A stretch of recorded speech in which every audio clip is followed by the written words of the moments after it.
All right, everyone. Thank you for tuning in. My name is Jeremy Jackson. This is Drip Made Live. This is a channel where we live live stream jewelry setting, jewelry making, and I answer your questions about the process and anything else you want to ask. Let's make sure we're up and running everywhere. Okay. We're coming to you live on Rumble, on YouTube, on X, and straight to Facebook. If you're watching on Facebook or X, you can watch the high def version of this stream on YouTube or Rumble. Everything, or everywhere you can follow me is at Drip Made Live. So check it out. I'm not sure how to get you a high def on Facebook or X, but I'm working on that. I'm a little new to it all, so we'll get it figured out along the way. Today we have a few things to work on. We're gonna do some diamond stud earrings. We're gonna do some aquamarine earrings. We're gonna work on where is our pile of pieces? We're going to do some martini studs. Those are a little different than a four-prong stud. So a couple of diamond studs today. And we're going to set a little oval diamond in a pendant. So we'll get started on that shortly. But without further ado, I just want to welcome everyone once again for tuning in. Thank you, friends and family that have come in and stopped by and sent me likes and messages. I really appreciate it. We are going to get started. One more time, my name is Jeremy Jackson, and this is Drip Made Live.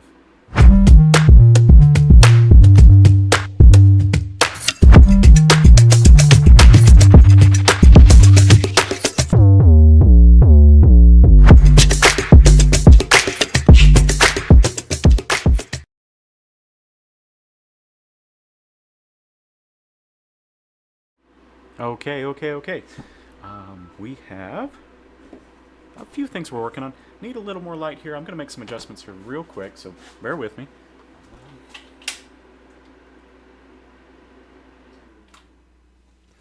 Got to find a balance here. I want lots of light to work on these pieces. Most of the time I get by on the light here on my microscope, especially when we do the close-up shots, but it's good to have a little bit of ambient light. However, we can't get the greatest camera image from the camera system I'm using with too much light. It looks a little bit better if we don't have too much. So if you got any tips, tricks, criticisms, I am willing to take it because I'm new to all of this. But thank you for sticking with me along the way. All right, let's get started. We have a couple of questions that came in from various people that I'm going to talk about first before we start setting any jewelry. I'm going to get some of this ready to go while we talk. And I had a malfunction, a major malfunction. My steamer decided to crap the bed on me. So this is kind of a neat steamer. It doesn't have a boiler in it like you might see in other places where it has a tank of water that heats up to the steaming point, and then you've got constant steam until the tank runs out of pressure. This is a little bit different. This one does not have a tank in it. We pump from a bottle of distilled water, and it pumps from the bottle into the steamer, where there's an aluminum hot plate, essentially an aluminum chamber, and that aluminum chamber heats up very, very hot, but it's dry most of the time. And as soon as you hit the foot pedal on the steamer, it pumps a little bit of water in, and that water flash steams and blows right out the nozzle. You can get pretty good pressure from that. Really useful when you don't want essentially a giant pressure chamber heating up behind you all the time. But it comes with its challenges. So I'm going to have to work on that. We'll get that fixed. So anyway, don't know where I was going with that story. Just little things that go on along shop. You know, uh, there's always a challenge. Quickly, sorry, I'm trying to keep up with everything here as we go. I do not have a live chat from Rumble. Where did you go? Live chat from Rumble. There you are. Okay. So drop any questions you might have about the jewelry making process, or any of the pieces that I'm working on, or just whatever you want to ask. I'm here to answer. I want to respond to you. So,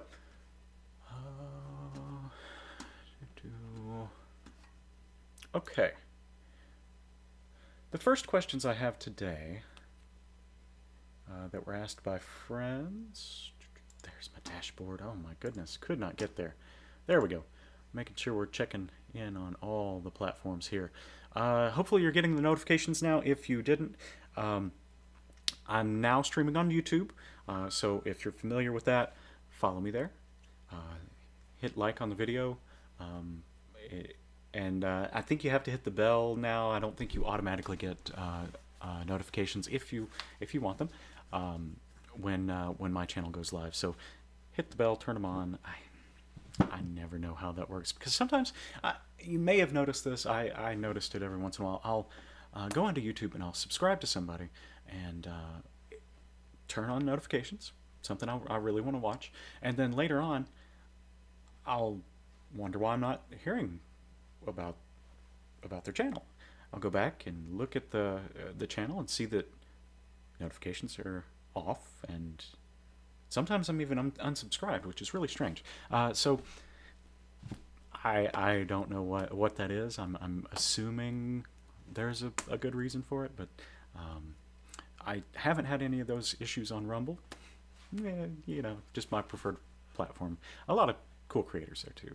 So check it out. If you're not on Rumble, YouTube's kind of seems to be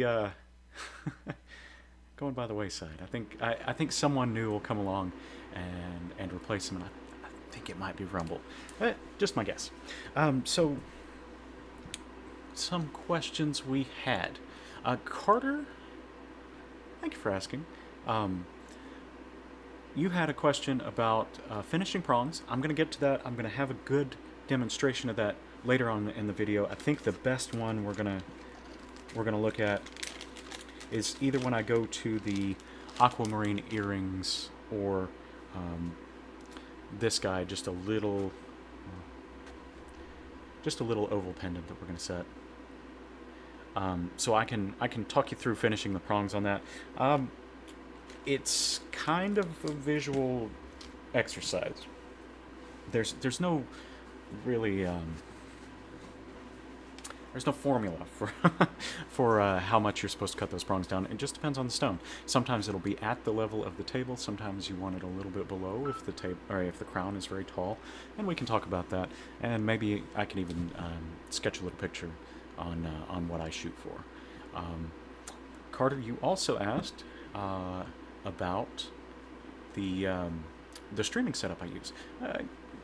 We'll get to that. I'll give you a second to get into the video, and I'll talk you through everything that I've set up. Now, that is subject to change. I am going to make some upgrades this week. I hope everything's coming through on my mic. These are USB mics, and sometimes they just don't have the power you want, or the sensitivity I want.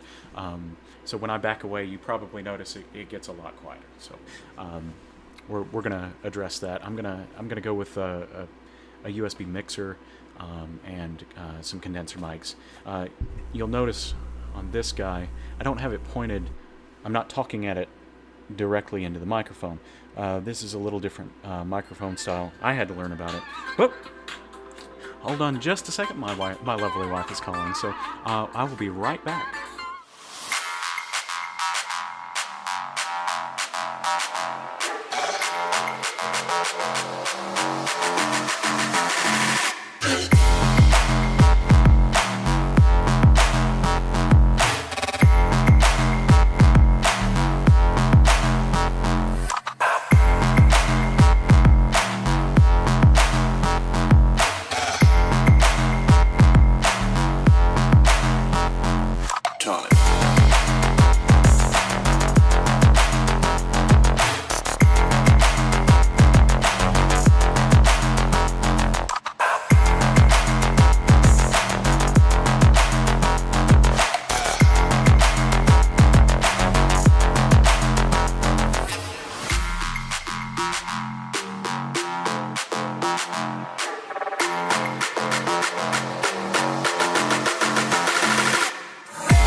time.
Okay, sorry about that, folks. Lindsay, she is just a gem. She's taken our infant son into to work. She wants to make sure that that she can keep feeding him. He is nearly 6 weeks old, which is scary. As a new father, he's growing so fast. I'm proud of him, and so proud of her. She's doing so well. I know I've got a lot of friends and family watching, so just know she's doing great, and so is he. Anyway, let me. I'm sorry, folks. I'm going to be switching back and forth a lot here. There we go. All right, I think I've finally got it figured out. Okay, let's. I'm going to address Carter's questions about my streaming setup. So, I am using a couple of programs for streaming and video producing. The most important one for me is OBS, just OBS Studio. It's a video producer, but it also interlinks with a lot of the live streaming services. They give you a streaming server and a streaming key, and you put those into OBS, and it automatically connects. It makes it really easy. But I'm also daisy chaining that with a service called Restream.io, and that will take a single stream, like I stream to Restream, and they send it out to Rumble, to YouTube, to Facebook, to X, and anywhere else I wanted to stream. It's a free service unless you do more than a few streams at a time, and so far it's working really well. Hopefully everything's coming through with a good frame rate and a good bit rate. But like I said, I'm kind of new to all this, so these are kind of basic ways to do it, and I'm sure there's a better way out there. I'll get there. Let's see. So through OBS, I have a number of cameras hooked up, and a couple of them or one of them is back here with my, with my plating setup, and that's also a soldering cam. And all that is, that camera is just a webcam. It's a 920, a Logitech 920, or no, that one's an equivalent 1080p webcam, USB connected to my computer. My front-facing cam, let's see, we're gonna do this live. Okay, let's see how this looks. Bear with me. Okay. There's OBS. Oh, I'm gonna try to. We're gonna do this freely, and all I've got is a Logitech 920 as my front cam. This is a really good resolution for a webcam. Oh, sorry, I don't mean to move that around while you're on. Really good resolution for a webcam. It seems. I mean, from my end, it looks pretty good. I hope it looks good on your end too. It's really basic. I don't use the microphone on it. But it comes in at 1080p, and I think I can even stream at 4K with it. Maybe not. I don't know. That's all dependent on your internet. I've also got a top-down cam that looks straight down to my bench. That one's disconnected right now. There are a couple of reasons for that. You can't link multiple cameras through the same USB port and stream at 1080p. Unless they are USB 3.0. I didn't know any of this as I get into it, but USB 3 allows you to stream at a much higher bandwidth, or the cabling allows you to deliver data at a much higher bandwidth. So if you have two 1080p cameras running through the same USB port, like on a hub or a splitter, sometimes there can be a conflict between them because you're just using all that cable's bandwidth. USB even 2.0 doesn't carry quite the amount of data that you would need for that. But you can hook everything up through a USB 3 cable and connector, and I think you can stream, or you can run multiple cameras at the same time. So right now I have 4 different USB ports. All of them each have a camera to it, and that's going to depend on your computer setup. You can add USB cards to increase the number of ports. It makes it a little bit easier, but I'm just running off my laptop. It works. But because it's limited in the number of ports, even with hubs, as far as the video resolution, I can only run 4 cameras at a time. So we're going to work on that too. It'll get better. I want to have multiple angles of the same piece from a distance, and we're going to get there too. I raised this one up. This is just a cheap. They call it a microscope cam. This isn't a microscope cam on Amazon, but it's got manual focus. So this is what I use to image the close-up pieces. So, I'm not going to do that while you're watching. There we go. So my close-up cam when I'm working here.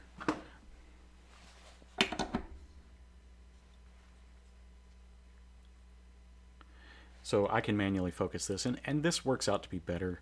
I had a webcam on this in this position. The problem was autofocus doesn't. It wants to focus on what's most prominent in the video, but sometimes because I'm moving things around, it doesn't keep the focus very well. But with this, I can do a fixed focus, and then I can manually zoom it in. So it worked out really well. Oh, by the way, if anyone wants one of these fancy DripMade Live stickers, send me a message, dml@jacksonfamilyjewels.com.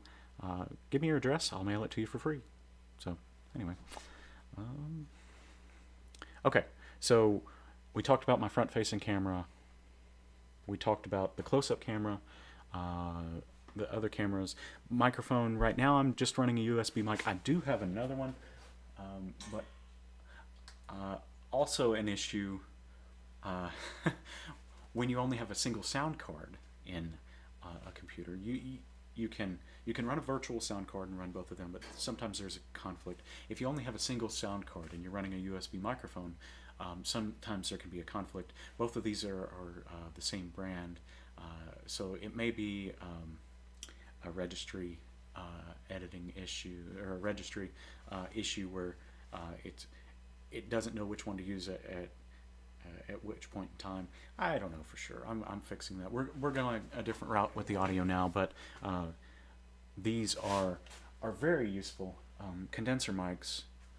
I started to talk about this before I got the phone call, but the condenser mic, you don't, or in this case, this is what's called a cardioid pattern condenser mic, meaning it's got a big diaphragm in here that faces, right now, facing toward me. It's a little disc. You can see it through the microphone mesh.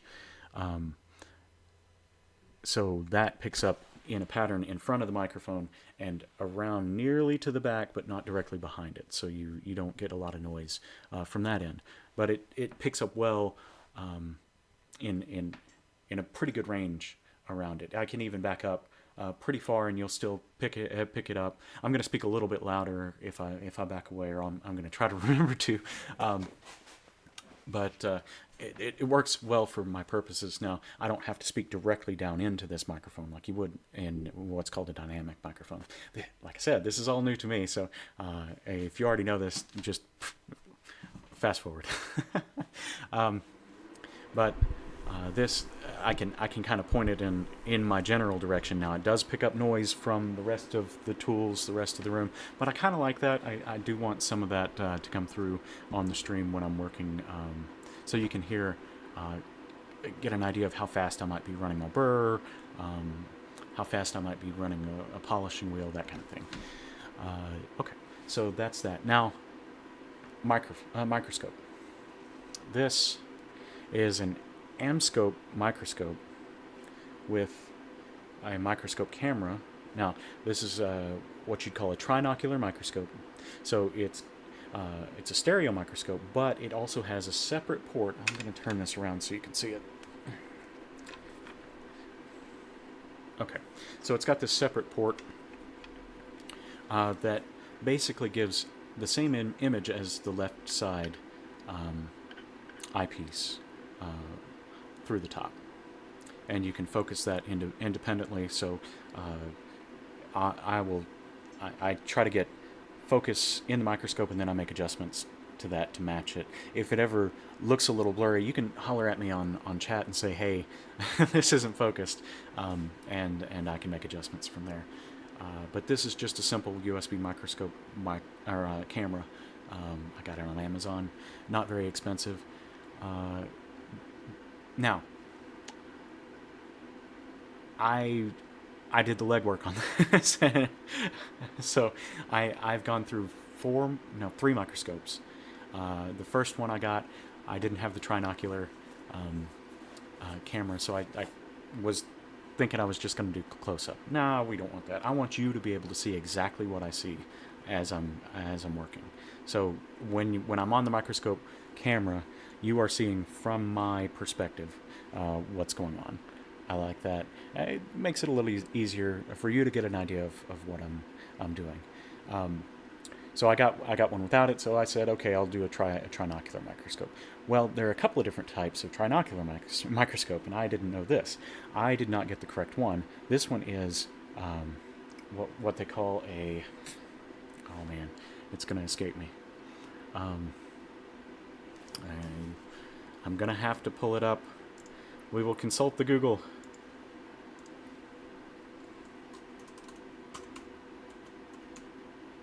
Ah, yes. Okay. It is a trinocular stereo microscope, meaning both of these eyepieces work independently. Both images are independent, but you can also judge distance, and you can do infinite focus and independent focus on this. So stereo microscope. But this is also what they call a simulfocus microscope, meaning both this camera and the left eyepiece are viewable at the same time. Some trinocular microscopes are not simulfocal, and they have a little switch on the side, and you can only use either the left eyepiece or the microscope camera at once.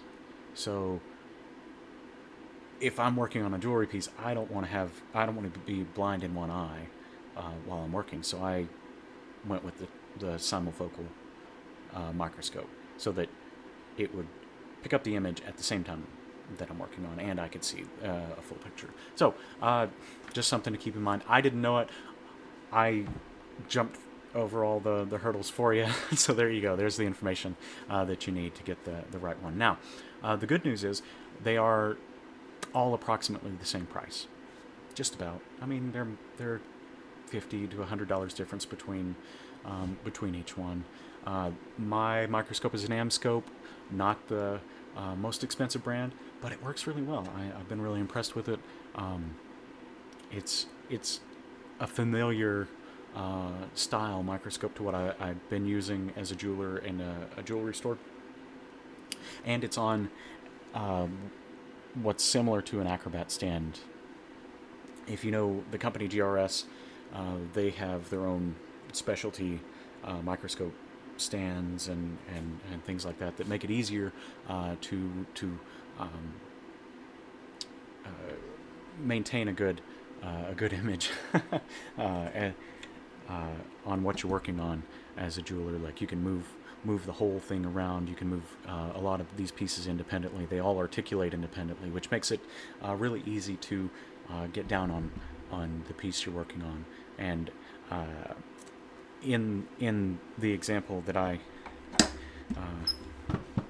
can give you, if I've got a piece and I'm looking down through the microscope on it, I'll set this up. Here's my microscope camera. Let's get some light on it. Okay. So let's say I'm working on a piece here. I'm going to zoom out here so you can see it. Okay. So that is in focus for me. Hopefully it's in focus on the camera also. But say I wanted to turn this up, well, I'm out of image. Not just in my camera, but also in my microscope. So that articulating stand helps you chase that down, move it around to follow it. So a lot of setups kind of require you to move your piece to the microscope. Well, in this case, you can move the microscope to the piece, and that makes it a lot faster. You don't have to take your hands off the piece while you're working. A lot of the microscopes will come with a head rest that you can kind of move back and forth to chase the piece. This one I can't because of the camera, but that's okay. You know, I've always been used to moving everything with my eyepieces. Just something I've gotten used to in the course of learning how to use it. Some microscopes are, well, not all microscopes are created equally. You have to pay attention very carefully to your working distance, and here's another consideration you have to take into account. As I zoom this microscope in, I lose my focus, and I have to change the distance that I am working at. In this case, very minimally. But you have to move it in and out. So that can limit what work you can do at the piece. So if I had my flex shaft here, I'll see if I can give a good picture of this. Well, probably not. So if I've got my flex shaft here, this is a pretty large piece of of equipment to hold between you and the microscope. It can be a challenge. You've got the flex shaft coming off. It only flexes so much. Just something you have to get used to. Now, with some microscopes, you have a limited working distance, but you can also cant the microscope toward you, meaning you angle the eyepieces down toward you and angle the view, the objective lens up slightly, so that you're kind of coming at it at an angle down and toward the piece, and that's my solution most of the time to getting things like the flex shaft and the micromotor in, is to look at it at a higher angle. Now, in stone setting, that can present a couple more challenges. It's it's difficult sometimes to know when your burr on the end of a flex shaft or micromotor is level when you're looking at things at an angle. And practice makes perfect. You just have to keep working at it, and it'll get easier. But eventually, it kind of becomes second nature. You automatically cock your micromotor or flex shaft to the correct angle, and then you know how to look at it to make sure you're level. But that is all just practice. That's the best I can tell you. If you use a microscope in jewelry applications, they well, it's not something everyone can do. There are jewelers out there that have only ever used, for example, an optivisor. I tell the story. I went down to the Stuller Bench Jewelers Conference a few years in a row, and every year that I went, they had what's called Battle of the Benches. It's a really cool competition where they take bench jewelers from across the nation and across the world. They had some international competitors the years that I was there too, and they sit them down. They give them all a bench. They give them all findings and pieces and parts and stones and things, and they say, come up with your best. And then they make judgments on there. And they've had some really, really cool competitions from there. But one year I went, they had three relatively young jewelers. I mean, one guy I think was in his 20s. One was Patrick Dobbs. If you know that name, you've probably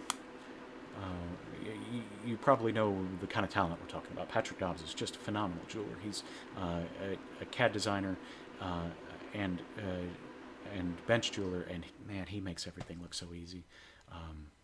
But he was competing, and another older gentleman, and then they had a gentleman that was probably in his 70s competing. I don't remember where he was from. It's been 6 or 7 years since I've gone down there. But all he used was optivisor, and he crouched down, hunched over the piece, and he worked just with the optivisor there.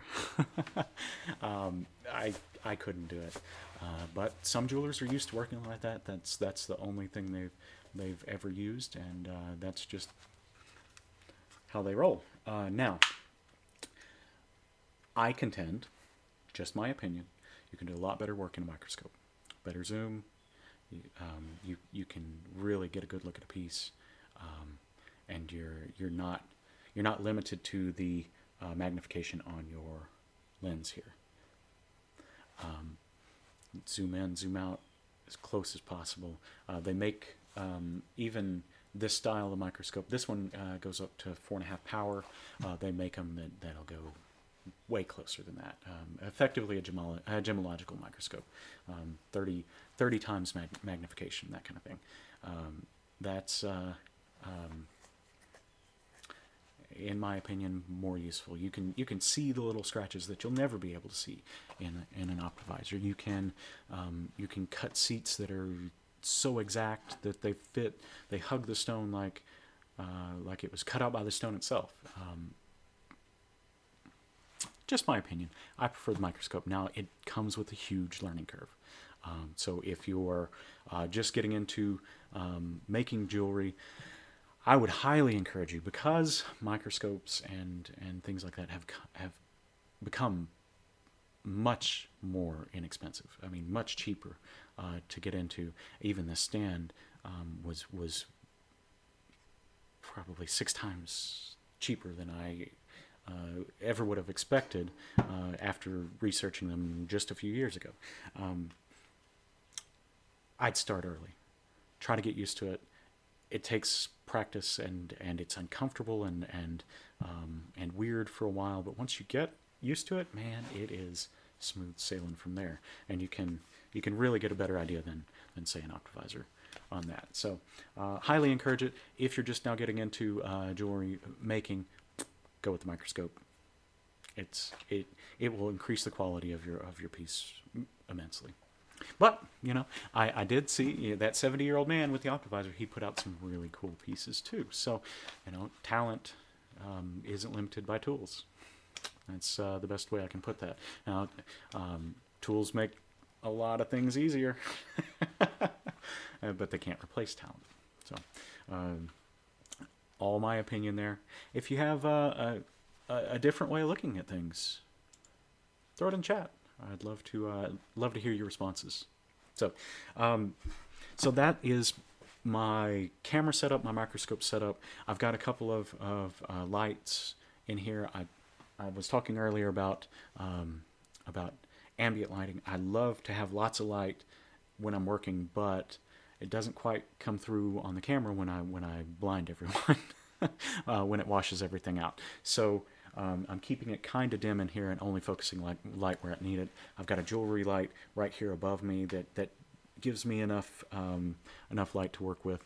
I've got the microscope ring light here, which when I'm in the microscope, it really illuminates the piece. No complaints there. And then I've got the two panel lights just to make this front-facing camera look better. Okay, I know a lot of you came. I am sure a lot of you came here for the jewelry. I'm going to get to that shortly. I was just given a quick primer on my setup because there were questions out there about what I was using. So talked about those things. Now, Carter, I know you know a lot about. Or you took the same class as I did, so you know what we worked with at school, and really that's the same kind of setup I use as far as my work environment. Same. I like the Benchmate. I like this mini ball for various applications, and they're not expensive anymore.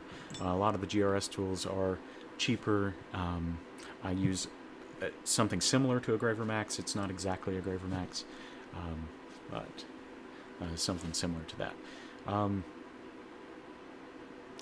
So I told you I route all those cameras through OBS. OBS lets you set up different scenes. That's how I've got everything set up where I can switch between the cameras and still keep my, well, that one doesn't have my, here we go, let me drop my overlay on here. But it makes it easy to do stuff like this where I've got an overlay for this camera and I can just drop it over the camera image. I can also do multiple cameras at the same time, and I'm kind of working on my setup here. I want to give you guys the best look that I can at what I'm working on, because I know it's interesting to watch. A lot of people never get to see this part of jewelry. OBS also lets us do things like my intro video. All I have to do is hit a button and it pops right up. Just like that. So really, it's been easier than I thought to get started, but I'm still learning about all of it, and I'm going to make improvements as I go. So in a year, I'm probably going to have a whole different setup. Just trying to stay up with things to deliver the best channel, the best videos, and the best information I can. So it's kind of my goal. If you're joining the channel for the first time, maybe this would be a good opportunity to talk about my purpose with the channel. I want to do three things. I want to educate about the jewelry process. I want to enlighten I'm going to use the term layperson. That's not an insult in any terms. Everybody's a layperson at something. You may have an expertise, but you're a layperson at something else. When I say layperson, like I said, I'm not meaning it as an insult, but a layman at jewelry wouldn't know how any of this process works. Just in the same way that I am a layman at mechanics, like car mechanics and things like that. I only know very little, but I would love to learn more. So I want to enlighten people who don't know anything about the process on what we do, how we do it, the time it takes, and the attention to detail that you can really put into something to make it beautiful. That's the first goal of my channel. The second goal of my channel is to answer your questions. If you have any whatsoever, throw them in the live chat. All of my live chats link together through OBS and Restream, which is really cool. So if you say something on Rumble, I may have to switch to a different... it won't pop up immediately, but I can see all these chats at the same time, which is kind of cool. So if you have any questions whatsoever, you want me to repeat something, you want me to say something again, I'd be happy to. Rumble requires an account. I guess YouTube requires an account for you to chat. If you have me on Facebook, I can answer those questions there. And X, I think anyone on X can comment. I don't know if there's a live chat on X. Let's check on that real quick, just so I can answer that for you. Let's see.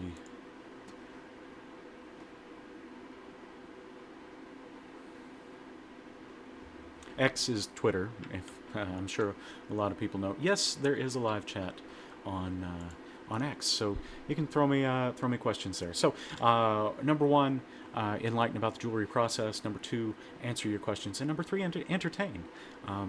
I'll do my best, and I will limit my my ugly mug being on screen as much as possible while I do this, while I'm making pieces. But I want to entertain you while I'm at it. So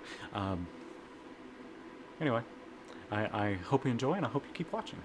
So drop me a like, a follow, subscribe on YouTube. Any interaction you can give with the channel helps me out. It will allow people who aren't or who would never encounter my channel, they might get the chance to see it just in you guys liking and subscribing. That gets out there a little bit more. I'm gonna grow the channel as much as I can. I'm new to social media just generally, so anyway, I'll stop talking about the meta stuff, and we'll get to work here. All right, I think we are going to start with some studs. I have my way of setting studs. Everybody's got a different way to do it. I've seen jewelers who like to mount them up in a plate like this guy right here.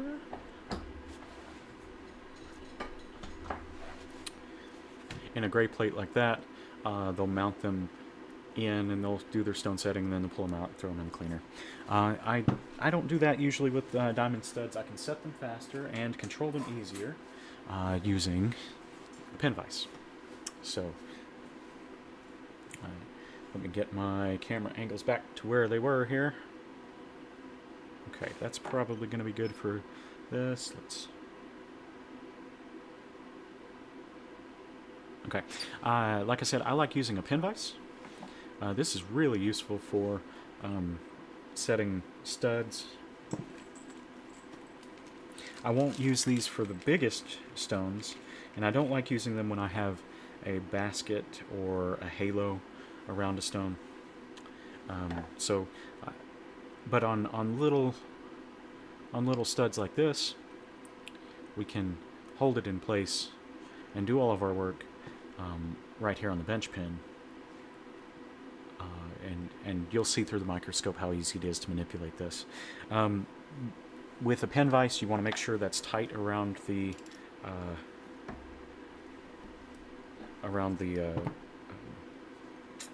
my gosh, the post. The post. Nice and tight around the post.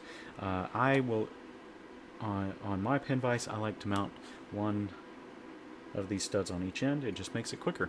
I can do one side, then the other, and all I have to do is flip it over and work on each side independently.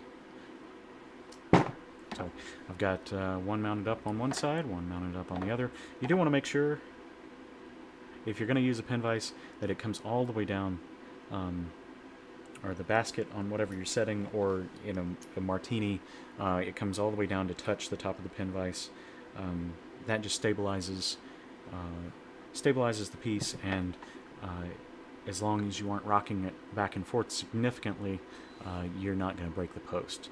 I was setting a pair of opals, and they were like an 8mm by 6mm opal or something like that. And I had them mounted up in a pin vise like this, but when you have that much leverage on either side, you can really bend it, and that just snapped the post right off. And you have to go back and solder it on, and it makes it a lot more difficult. You definitely don't want to. I want that to happen when you have an opal set in anything, because you're going to end up spending a lot of time taking the opal out, resoldering the piece, and putting it back in. Okay, so these studs are, we'll drop our stones on here. They are going to be 2/3 of a carat total weight, meaning each of these diamonds is about 1/3 of a carat. These are SI2s, and they are eye in colors, so they're not going to be perfectly white, but they are still brilliant. SI2 means that they don't have any major eye visible inclusions. Make sure I've got the right ones here. Yep. Okay. No major eye visible inclusions. So they're going to be pretty stones, and it looks like, just at a glance, they are pretty well cut. So let's check and see if they're going to work in our mounting. Let's go to our microscope.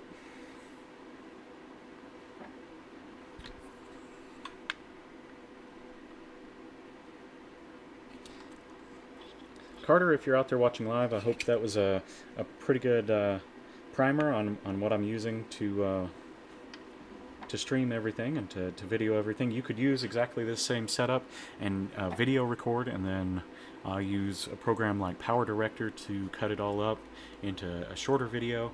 It's all up to you, but I like OBS in that I can run a multi-camera stream very easily with a little bit of practice. It did not come naturally, but I did get there. Okay. A couple of little... they could be naturals, they could be chips on the side, on the girdle. That's okay. We're gonna take those into account when we set these and make sure we don't break that or chip that any further. These are going to be a pretty good size for our stones. We'll flip that guy over and look at this one. Yep. So one thing I like to do just with each stone, now that I know these are about the right size, I'll just take a look at it from the side and just visually kind of see where I can mark it. I'm going to see how far down into the mounting I can go without cutting more than 50% into the prong. In that case, I can go down to about there. I try to set these as low as possible in the mounting because that'll just prevent prongs getting bent back. It'll be a little more stable, and hopefully that piece or that stone will never come out. That's our aim. Something that'll last longer than a lifetime and never get loose. Always stay tight. Okay, so I've got an idea of where I want to set it. I'm just taking a look at the stone too. It's got a relatively uniform girdle. I noticed that the culet's a little off center, so I may have to cut one seat steeper than the other seat. Now I'll get there when I need to cross that bridge when I get there. I'm just going to set our stones to the side. Now that I know generally where they sit, I can cut a preliminary seat. And we'll get there in just a second. I like to do a little bit of cleanup on these to start with. That is just my... some people will go straight into setting the stone, they won't clean up the inside. I want to make sure that's fully polished on the inside, just to make sure that anytime someone looks at, at your studs, all they see is mirror finished metal and beautiful gemstones. I don't want the matte finish of this die struck or cast earring to come through on the underside. So here we go. One thing I like to do is take off the markings. So, you know, those markings are for the jeweler and for the store, not for the customer. You don't want to see that. So I like to take that off. I'm gonna clean up any of these little matted spots and little ridges that you get when they are die struck or casting lines. Heck, sometimes from seller parts I see grow lines where they 3D printed the piece and then cast it without cleaning those up in wax. Yeah, it happens. Okay, so the inside of this is going to be shined up. Once we get there, we'll turn this guy over.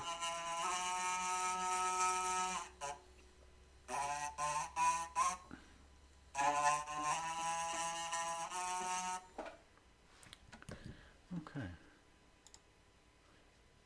If you're watching on YouTube, X, or Facebook, can you say something in chat? I want to make sure that I'm seeing everything, that I'm not missing out on chats because of my setup here. On Rumble, I've got it as a separate chat. Okay.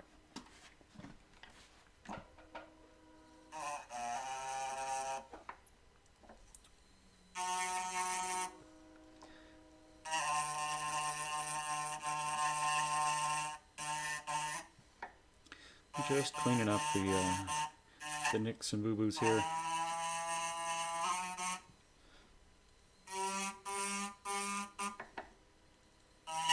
And this is just going to make this a cleaner looking piece once it's finished.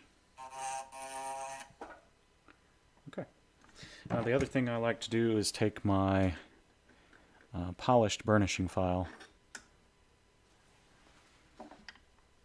It's a barrette file that I've polished the back of. And I like to clean up the top of these little galleries. Either in the casting process or the die striking process, sometimes they can leave the little ridges, and manufacturers who make these don't pay very much attention to them. They expect the jeweler to do the legwork on it, but they'll leave those in. When you go to polish it, it can leave kind of a funky little ridge or a weird spot where it doesn't quite shine the way you want it to. So I'm just going around with the file part of my file. I've worn the heck out of this thing. Probably due for a new one at some point. Now going through with the file part of my file and taking off those ridges, and then I'm going to use the polished side of the file to come in and clean those spots up. Okay, switch to the other side.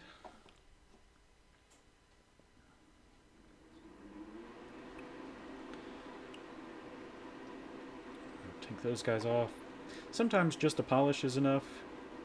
I prefer to hit these just a little bit with the file, because it makes the polish a little easier and you don't over polish trying to chase down those little bits and pieces. So we'll come back and we'll clean up most of the rest of this when we go to polish. Okay, so we've got them set up. We've got our studs prepped. Now I'm going to switch to a 70-degree burr.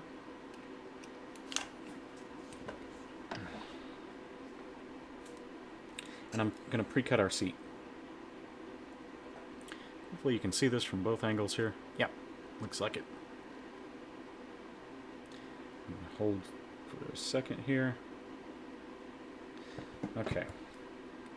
That's what I noticed.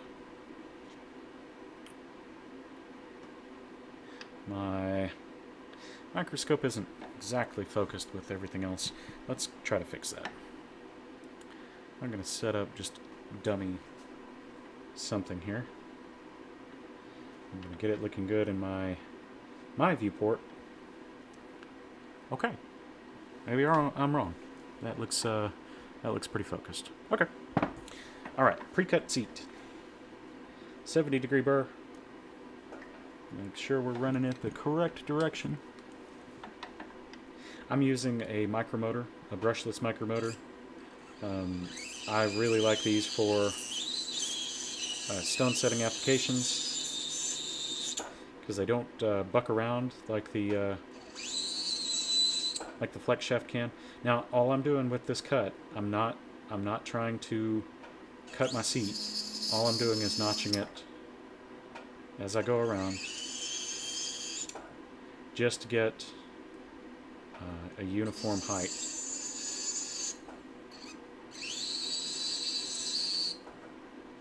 Not trying to do the full cut here.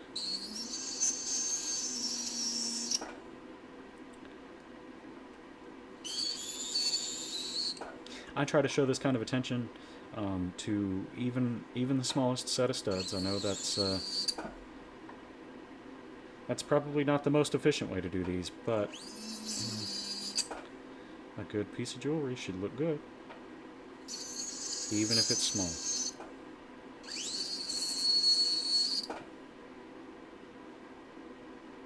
Okay, so I've got all those at a uniform height. I'm going to switch over to the other side and do the same thing.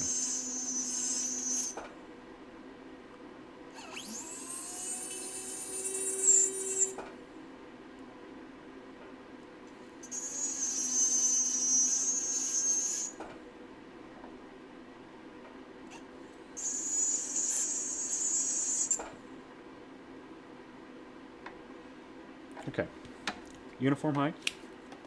I'm going to switch to a smaller 70-degree burr. These are kind of what I prefer to cut seats with, the small ones.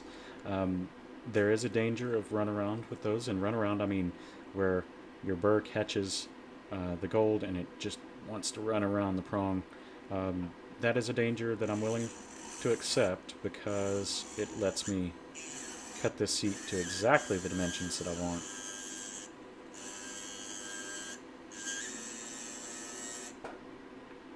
Okay, so I'm not going to cut more than 50% into the prong.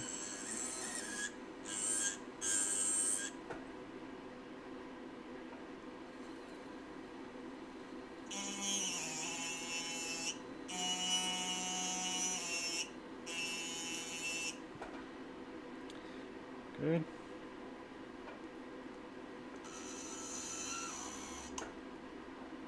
And I'm only doing a straight in cut and cutting it uniform across the prong. This is where I was talking about. I've got, you can see at the high angle that I'm holding the piece at, so that I can look down upon it with the microscope, and that just makes it easier to work under the working depth. But this is kind of where I'm talking about. It takes a little practice to get your burr level visually with the prongs, especially when they have kind of a outward cant. So just something you got to practice on.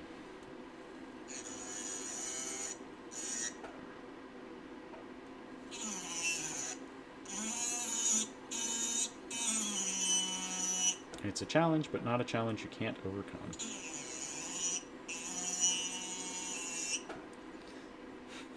If you're watching on any of the platforms and you saw Elon Musk's speech, or not his speech, but his interview last night with I think Andrew Sorkin with the New York Times. Wow, what an interview! I'm sure a lot of you have seen just the little clips, and they've kind of spun those around. But if you've got an hour and a half to kill, and I know time is is limited around the holidays, but if you've got an hour and a half to kill, watch the whole interview.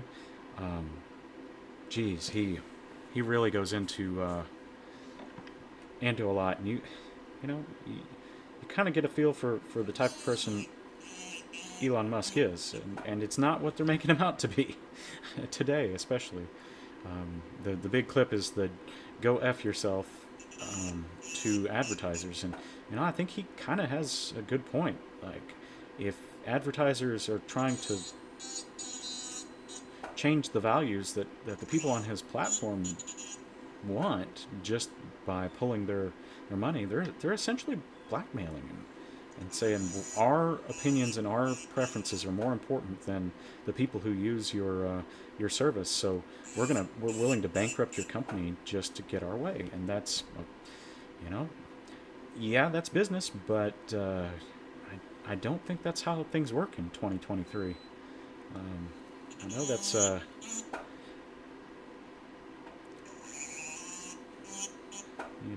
it's easy to say, oh, in current year it doesn't work like that. Well, you know, the internet has made it possible for people to connect and talk about the things they want to talk about, not just what they're allowed to talk about. That's part of the reason my preference is Rumble on this streaming and on the videos, because a lot of advertisers may not like the content, but I don't really, frankly, give a crap what the advertisers want. I want to see what I want to see. And I don't care what Disney wants me to see. They want me to buy their product. Well, if you're gonna tell me what I can watch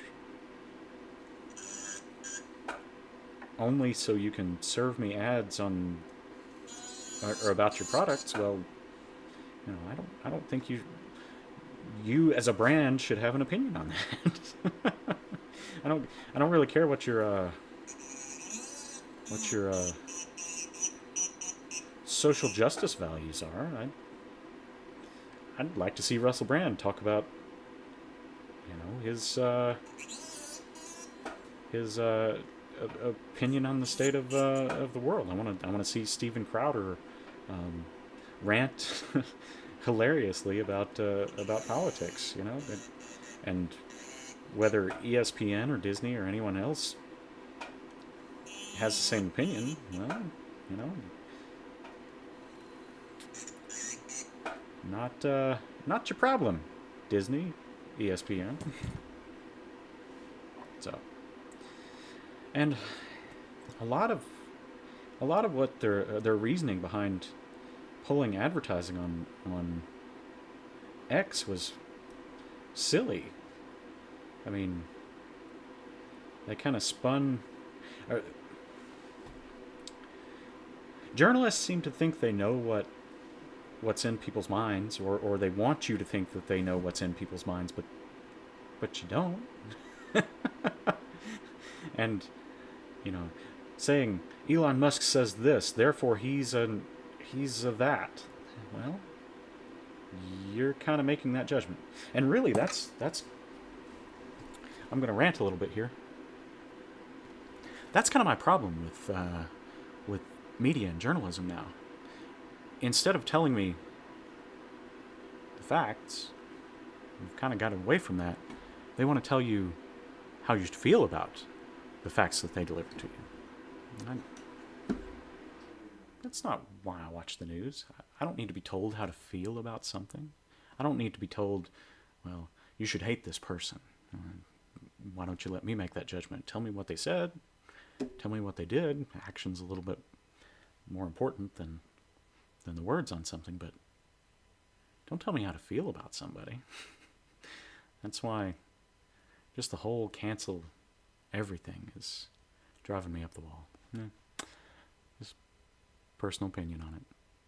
Now, you can tell me how you feel about it, and I'd be happy to listen.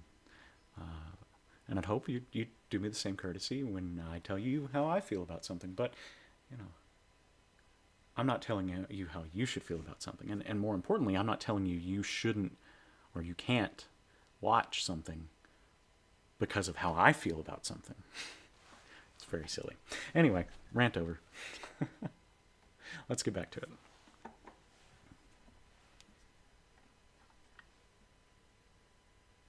Okay, so I've got my seat in here.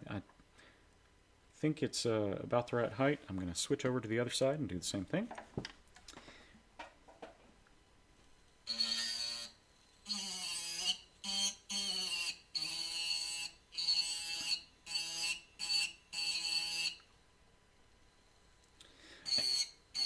And there's a lot of talk about free speech in regards to what Elon Musk is saying. And I think he said jokingly in the interview, which none of the media is talking about the whole interview or any of the more important things that he got to. But they talk about free speech, and I think he said something like, well, freedom of speech costs a few dollars. Okay.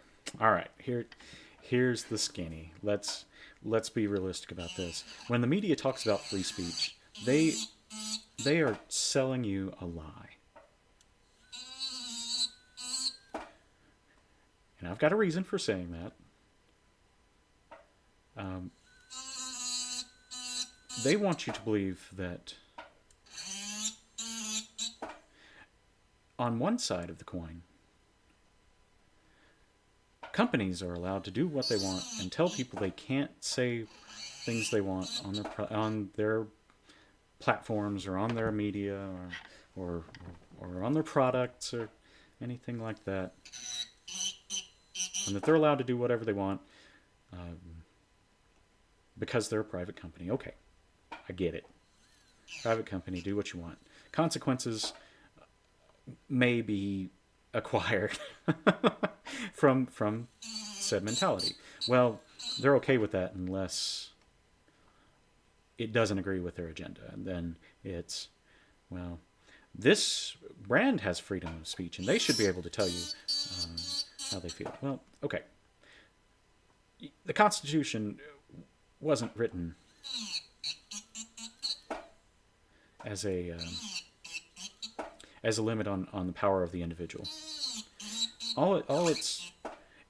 The Constitution is written as a limit on the power of government, and your First Amendment rights protect you from government overreach, overstepping. Government shouldn't be able to tell you you can't say something. That's what your First Amendment rights are supposed to protect. Well, had a little boo-boo there. We're going to fix that. That's one of those runarounds that I'm kind of talking about. That's a good one. Oh, man. All right. We'll talk about how to fix that in a little bit.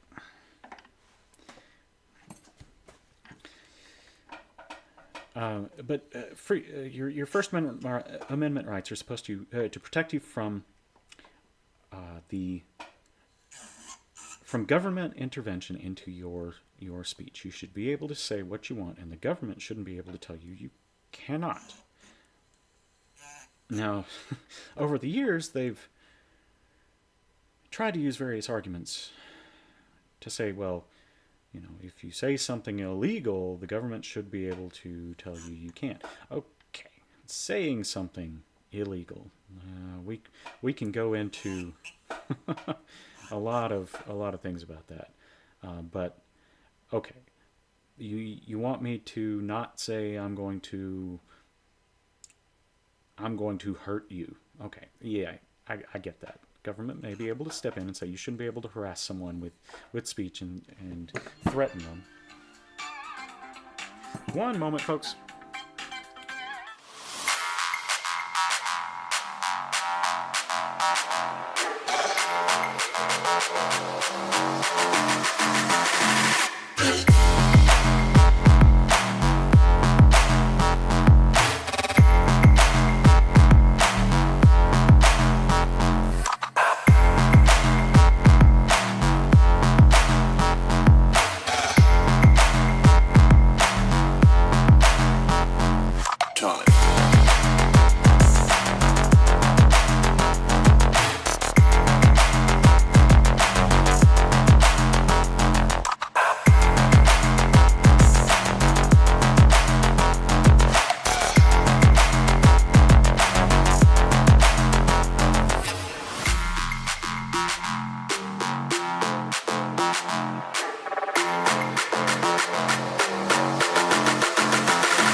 time.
Okay, folks, sorry about that. I hate to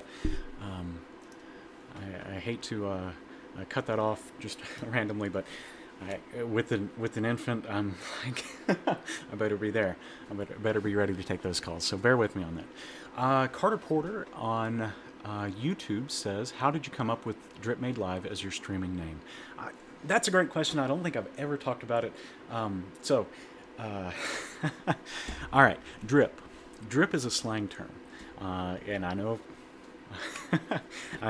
slang can have its connotations, but drip in this sense, you would use it in the context of if someone has wealth, you might describe them as dripping with wealth, right? So if they have drip, they are dripping with wealth. And you can use that term kind of interchangeably with things like jewelry. Man, look at that drip. That guy's got drip. Just kind of a silly way to say luxury, wealth. So I make drip live. There you go. It's as simple as that. So I think I'm going to incorporate that, maybe a little definition in my channel intro, my intro video, and say drip, noun, etc. But if you want a more accurate slang definition, Urban Dictionary. You may not get the best, most work-safe answers for something like that, but that's it. Anyway, Drip Made Live with Jeremy Jackson. Okay, let's continue. And thank you, Carter, for throwing me that chat on YouTube. I am getting it in the video now, so thank you for doing that. If anyone has any other questions about any aspect of what I'm trying to do here, you're welcome to drop me a chat. I'll answer anything I can. Even if it's just how the turkeys are doing. I posted a video on X of me leading the girls out to the chicken coop today. They're just darlings. I never thought I'd say something like that about a turkey. It's a bird. It's a big, funky-looking, dopey-looking bird, and they are pretty dopey. but they're so funny. I get tickled every time. So what I do is that they back behind my barn, I've got a little equipment shed that we've caged off for the turkeys. But they are social creatures, and they like to be in around other birds and other animals.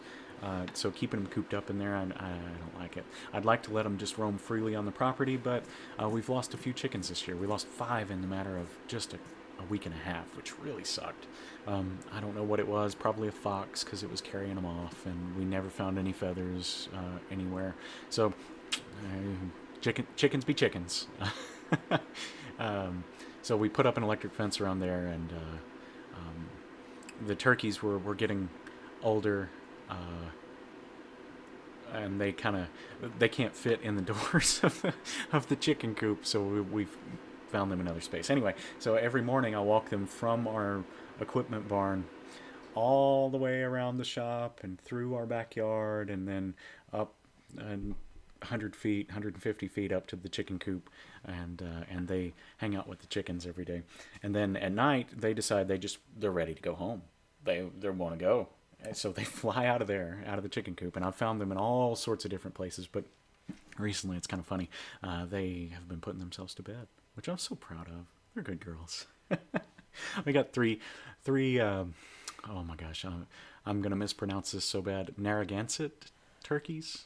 They're a wild, a traditional breed, heritage breed, I think you might call them. And we were hoping to have a tom in the batch, but they don't sex turkeys when they're young. I guess the only way you can sex turkeys is when they reach a certain age, and you pick them up. If their legs go like this, then they're girls, and if they stay down, they're boys or something like that. But when you buy the chicks, they're too young to do that, and it's really hard to tell. So anyway, they're good girls. But yesterday I found 1 turkey in the garden and 2 turkeys next to the barn, and I lead them home from there. But they tickle me to death. Anyway, back to jewelry. All right, let's get back to our studs. This is going to be the longest stone set of studs ever. And I'm sorry about the interruptions with the phone calls, but bear with me on that, because I definitely don't want to miss a call from Mama if she needs me for the baby. He's going to help me live produce my my channel here over the next few days, so keep an eye out for that. He is just a sweetheart. Oh, so if I have to run off and put up my Be Right Back video again, it's probably because the turkeys have decided they're going to go home. And sometimes I'll hear them go thump thump on top of my shop, and that's how I know they're ready. They've flown the coop, so to speak. And chickens are chickens. They put themselves to bed at night. They're good about going back into the coop when they're ready. Alright, so I'm just going to try to address that one prong that I kind of effed up. I'm going to take that down just a hair. I may have to come back and drop a little solder in there to clean that up. With the laser welder, it'd just be pop, pop, and a couple of strokes with the file, and we're ready to go. But, you know, that's just how it goes. We'll set the other one, and then I'm going to set these aside to set later.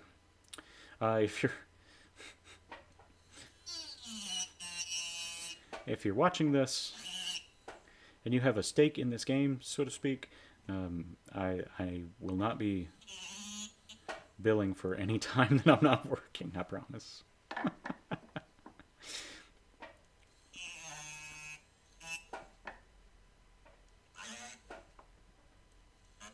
Okay, so I've got one set of our seats cut and ready. I'm pretty confident about them.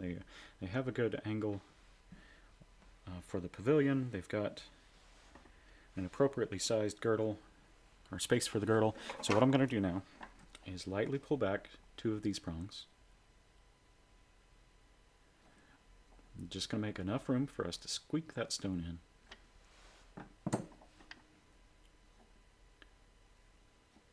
And we're going to test fit it.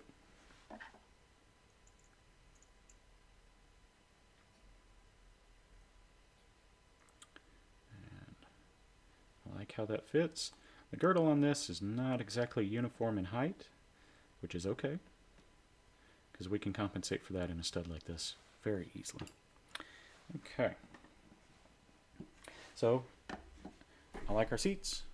Let's cut, or let's polish inside the mounting, just to make sure we're cleaned it up.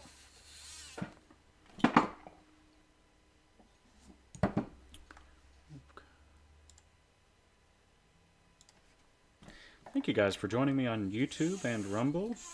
I see y'all in there. Drop me a chat, throw a like on the channel. I'm going to say that a lot, but I'm really trying to get this off the ground. I think I got a cool concept here, and I know there are people out there that would appreciate it, so it's really just a matter of getting it to eyes. And I know I'll do that eventually.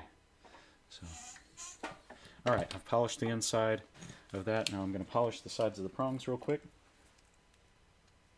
If you're joining the channel for the first time, hey, ask me any question you want about jewelry, diamonds, gemstones. I can be a wealth of untapped knowledge for anything you want to know in the jewelry world. Now, I don't know everything, of course, but I do have a pretty good handle on stone setting and how and gemology and just generally the industry and practices.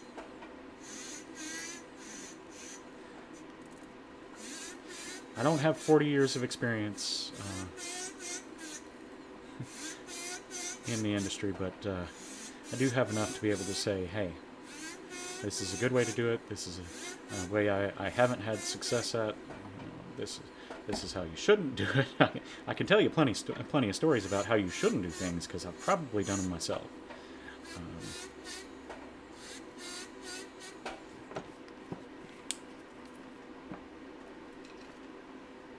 So, ask away.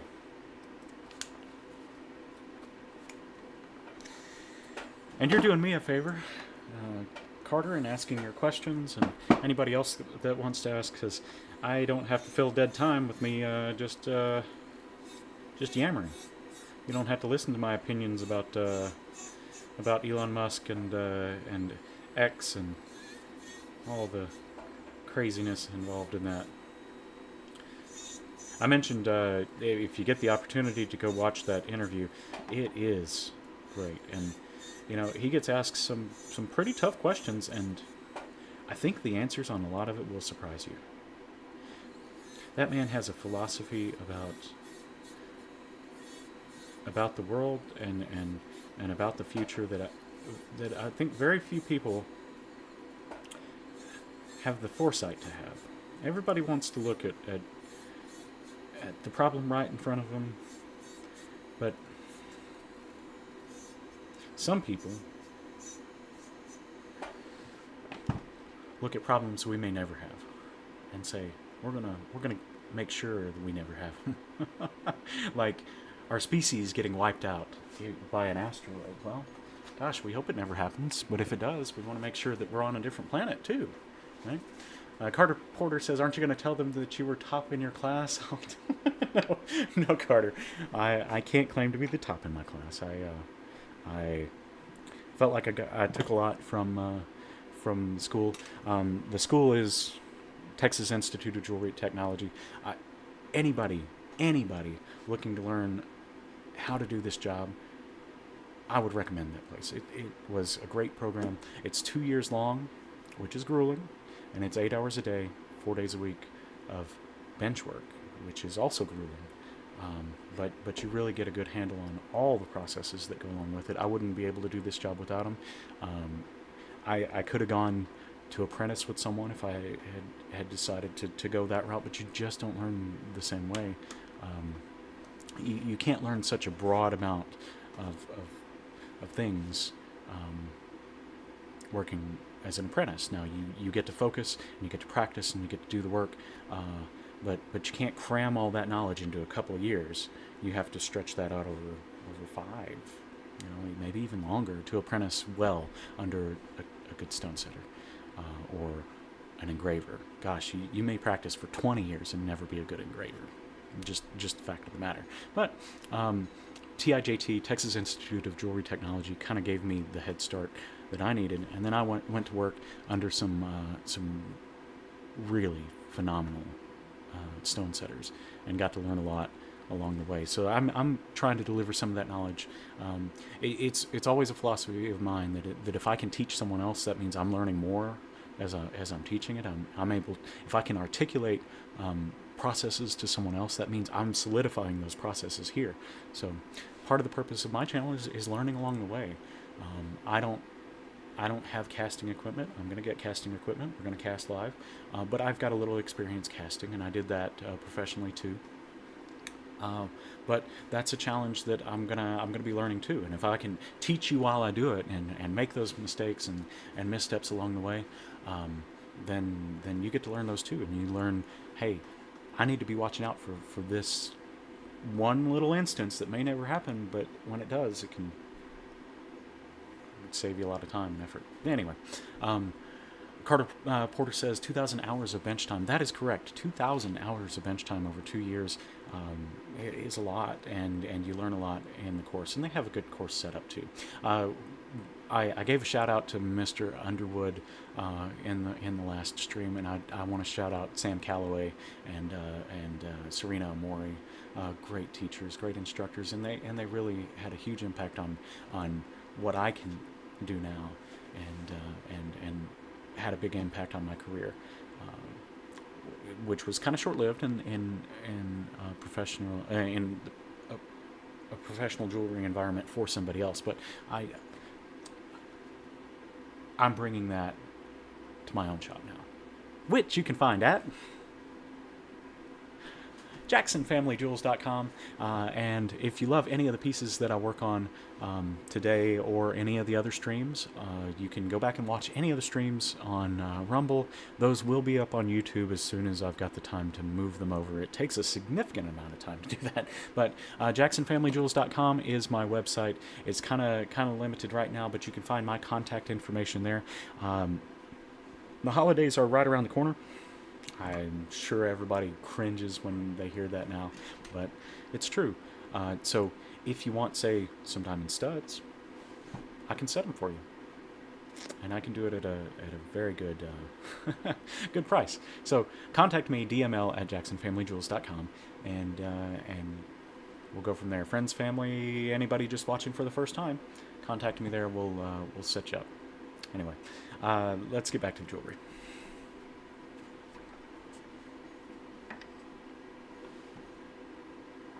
Right. So I've got the sides of the prongs polished. I've got the seats polished. I'm going to go ahead and let's blast out the debris in there. That's just polishing debris. Now, I said my steamer is out of commission. That's a big bummer for today. My ultrasonic is not, so I can gently vibrate that to get some of that debris off, but I can't steam it off the way I like to. Not until I find a replacement for my steamer, which is on its way. I'd really like to repair the one that I've got, but I have a feeling it's going to be something I can't do in-house. But, hey, I might get lucky. Alright, got that cleaned off. Just a little bit of debris in there. That'll come out in the Sonic. Got my stone set pretty close to where I want it. Okay. Little 4-prong studs. These are not the easiest to set. I would argue that a 3-prong stud is way easier. You have a much easier time leveling it off. Much easier time cutting the seats. Love the little 3-prong martinis. I've got some of those to do today too, but I figured I'd start with these 4-prongs just to knock them out.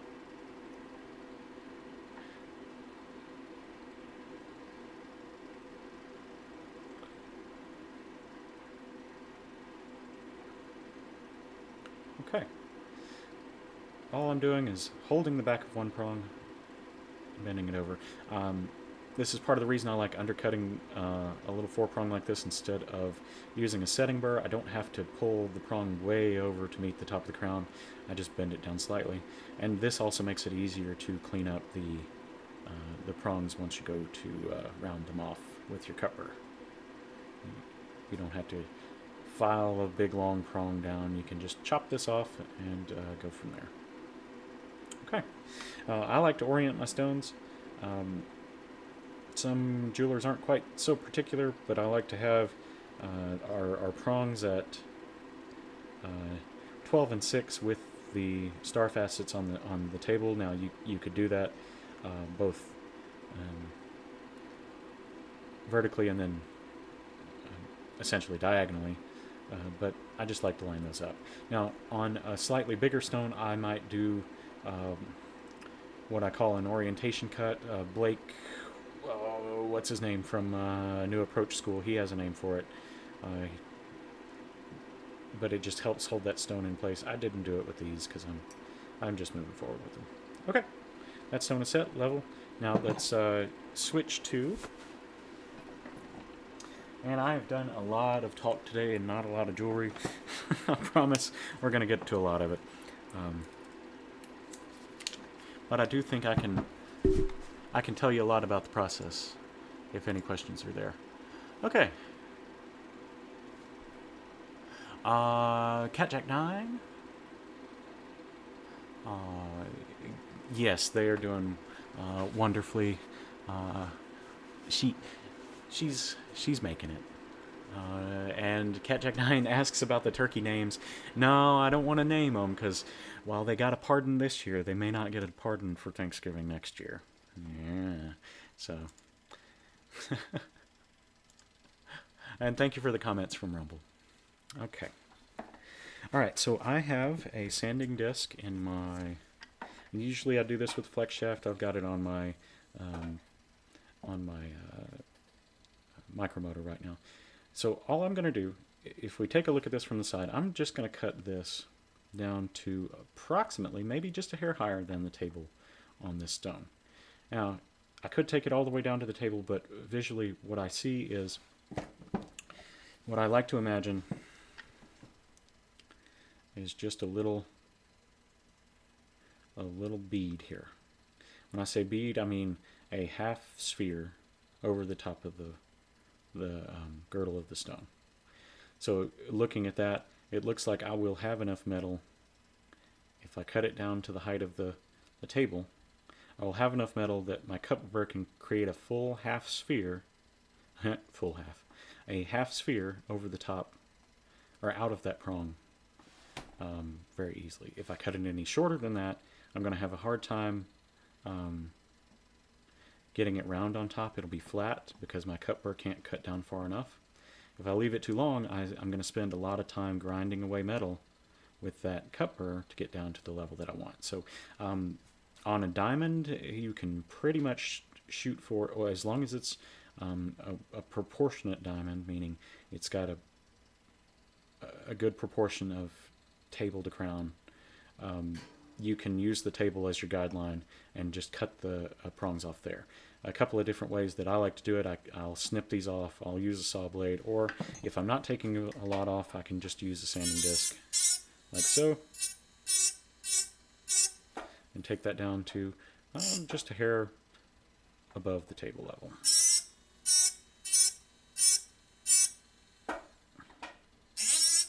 I will do this step first before I round off the front of that prong with a file. And I've got a logic behind that. If we can thin this out in the area that I'm filing, that's fewer file strokes that I have to make to cut away the metal. If I left that long, I might be filing a little longer, and it only takes a brief moment to cut that down with the sanding disc. So I've got those prongs cut down. I'm going to take a barrette file and just gently round. I'm not going to try to get that round in the front, but I'm going to take the corners off of the front of these prongs. If you look at them from the top, I'll see if I can keep this in image. On these, you have a flat surface facing the stone and a rounded back, so it's easier to cut burr those if you knock just the corners off of all of the prongs first. Then you can use a correctly sized cut burr and you don't have to do a lot of grinding. You also don't have flanges of metal that you have to go back in and cut away after you use the cut burr. The cut burr is a great tool for rounding prongs, but there are challenges associated with it in that it can sometimes burnish metal into areas that you don't want it, like this area right in front of the prong, where I want it to be nice and clean and flat. So I've got to be careful using a cut burr for that. You have to look at both sides of the prong as you're cut burring to make sure it's nice and uniform, because if I'll just use an example here.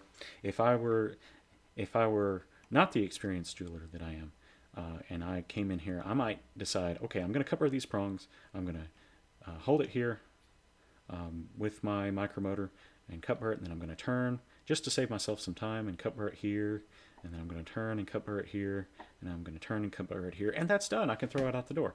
Well, no. What you need to do is make sure you're cut burring on both sides, because what will happen if you only look at it from one way, you may have the perfect looking bead from this angle, but you turn it around and you've got a giant misshapen bead where the top is higher over here, but it looks like a nice bead on this side. Well, come at it from both sides. We're going to do it like this. We're going to work around that way. We're going to work it down toward the stone, and we're going to make sure it's rounded from the back too, just to make sure it's uniform. And then you can get it out the door. All right, let's pick out the appropriate sized cut burr. Carter Porter says drumstick, white meat, and cranberry. Well, we did name one of them cranberry briefly, but I could not tell you for the life of me which one is cranberry. They all look exactly the same. I think we had some other names for them, but they just didn't stick. My wife still calls one cranberry every once in a while. She thinks cranberry is the dominant turkey. I kind of agree with her. Cranberry is, if that's the turkey I'm thinking of, she's the girl boss. Carter says, I'm at my bench too, cutting brass name scrolls with my green dragon saw. Green dragon saw? What the heck is a green dragon saw? Brass name scrolls. Well, shoot, Carter, send me a picture. I want to see what that looks like. Oh, man, that sounds cool.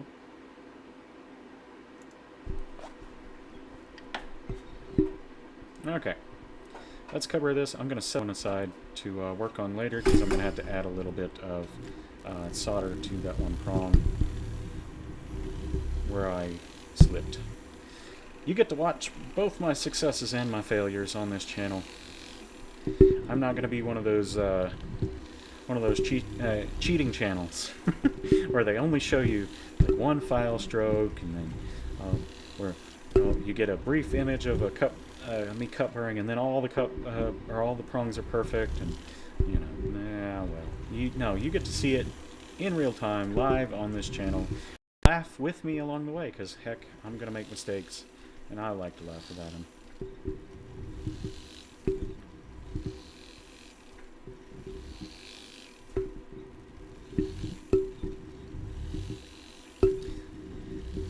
Part of why I'm doing this, I don't take myself very seriously. You know,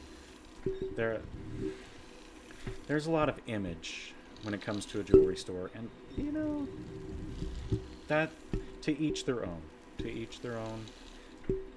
You can have your fancy store and cater to your fancy clientele, but at the end of the day, we're all people, and we all like to laugh. We all do silly things, and if we can come together and do those things together, and that's just how we become better people.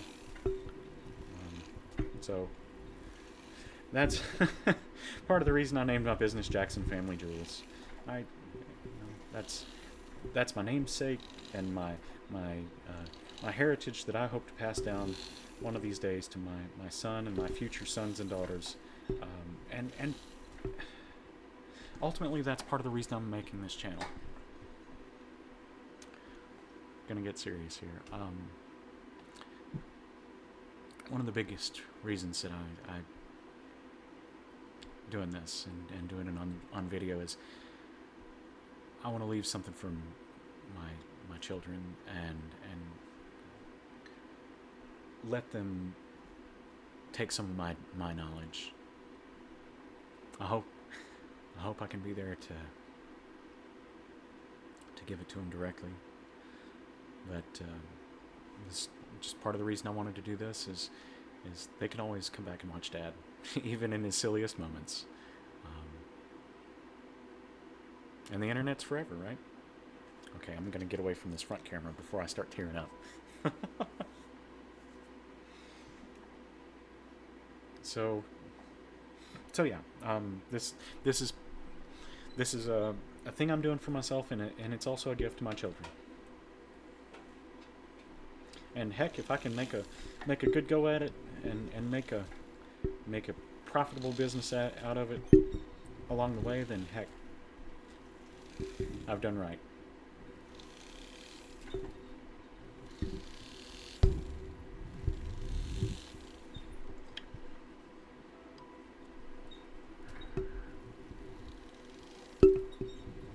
Okay.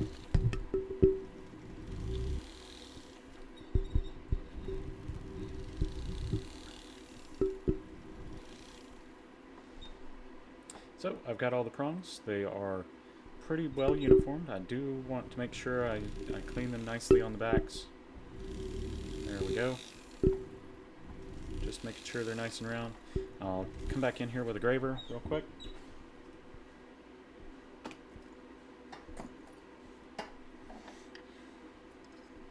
I'll tell you what, I'm probably the most tired and exhausted I've ever been. Just being a new dad, but God, it's been great. It's been joyful and painful and everything that I've heard it would be. And I'm only 6 weeks in, so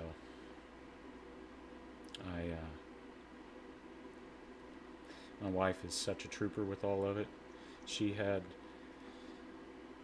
a great attitude the whole way through the pregnancy, and gosh, she's such a great mom. Lindsay, I love you. You can she is also a jeweler. She went to school with me. I'm not going to give too much of her information out here, but she is also a jeweler, and she is a professional, and she is a fantastic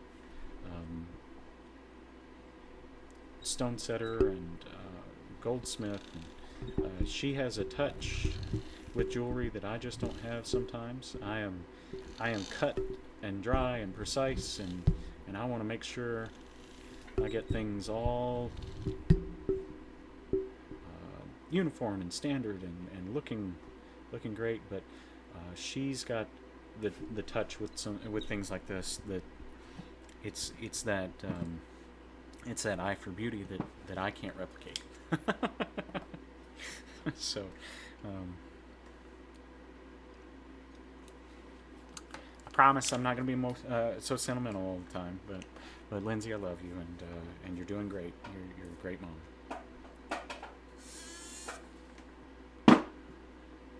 Okay, wheel brush. I'm going to polish the sides of these prongs now that I've got the excess metal cut away.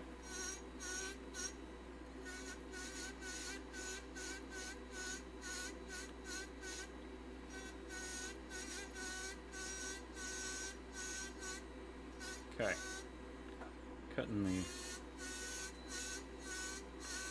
cleaning up the backs of the prongs too, where I kind of pressed them with the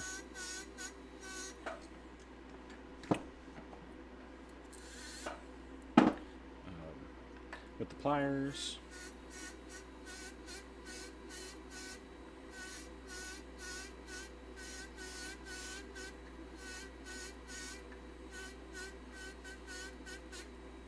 Okay.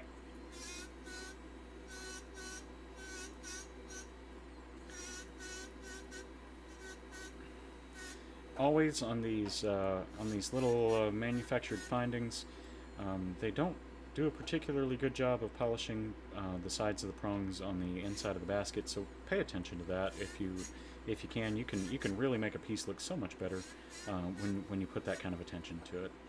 All right, coming in over the top of these prongs, we're going to round them out gently over the front. We're going to do that with all of the prongs here, and just like that, round it off. And then I'm going to come the other direction. That's an important step that a lot of people forget. Polish multiple directions, and on a prong like that, you can run over the front of it too in multiple directions, and that just makes it a little more shapely, a little more uniform. Now, this guy's a little high. I'm just going to round him off a little bit. I sometimes like to come at the prong like this and round it over the back. Well, there you go. Set. Polished. I'll take it out of the mounting, and I'll do a final polish on both the underside and the post itself. You want to make sure those posts are polished. The way I understand it, and I don't wear studs very often, so I couldn't tell you. The way I understand it is a rough stud it can be kind of uncomfortable, so make sure it's nice and polished. No nicks, no sharp spots. You can kind of keep turning this over and over. So you'll notice that this one has a stamp on it. Always make sure to polish around that stamp, because sometimes it can get a little jagged, and that can both make it hard to push on a friction back and uncomfortable to put on. So there you go. Carter Porter says you can tell your watchers that I harassed you at school. No, Carter, sitting next to you was a treat every day, because I was always laughing.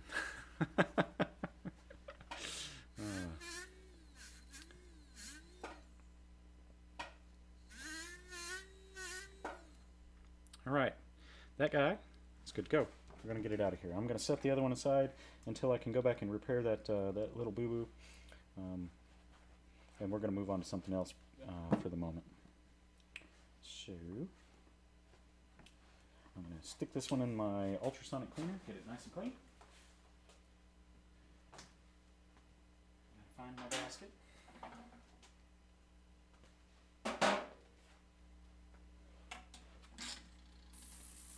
So you'll probably hear the ultrasonic in the background. I'm sorry about that.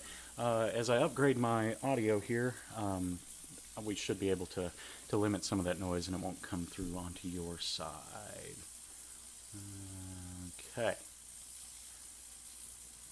Thank you everybody who's watching on Rumble. Rumble is kind of my choice of home. YouTube is a great place to live stream, but I've got my issues with YouTube, and you know, one of these days there may come a time where I might want to say something a little spicy, and YouTube may not agree with that because it doesn't follow their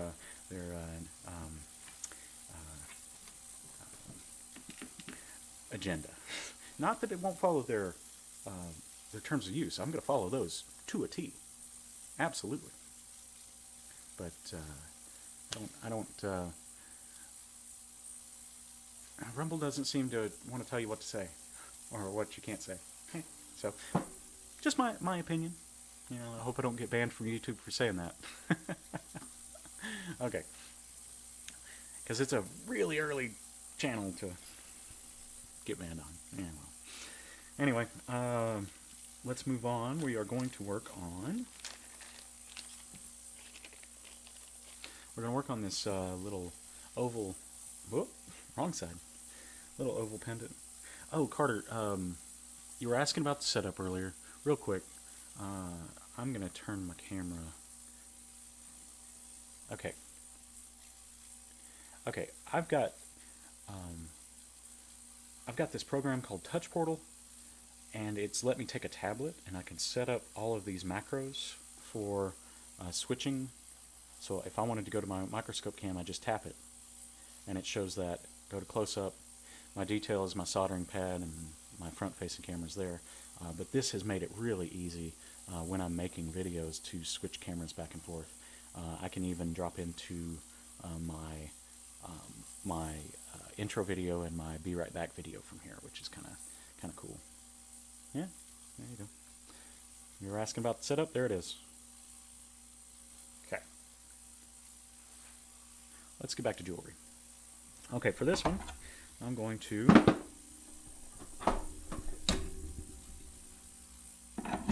we're going to put it in our gray plate. I use the term gray plate. I don't know what an industry professional. I don't know what anyone outside of the shops that I've worked at would call this, but it is just a piece of T aluminum. I've cut the corners off to make it easier to hold in my Benchmate. When it has the corners, as I'm turning, it would make contact with the bar here. But since I cut those corners off, it lets me move a little more freely. And I've got Thermolock set up on this. I took a what do you call it? A cutoff wheel, like a Dremel wheel, and I scored this plate up on top so that the Thermolock would set down into it. And the Thermolock gets kind of dirty when you're polishing around it. It's an expense that I'm willing to make to buy this stuff because it's so handy. And if you want to take it off, all you have to do is throw it in some acetone, and it comes off really easily. I don't fuss about keeping this stuff perfectly clean. Well, you know, I'm not an engraver. I don't have to have the perfect hold on this for big projects. So it works for my purposes for sure. Okay. Whoa, we are playing with fire here. All right.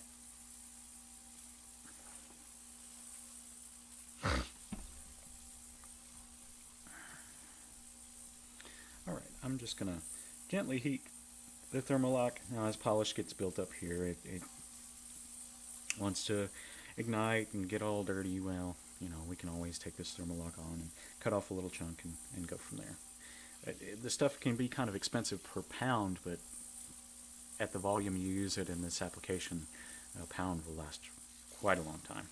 A half pound will last quite a long time. So it is worth it just to be able to hold the pieces in place. Okay, So I've heated that up really well. I like to take just the back of some pliers and or tweezers and flatten it off. That Thermalock just kind of peels off with your fingers. If you haven't gotten it too hot, it doesn't stick to you like napalm, but it's easy to use. All right, I got that nice and hot. I'm going to take my basket. I'm going to press it down in there like so.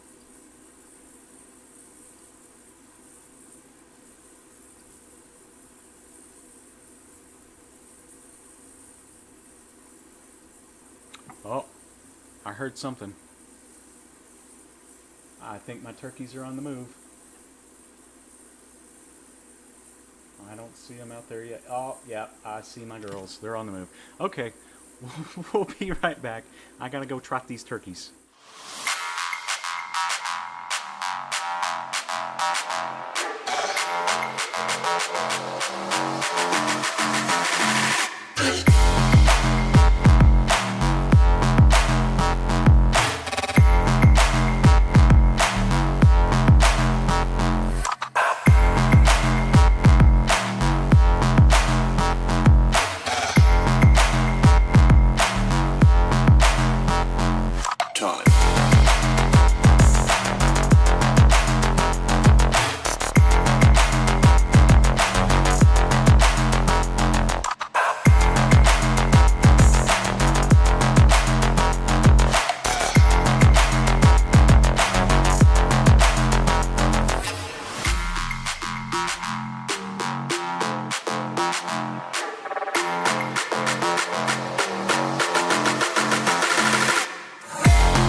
Okay, the turkeys are marked safe.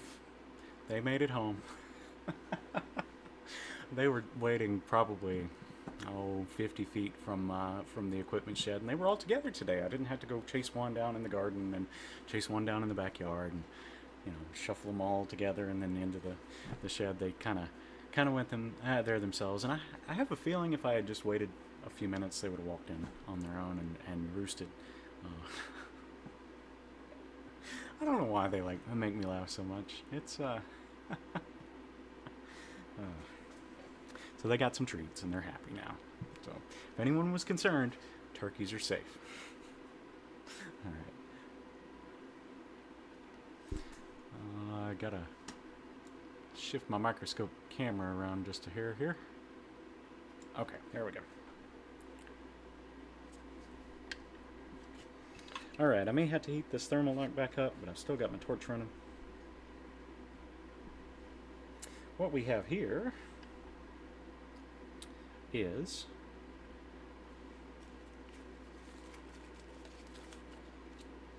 a 1.2 carat round, oval diamond. This is a G color, so pretty close to colorless. I mean, DEF would be pretty bright, pretty white. GHI in that range only has a hair of a yellower tone or brown tone.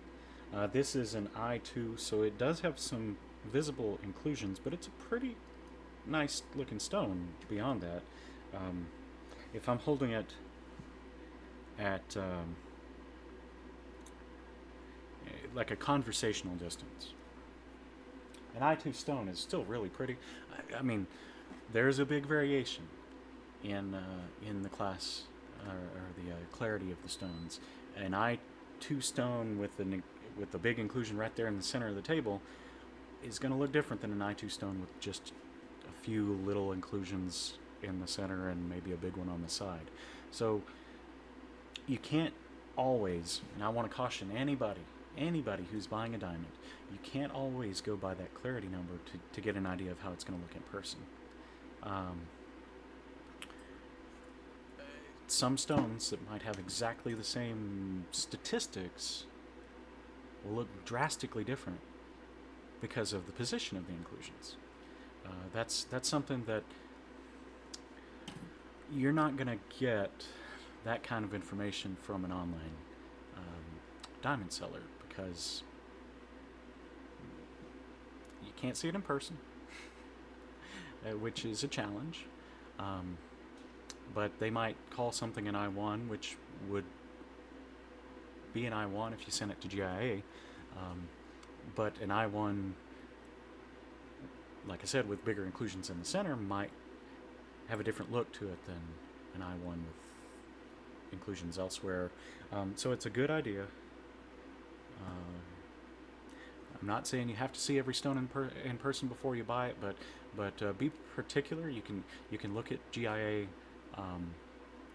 documents, and on that GIA document, it'll give you a map of the inclusions. It's useful sometimes.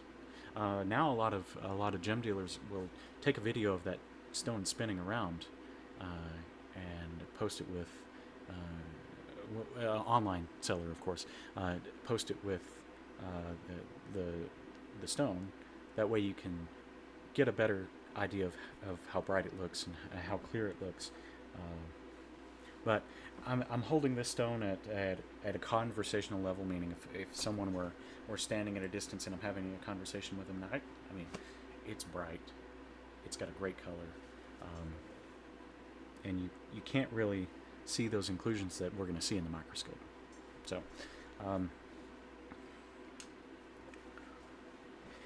there are some really big internet diamond dealers that'll give you a good price, but sometimes they haven't been as particular in putting their eyes on the stone to say this is a quality diamond. So just opinions. Don't take my word for it. Do your research about it.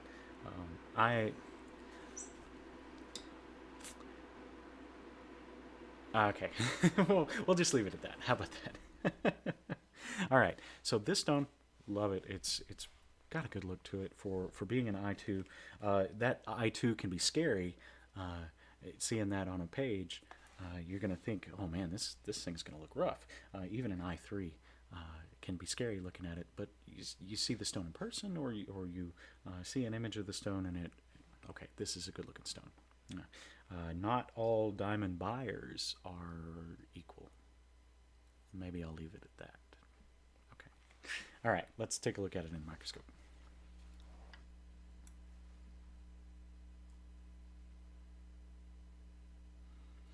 I don't mean an end consumer, I mean a person purchasing diamonds to sell to consumers.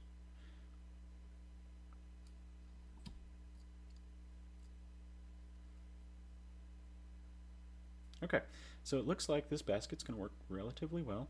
We're going to cut our seats kind of high so we have plenty of prong to work with and we don't have to put an elbow in the prong just to make the stone fit. Okay, you can kind of see probably why they gave this an I1 is it's got a very visible inclusion right here. It doesn't look like it breaches the surface of the table. It might, but that's okay. I don't think it takes away from the stone necessarily. Now, one reason I say not all of them are like an I2 might be judged one way and look another is those inclusions get reflected. They get reflected off facets on the back of the stone. They get reflected on the girdle. They get reflected from the crown and around. And an inclusion in the wrong spot will look like it's everywhere in that stone. But an inclusion in the right spot, even if it's a big, nasty-looking inclusion, may only show up in one spot, meaning it's not getting reflected a dozen different ways. So, okay. I like that stone. The crown is kind of tall, which is okay. Looks like it's a little not uniform side to side, but that's okay too. You see that in ovals and marquees a little bit more, where they might have had to bias on one side when cutting it, just to avoid maybe there was another big inclusion over here that they didn't want to include in the crystal. But it's got a nice oval shape to it. Sometimes you'll see ovals that have a very shallow lobe on one side and a very wide lobe on the other. This one's not too bad. Well cut overall. I don't see a lot of misshapen facets. Okay, cool. Let's make our preliminary cuts. What I like to do with that, or for that, is I will take a larger 70-degree burr. I like to pick one that approximates the curve of the end of the oval. This can save you a little time because what you can do is when you cut your preliminary seats, you can do two at the same time and level them off easier. And then as long as we cut it at the same height, we can do the same thing on the other end, level it off correctly. And on this stone, I might leave one side a little deeper than the other. We'll cross that bridge when we get there. But I'm just going to mark a preliminary seat, cut gently into it, and this curve for the end of the stone that I've chosen should make it easier to cut our seat. We'll know which direction we need to cut to allow for the girdle. Okay, so here we go. I told you I'm going to cut it a little high, higher than I normally would. It's a little unclear there. There we go. A little higher than I normally would on this one, just because it may be a hair big for this this setting. This is an 8x6 setting, and it looks like our stone measures 8.1 by 6.02. So we were kind of pushing the limit. If it were any bigger than that, I would go with the next size up if I were choosing a mounting for it.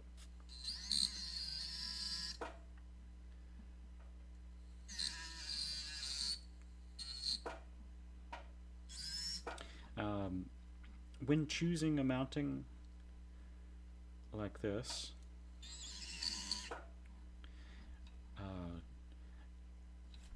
I always lean bigger than smaller.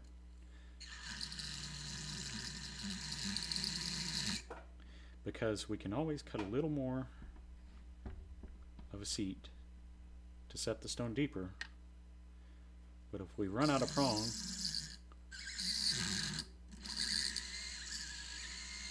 we're going to have to make it look kind of funny.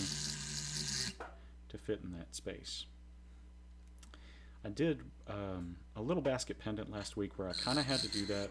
I had to angle the prongs outward for the size of the stone, and you can kind of tell in the finished product that those prongs come away from the basket. It puts a little curve outward in them. It doesn't take away from the setting or the stone itself, but I would prefer to have a slightly bigger basket and set the stone in with a less, or maybe the term shallow here would be better, a shallower seat, because I know that prong's going to be stiffer, it's going to hold up to more wear, it's not going to bend, and that stone, if I've cut those seats correctly, is never going to go anywhere. It can't come out, it physically cannot come out of those seats once you have it in correctly, as long as those prongs remain where they're at. So if we can get that stone in place and keep as much of that prong as possible and cut our seat, just with a little bitty notch even, that stone will stay in there. And it'll probably last a little longer because your prongs are a little thicker.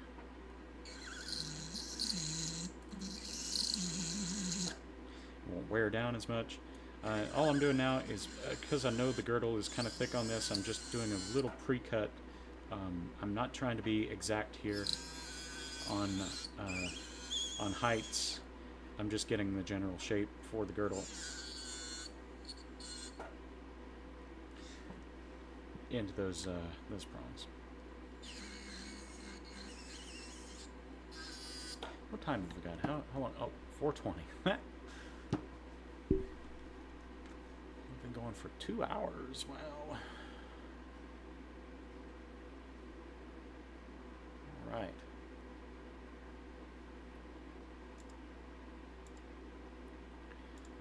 Check the Rumble chat real quick. All right. We will keep on keeping on. So I've got that preliminary seat cut. You're going to find certain words that I'm going to use a lot, and call me out on it if I use the word preliminary too much, because I feel like I'm saying it a lot. You're like, hey bro, get a thesaurus. A thesaurus. Alright, so now I've switched over to a much smaller 70-degree burr, and I'm going to cut the seat a little more exactly for that stone. So I've eyeballed the height, and I've used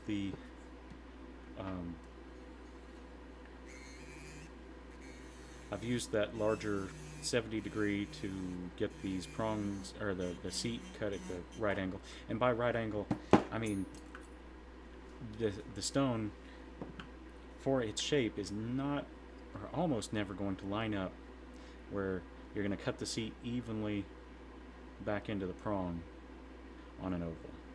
You're either going to have to cut it slightly biased on the long ends, like this, or slightly biased on the short ends if it's a fat oval, like that. But it rarely ever lines up exactly with the gallery and the way it's shaped. Proportionally, it should be pretty close. This one, it is kind of close, but that's part of the reason I do that first cut with the larger the larger 70-degree burr, because it gives me an idea of what angle I need to cut this seat at for the girdle.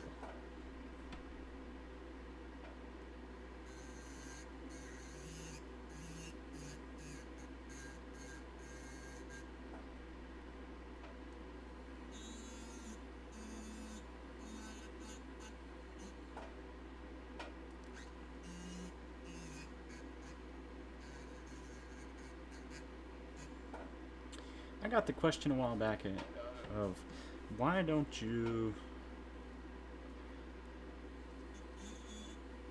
go for your master jeweler with what's the Jewelers of America, or JOA, I could. I I'm the kind of person that will probably never call myself a master. Doesn't matter how long I've done it.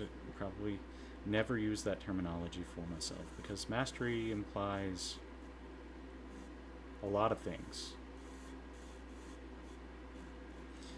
Some people say you have to do something for 10,000 hours to be a master, and I say 10,000 hours is when you start thinking about approaching the concept of generating the idea of becoming a master at maybe one or two things.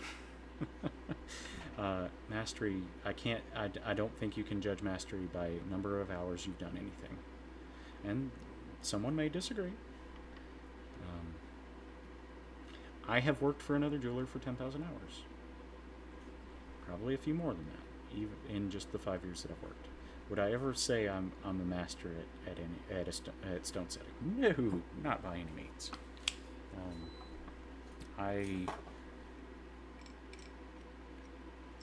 I feel like I have mastered some concepts to a point where I could display them with precision, and that's part of the reason I did this. I made this channel, but I would never ever use the terminology master for myself.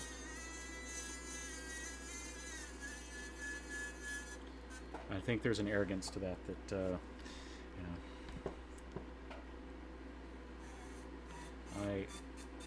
I can't really appreciate. And there are plenty of people who call themselves a master jeweler who have a certificate saying they are master jewelers but have never sat their butt behind a bench.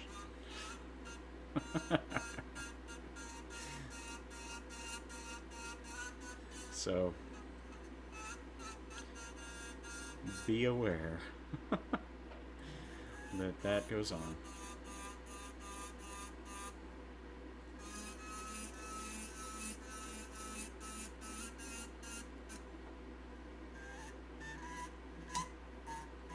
Okay, all I'm doing right now is just I'm going to clean out some of that thermal lock, and I've taken away all of the manufacturer's markings on this piece. I'm going to cut this thermal lock away. This is another reason I really like this stuff is I can take a burr to it. It doesn't bind up in my burr, but it sticks together really well because it heats up as you're hitting it with friction. And you can grab these chunks and take them out really easily and get them out of the way. And I just like to squish those back down into the when I can squish them back down into the rest of the thermal lock just to save myself some material. This stuff, if you let it bubble up on the inside of a piece like this and you go to set your stone in there, you might find your culet resting on the thermal lock, and you'll think the stone's tight until you take it out of the thermal lock, and then you realize, oh no, this stone didn't get tight because I didn't pull it down all the way. I just set my stone in thermal lock instead of in the gold.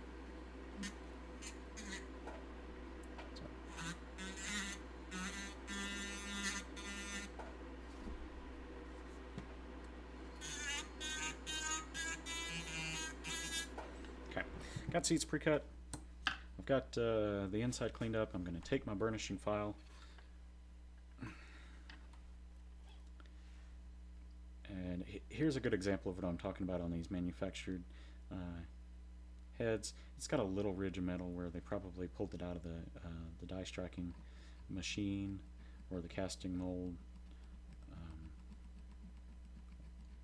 Had a little lip there, so take those off. It'll make it look so much better than if you were to polish that as is, just with a quick brush of polish.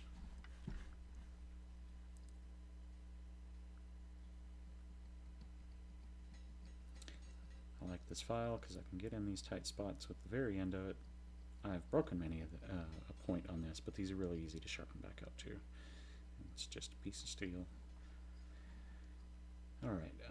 Also, on a piece with the bail, they almost always have this little casting line up the center of the bail, and once you have a stone in there, it can be kind of a pain in the ass to get the casting line off of the front of that. So I just take it off with the file, very briefly.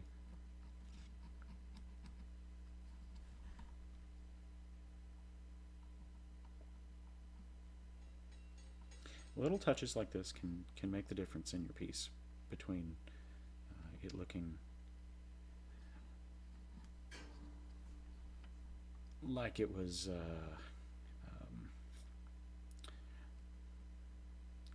on the clearance rack or not. How about that?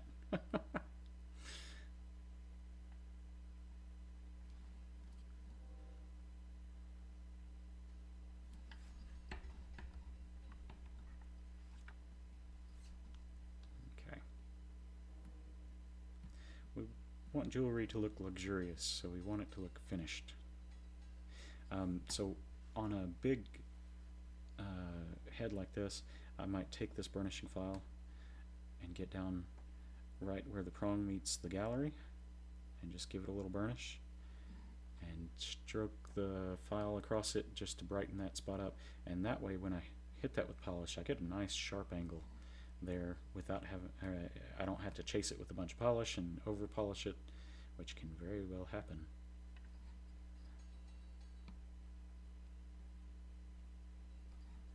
All I have to do is hit it with a very quick brush and it shines up really well.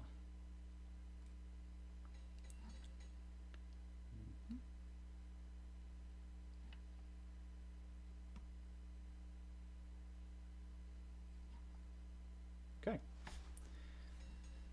We've got that cleaned up a little bit better. We're going to pre-polish it after we make sure our stone's going to fit. So on an oval, my preference usually is to pull the two prongs away from the bail back, even though it means I'm going to have to pull them back a little bit further. It seems to be easier to sneak that stone in than to pull the side prongs back.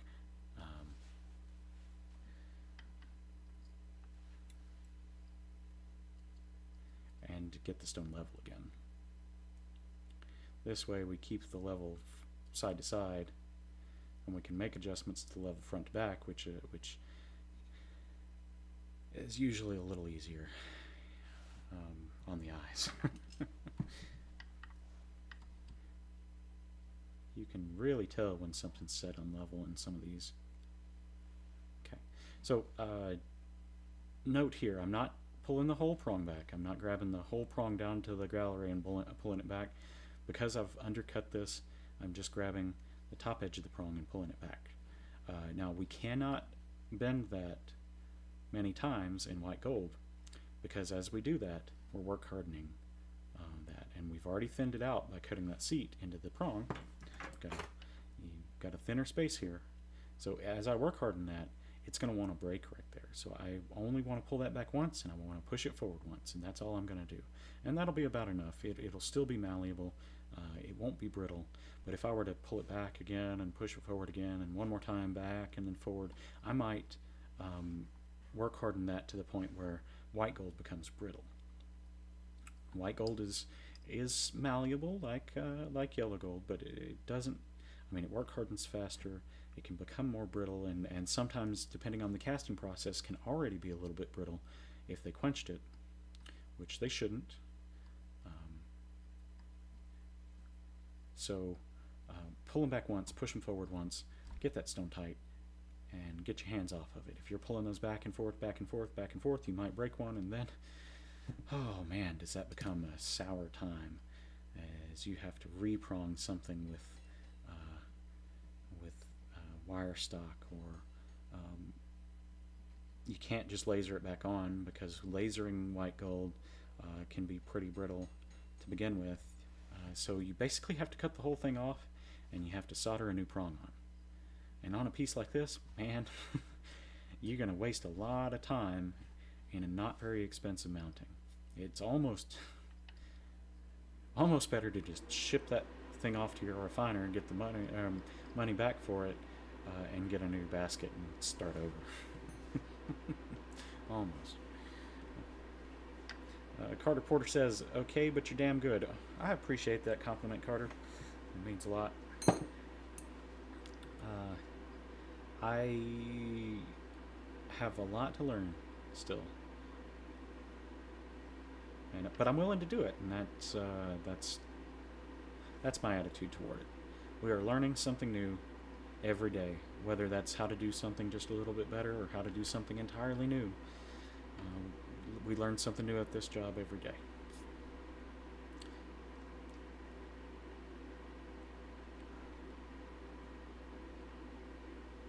Okay, so I've set this one kind of high up. That's okay. I didn't cut more than 50% into the prong, but I also didn't bend those prongs on the back side to fit this in. I am going to cut just gently further. Alright, let's see. I want one side to be a little bit less tall than the other because of the shape of the girdle. You can kind of see what I'm talking about here. Girdle's low here and high over here. So I want to account for that so that our stone sits level. So I'm going to remember which prongs are high.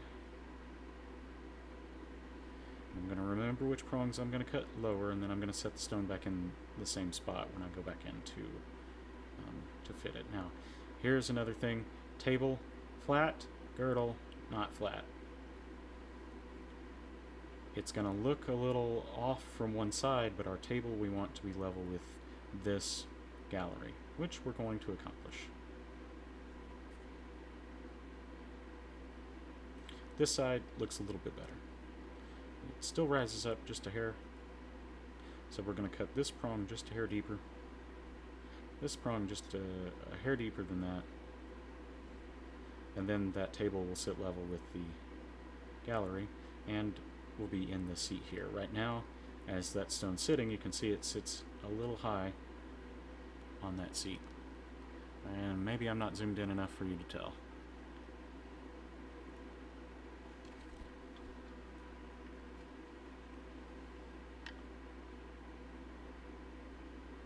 There you go.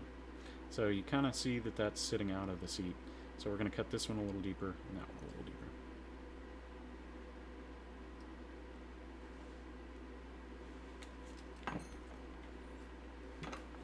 Using our small 70 degree, I just feel like I have a little bit more control in shaping that seat, because all stones aren't cut equally. All stone setters, well, sometimes they cut something to account for inclusion, sometimes they're just not well cut.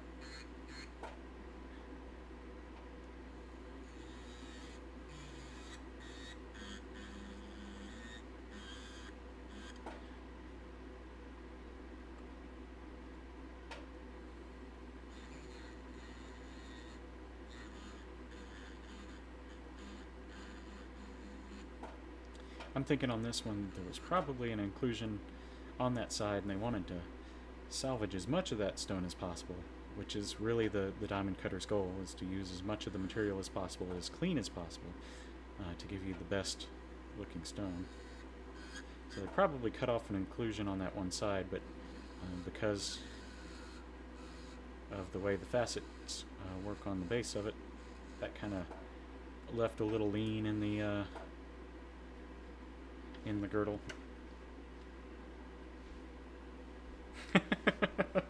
Carter. See, this is why I liked sitting with you in school. He says, okay, with more time you can become more gooder. Indeed. Indeed we will. We will become much more gooder. Mo better. Alright, I'm going to make sure that I'm turning this stone the same way every time, so that all my work in cutting those seats, especially for each side of the stone, doesn't get wasted.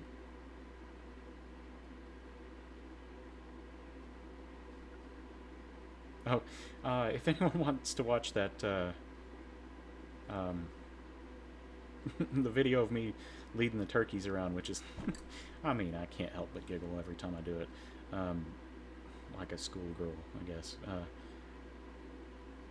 You can find that on my personal X account. It's Jeremy Jackson.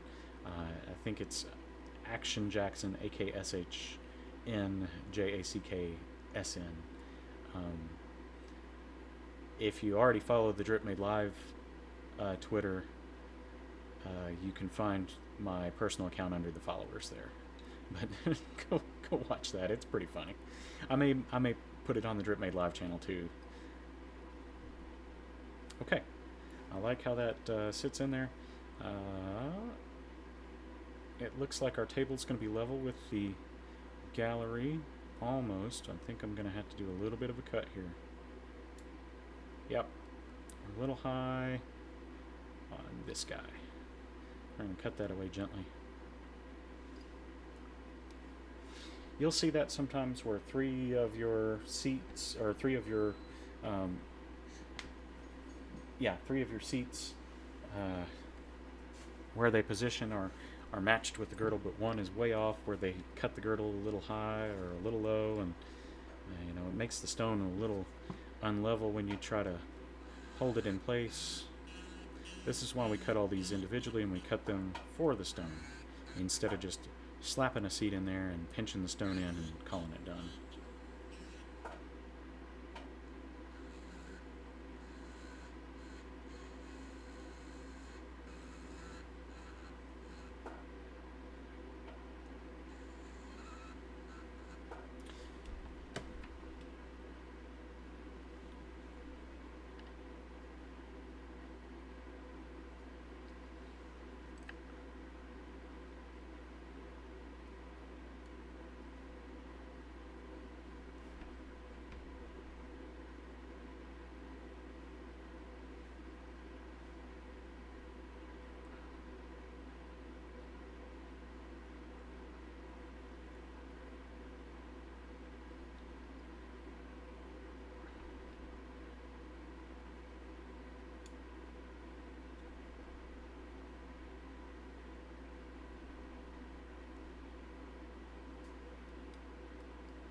Okay, I'm really happy with that. That looks like it's going to match up very well with the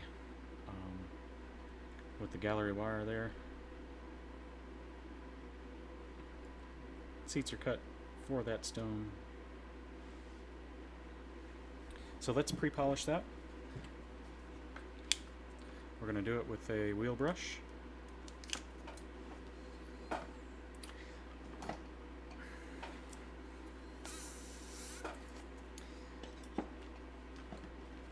Most of the time, I prefer using polishing brushes in my flex shaft. Kind of going on a tangent here. I like to use a polishing brush in my flex shaft instead of a micromotor.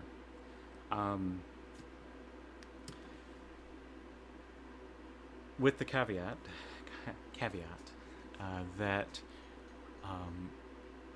that I'm using a flex shaft that can run both forward and reverse.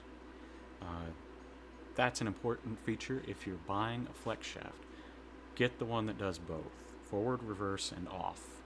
Look at the switch. Make sure it's not just two settings where it's high-low. Get the forward, reverse. That is a game changer when you're stone setting, because if I'm going to polish inside this, I can take my flex shaft. I can with an end brush. I can here. I'll demonstrate as I do this. I can take my flex shaft with an end brush, and I can go in here and I can polish one direction. I can flip a little switch and I can polish the other direction. As I'm polishing this direction, well, your polish takes away metal. It doesn't take away a lot of metal, but it takes away a little bit every time you polish something. With a finer polish, you're more burnishing metal, but you're still cutting some away, very, very gently. So as we run it forward, we're with an end brush like this, we're polishing one side of the seat really well, and the other side may not get quite the polish, just in the nature of how these bristles move. So you can polish it one way, flip your switch to reverse, polish it the opposite direction. It balances that out. You get a nice smooth seat. You take away any flanges of metal that are on the side of those prongs, and then you don't have to worry as much, particularly on colored stones, that you might have a ridge or something that's going to break your stone or chip it. Diamonds, you don't have to worry too much. Mike Turner sharing all the secrets now. Yeah, I'm an open book. This is why I created the channel. Ask me any question. In my opinion, there should be no trade secrets in the industry. You can keep your secrets shop to shop, but we all grow when we learn from each other. If I could have a mentor to learn under again, I would jump at that opportunity in a heartbeat, because you can learn so much from another person who's had different experiences from you. I won't rant about that. But anyway, run it forward, run it reverse. Great opportunity. I can do that with the micromotor, so I right now use this to polish. I don't like to, because when you polish, you're putting pressure on the end. I'm going to speak with this thing. I can polish both directions, but as you're polishing, it may not seem like it, but you've got to put a good amount of pressure on your polishing wheel as you go. Why wouldn't I want to do that, or why would I be concerned about that with the micromotor? Well, you can wear out the bearings in the end of this micromotor very quickly if you put a lot of pressure on it. Now with the flex shaft, you ain't gonna wear out the bearings in this. You can push this thing as hard as you want. You can run it, and because of the torque on your motor, like for example, I'm running an eighth of a horsepower on one, and it doesn't tell me on this one. Why doesn't it tell me the horsepower? I'm 90% sure this one's a quarter horsepower. It's the Fordham CC, but don't quote me on that. You can put a lot of torque behind it, meaning if I put pressure on my wheel, this motor is going to be able to overcome that pressure easier. With the micromotor, you can't put a lot of torque on that. Number one, you burn up your bearings, and number two, you can burn up your brushes if you're using a brushed micromotor. If you're using a brushless micromotor, it's a little less of a concern, but wearing out the bearings is something you don't want to have to change all the time. The micromotor can get kind of sloppy. When it gets sloppy, and your burr's going to not spin fully, you're going to have points of time where the burr binds up, and the micromotor spinning behind it. Yeah. So I don't recommend polishing with this. I'm going to do it right now because I want to run it back and forth, but don't do it very often. Anyway, rant over. Carter Porter. Mike Turner says agreed. Love this stuff. Yeah, hey, that's why I'm here. Definitely miss the community aspects of the school. Mike also went to school with us, and he's a talented guy. I like Mike a lot. Okay.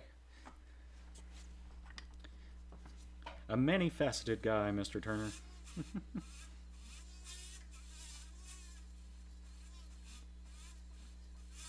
Okay, maybe I should show you what I'm doing here. Polishing forward.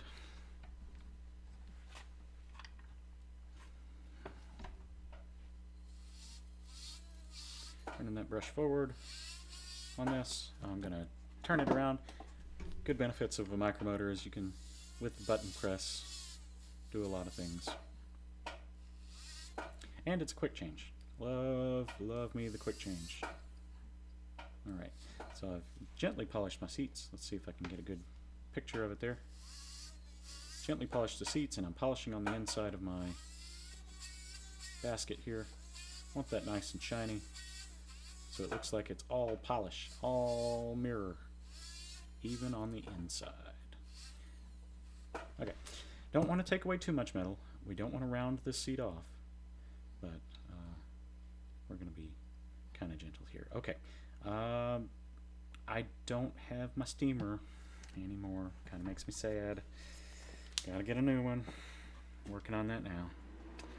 So normally I would take this over to the steamer, steam it off, get that debris off. Um, and so or alternately, I just want to take some of that debris out of those seats. I'm just going to use a wheel brush and knock it off. Just like that.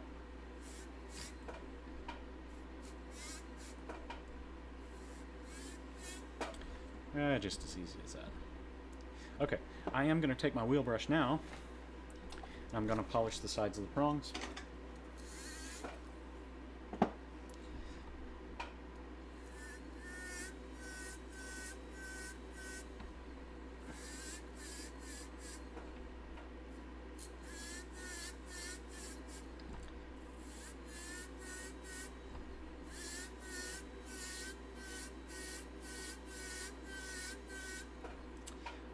Well, since I have so many people in here from school, I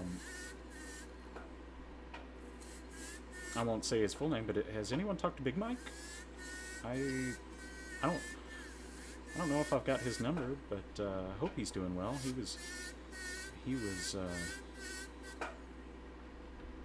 think he was running his own show, meaning jewelry shop, not show like this, but hope he's doing well. If anyone knows anything about him, hey, drop me a line. Let me know he's doing all right. If anyone can share this show with him, I'd love to chat with him sometime.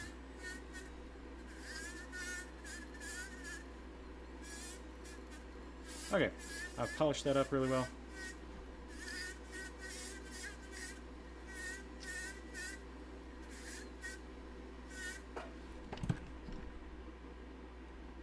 Okay. Thank you, Mike Turner.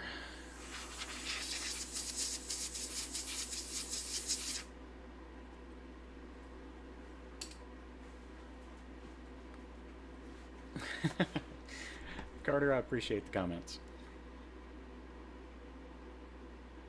Yeah. Well, thank you, Mike.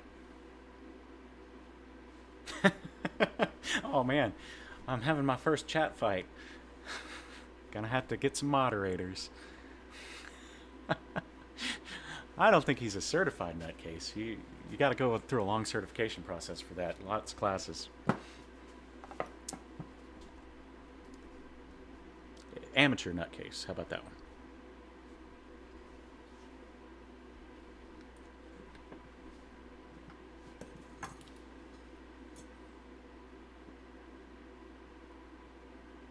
Loving the chat today. Thank you guys for being here.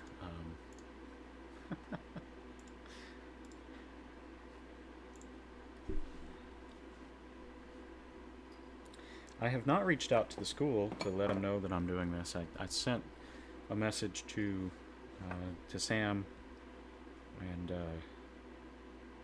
I don't know if she ever stopped in, but I intend to get the word out there that I'm doing this, and if anyone there at the school can learn what I have to show them, I'd be happy to teach. I don't want to be a teacher by trade. I've already done that. But I'd be happy to have people tune in.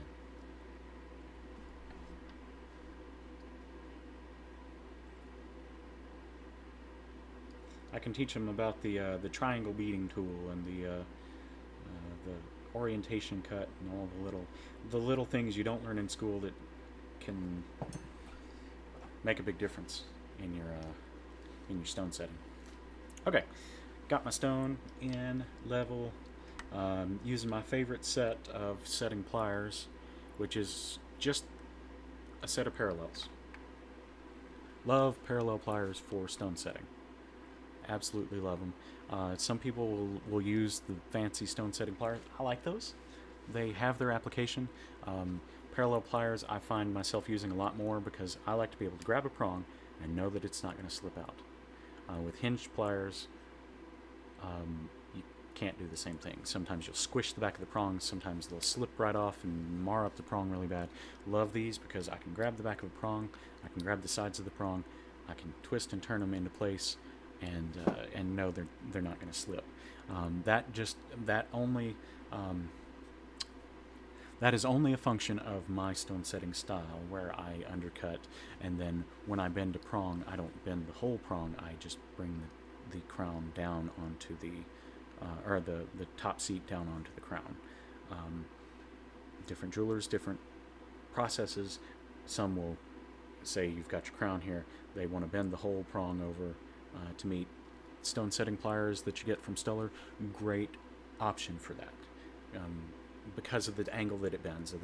They're hinged in the right way, so they bend at a good angle where you can hold on or set on the back of a prong one side of the pliers and then bend on the other at the correct angle to get there. To each their own. I have found that I can get a stone tight in one pass if I use this method versus bending prongs down and then coming, like doing what they told us in school, bending the prongs on opposite ends and then going back and bending them and making sure you're level. Well, I can do one pass with this, bend all my prongs down, good to go. I know it's tight. I know it's never coming out, and it'll stay tight. Now, why will it stay? Why do I know it's going to stay tight? Because in bending the prong, I'm not bending one direction and having the prong spring back. Big issue, especially with white gold. If I bend a prong one direction, bend it one direction, it's going to spring back here. If I grab it on both sides, and I think I demonstrated this generally in one of the other streams that I did, but I can grab this prong, and as I'm moving it forward, here we go. As I'm moving it forward, I give it a little twist,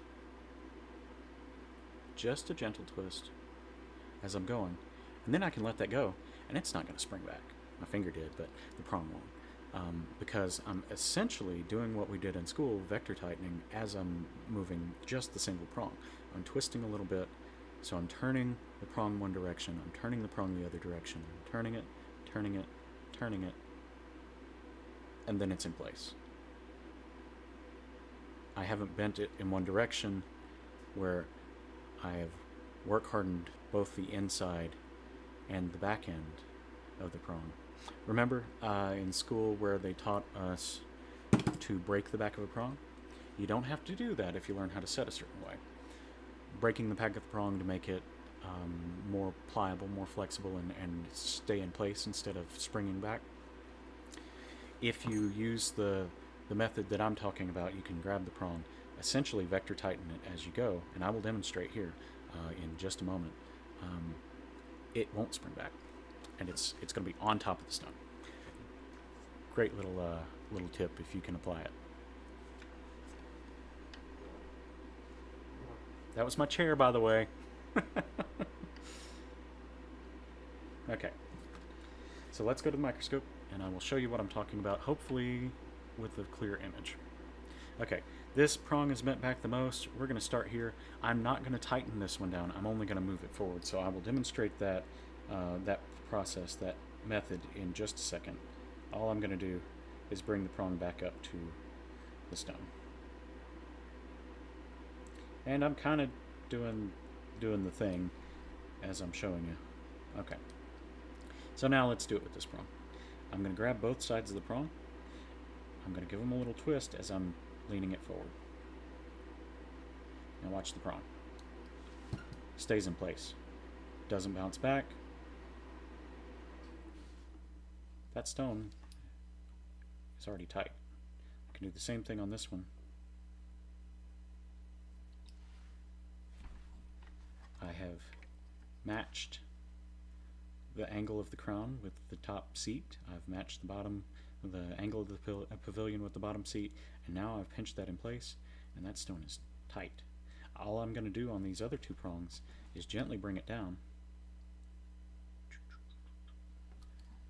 Same thing on this one.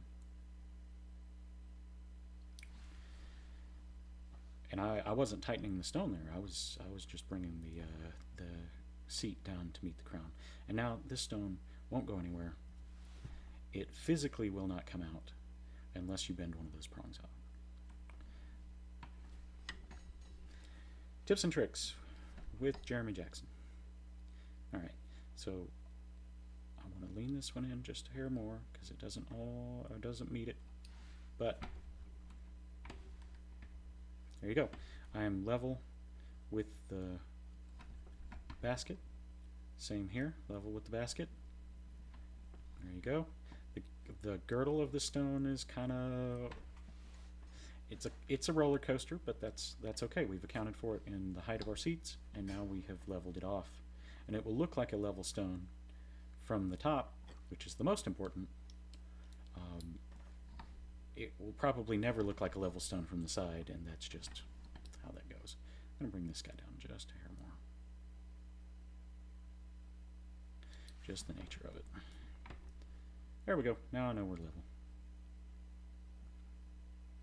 And that is tight. Okay. Switching to a sanding disc.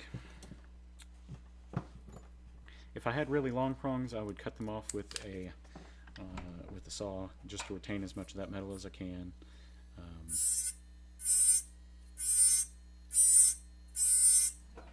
I'm going down to the level of the table, but I may go a little further in this case. And Carter, here's one of those situations where we're not going to use the table as a guide necessarily. All we're doing, or we're going to have to visually look at that and say, okay, after I cut burr this, where is that going to, how tall is that going to be? So I'm going to cut it a little lower on these areas where the crown is a little taller.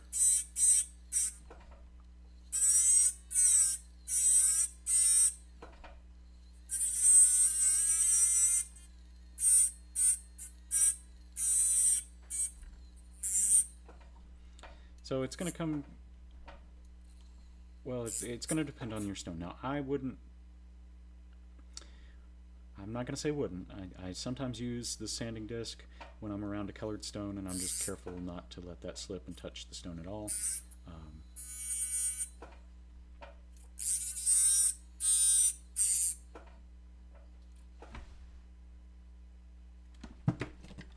I will say that in that case, I would lean more toward using a saw.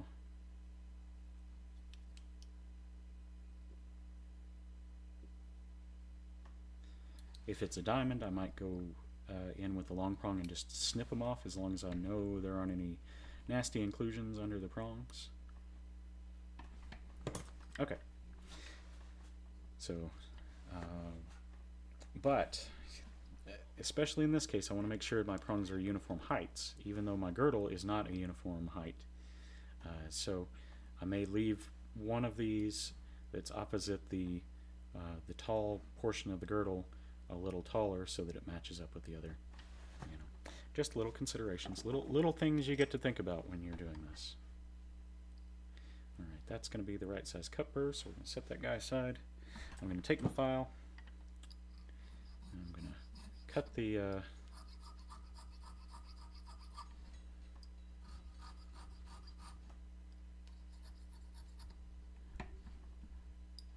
to cut the corners off of the front of these prongs, kind of like we did with that stud. Just kind of pre-rounding those. That saves your cut burr a little time, and it saves you a little time too. And you don't have any little flanges of metal. Now, with the diamond, I am not particular about staying off these facets. I know this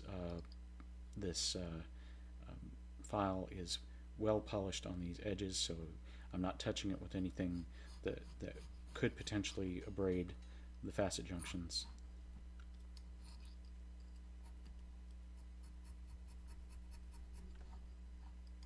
Okay, got that cleaned up.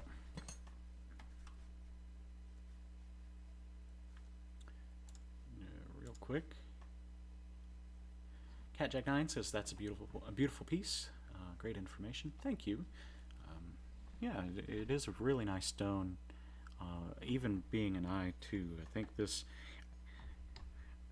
think anyone would, from a distance, not classify this or not think this is an I2 stone. So, good eye on the person who purchased it.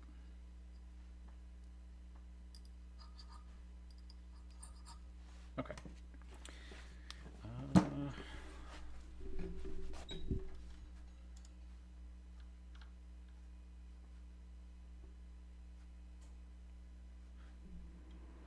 Mike T, that's good information. Thank you.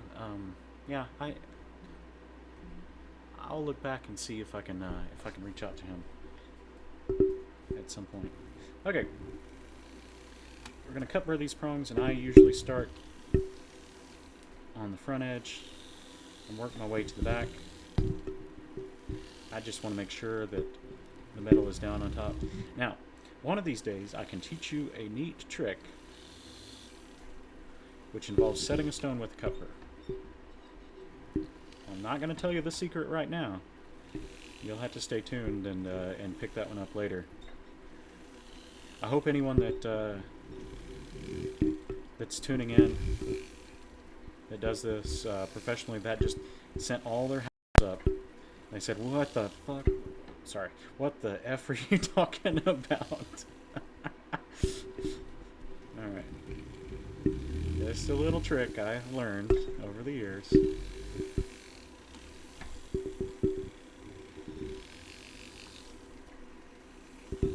Believe it or not, it can work.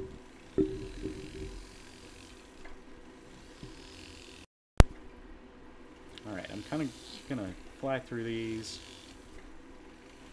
making sure we get all the way down on the stone. I really like these twin cut burrs.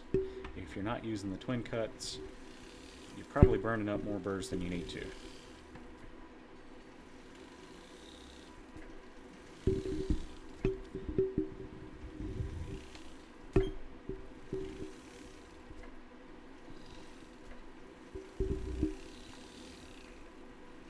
Okay, like I said, I'm going to leave one of those prongs a hair taller than the other. So I'm going to take this guy down just a little bit more.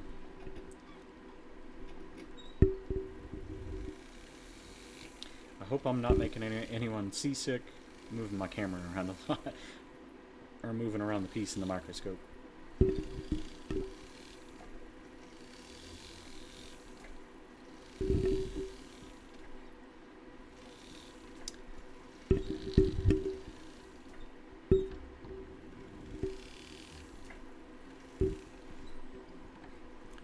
All right.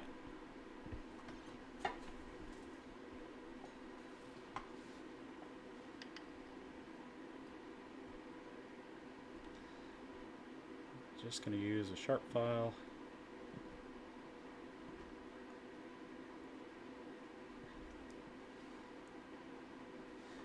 And then a graver.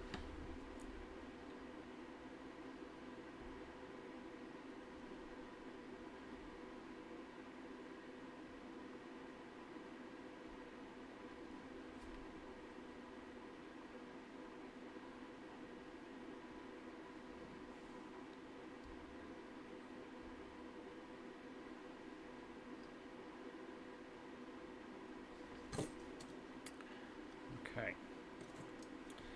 Cut those where I want them. I'm going to take this out of the Thermalock. Oh, let's make sure we get this this bead looking pretty.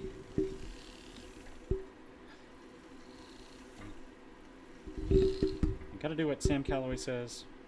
Cannonballs, not rabbit turds. We want our prong tips to look like little cannonballs on top of the stone holding it in.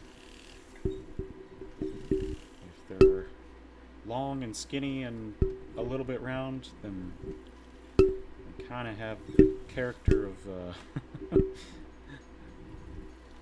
something you don't want.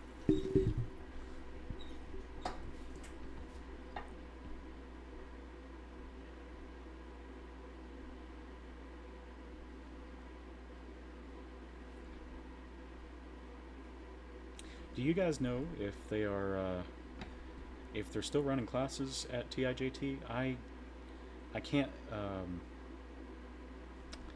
I don't see the Facebook group anymore. I think it's invite only or private now, or they just stopped posting there. So are they still running classes? Does anyone know? I went to visit a couple of years back, and this is right before I got married, and we were no, right after I got married, and we were talking to some of the students, but I don't know how the school's doing now, because I think Underwood retired. Sorry, maybe I shouldn't use names, but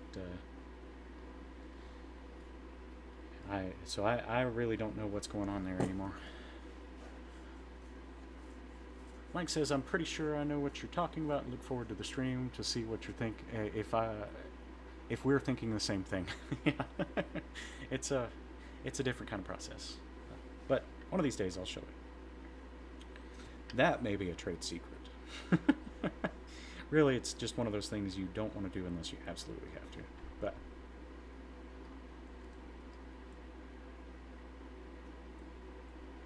sometimes you just gotta do what you gotta do.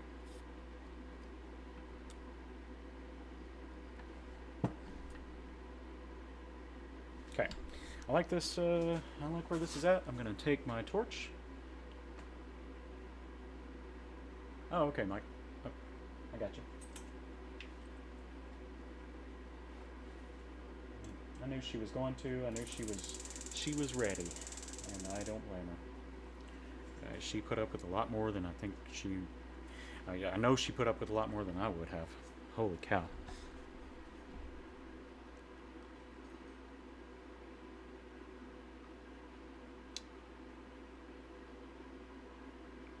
Okay, gently heated that. Pull this guy out of our thermolock. Whoa! Okay.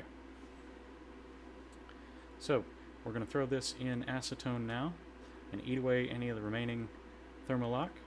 Won't take but just a brief moment. So let's go to the ultrasonic and some acetone.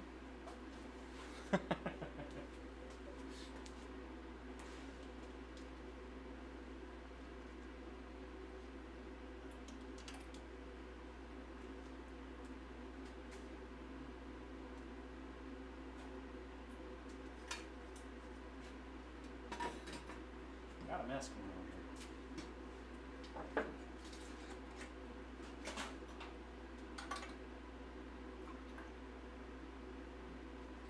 I need to get a little squirt bottle for my acetone.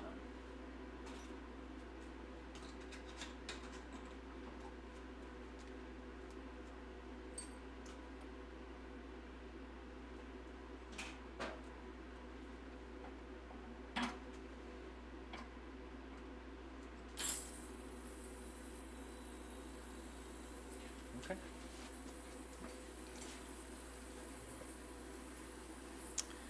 All right. So we've got that done. Let's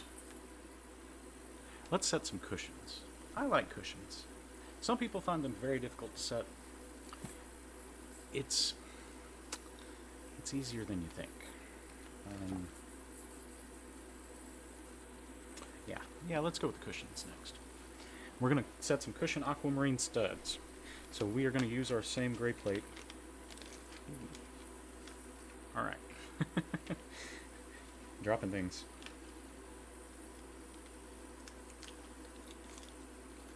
We're going to use our gray plate. I'm going to go ahead and take these aqua studs out, or aqua cushions out. Let's take a good look at them.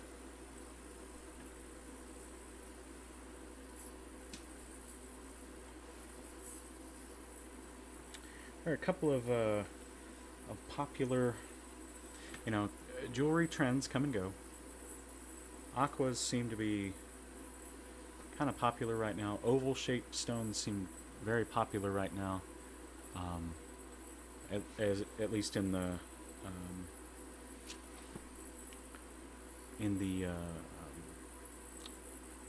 bridal world, you see a lot of oval colored stones all the time, but oval bridal stuff, let's look in the microscope. These are a really nice color of aqua. Not a lot of inclusions, but you got a few. Little bitty needles. The challenge with the cushion is really the thickness of the girdle at the prong. So a diamond cut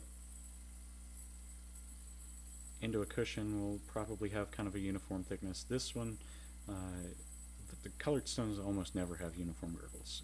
Just challenge that we have to approach. But we can account for that. And I think why a lot of people find them difficult to set is they want to just cut a single seat in every prong and drop the stone in there and make it work. Well, you're playing dangerous games there, is what I'll say about that. We're here for accuracy. We're here for attention to detail, and one of those details is how the stone is shaped. So you got to cut every seat for the stone. That's my philosophy.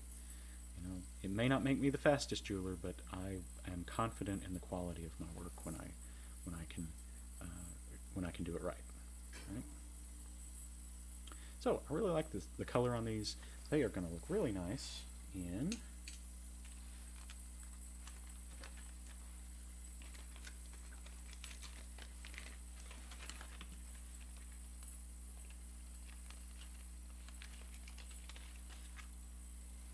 oh man, I'm going to get these all kinds of dirty with my gross hands. It's okay.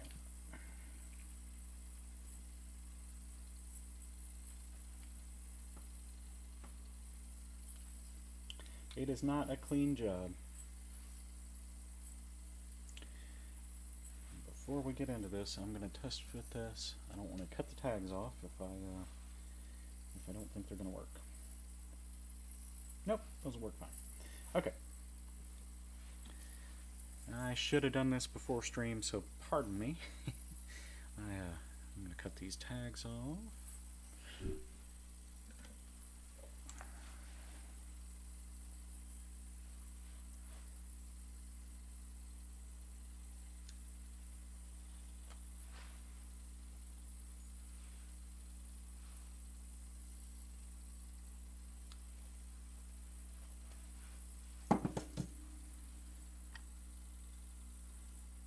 Okay, we are going into some pretty little cushion halo settings.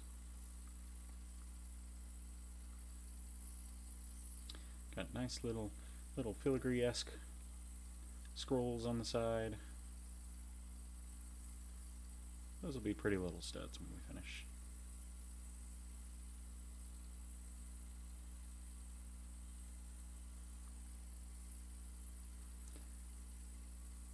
Good thick prongs. I like to see that. Thin prongs make me nervous. Very nervous. Okay.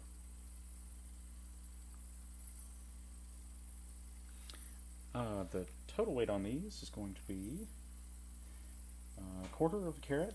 We've got 20 round stones in each, totaling an eighth of a carat each. The aquas are 1.72 carats total weight. So, kind of big aquas.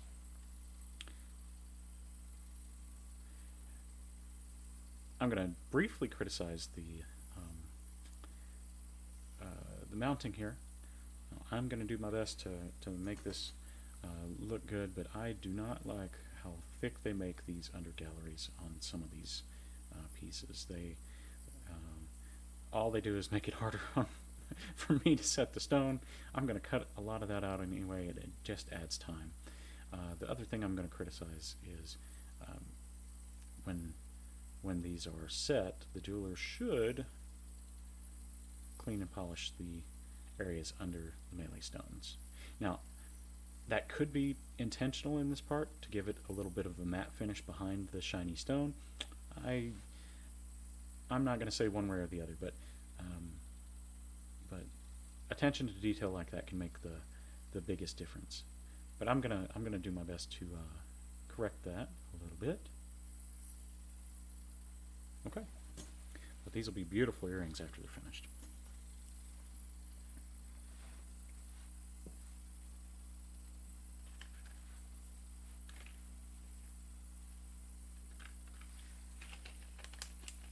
Okay, so into the thermal lock.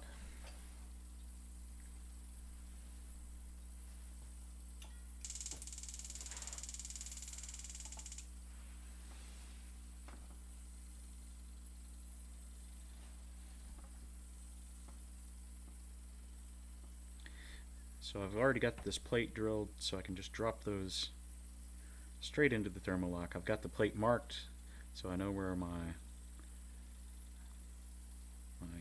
drill holes are.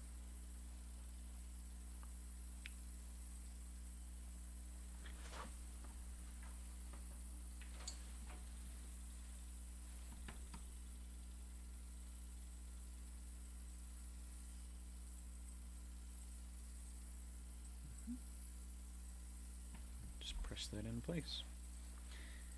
I like doing this over using the pin vise for a basket, because it's easy to put a lot of torque on the post in a pin vise. With the stud, they're small, or at least the base of them is small. You're not going to break that post off holding it that way. But with a big basket like this, if I were to accidentally put a little too much pressure on the halo as I'm moving it around, I could snap the post or significantly bend it, and then, you know, it's just something else to fix.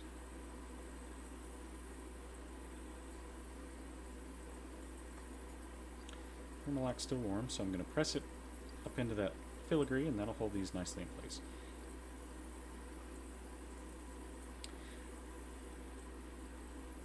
Now, one may ask, what do you do if you're setting a stone like this, or setting a setting like this, and you really need to use your thermal lock, but your stone can't tolerate the ultrasonic? Well, tune in to episode 7. I do a beautiful opal pendant. Can't sonic opal. It shouldn't. It loses its opalescence if you do that. So I walk through how you approach setting a stone like that, where you only want to touch it once once on the back of the prongs after you get it in place, and you can't put it in the sonic afterwards. So check it out.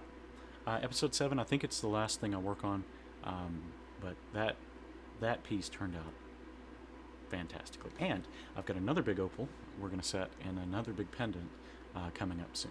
So, all right.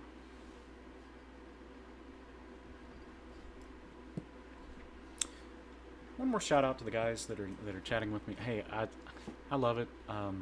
This is intended to be an interactive channel, like that you guys. You can bust my balls a little bit too, and I appreciate it. I'm having a good time. It's like old times.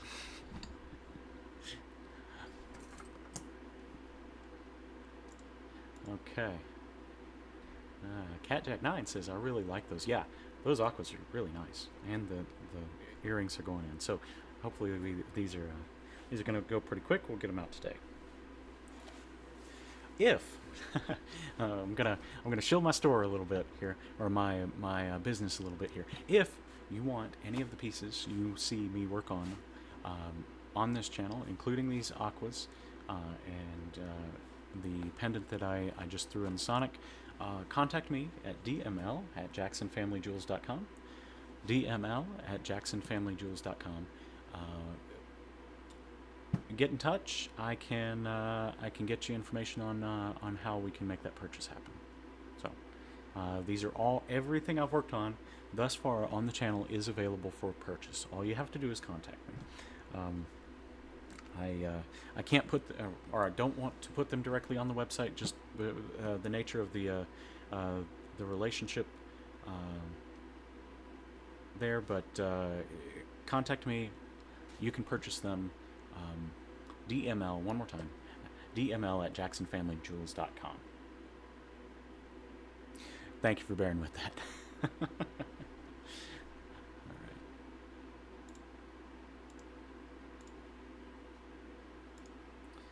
We are going to switch back. I'm just checking in on the other destinations here. Hey, looks like we're getting a view on Facebook too. Thank you for joining me. Yeah.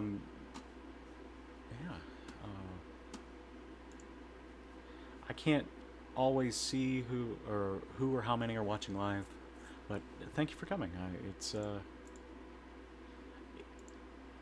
I'm having a good time, and I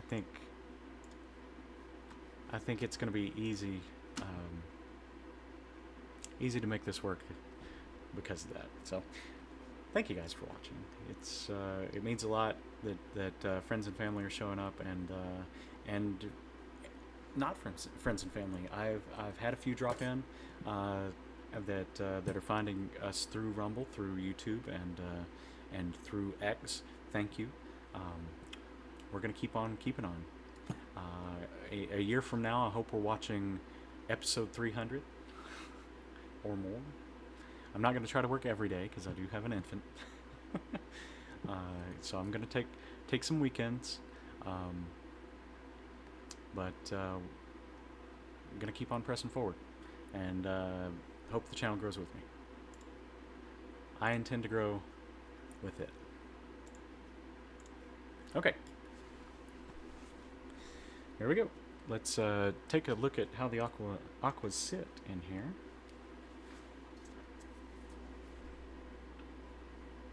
It's 5:30 now. We're supposed to get some rain here pretty shortly. If you're in Texas, I think you got a pretty good line of rain this afternoon.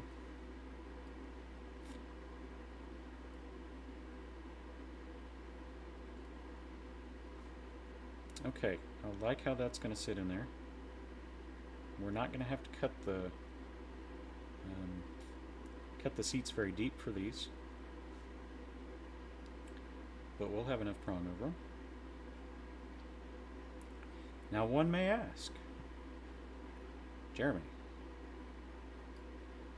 I've heard cushions are hard to set because they like to spin out. Well, I'm going to show you exactly how we stop that.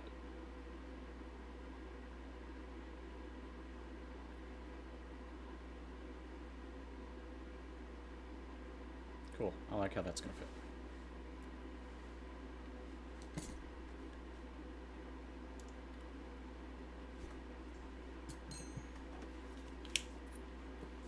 Alright, what I do need to do is get a look at the bottom of these in relation to the rest of the piece. Yes. One of the first things I'm going to do is trim that gallery up just a little bit because I want these to set nice and low. I want the girdle to be just above the level of that basket. But if we were to take those prongs away and drop this down in there, we can kind of mimic it here.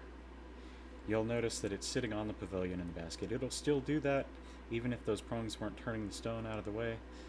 So we want to do everything we can to make sure that a stone never touches anywhere but the prongs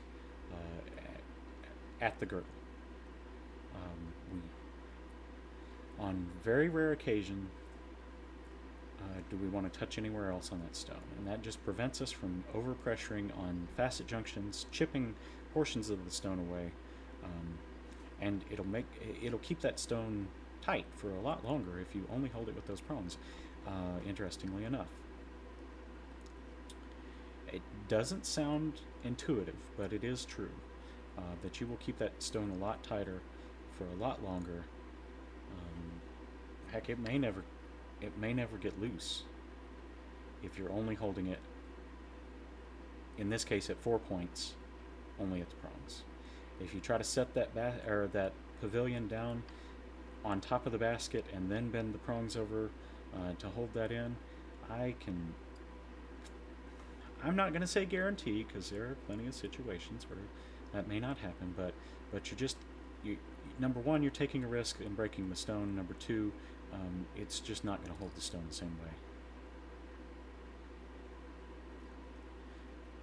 You throw that sucker in the ultrasonic, and I bet it'll be loose almost immediately. Okay.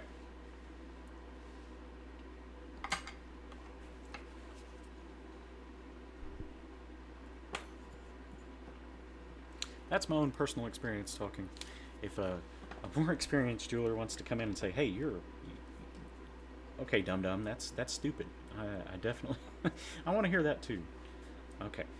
Oh, before we do that, let's trim away a little bit of those under bezels. I'm going to use a bud burr for that. A small bud burr.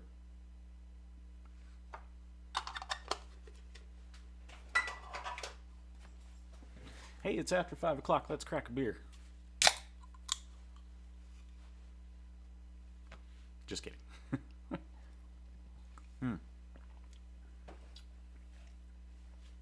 Now, if you want to hear stories about drunken jewelers, I can tell you a few.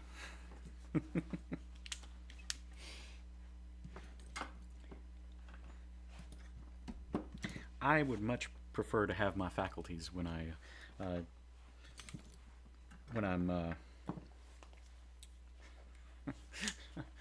setting great Graham stone that went through Auschwitz in her prison wallet. I don't want to take any chances unnecessarily, especially with my cognitive faculties. So you will never find me out of sorts on this job.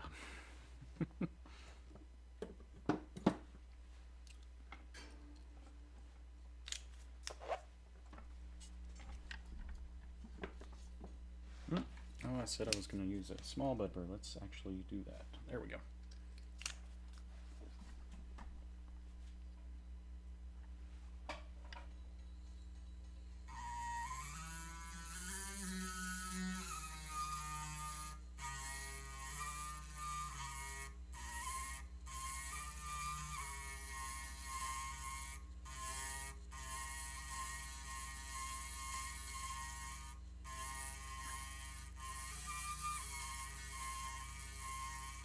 I'm just going to gently angle that away so that as I set that stone deeper, I'm not taking the chance that I'm touching the gallery.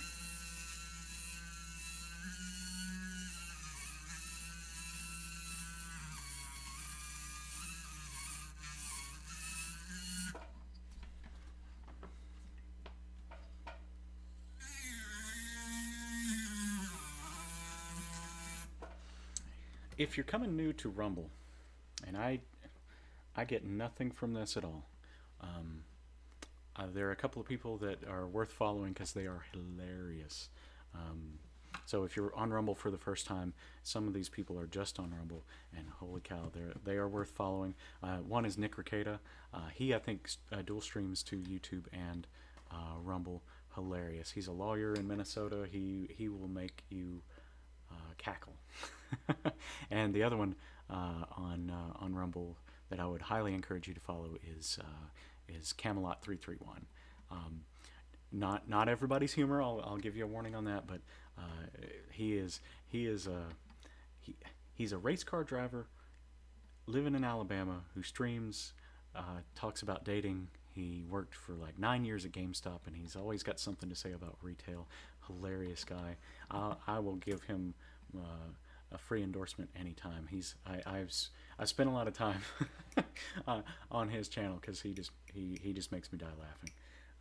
So Camelot 331 on Rumble, and Nick Ricada at Ricada Law on Rumble. Anyway.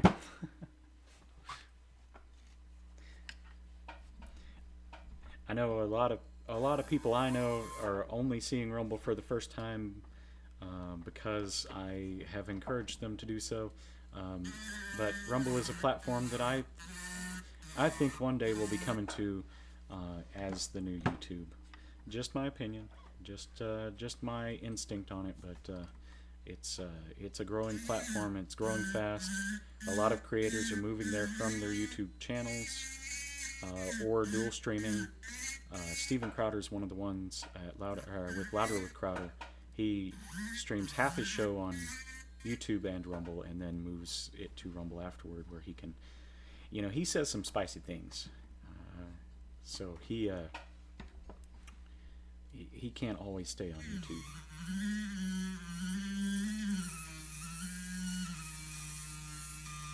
But check those guys out.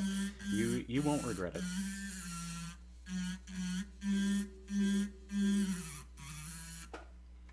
I know it's kind of silly for my little bitty few follower channel to be shouting out guys with 150,000 subscribers, but that's more of a personal recommendation from a friend than it is me advertising for them.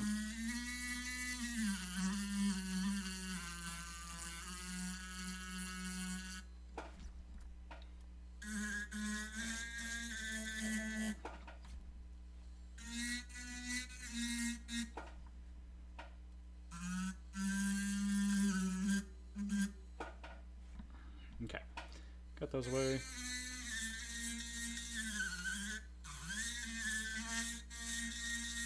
Oh, also you can find Russell Brand's channel there.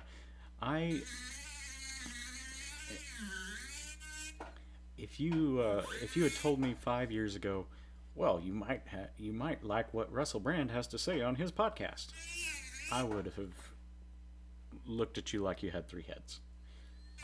Because my encounters with Russell Brand in media, I mean, he just seems like a clown, but the guy's pretty deep, and he's got a lot of insight onto free speech and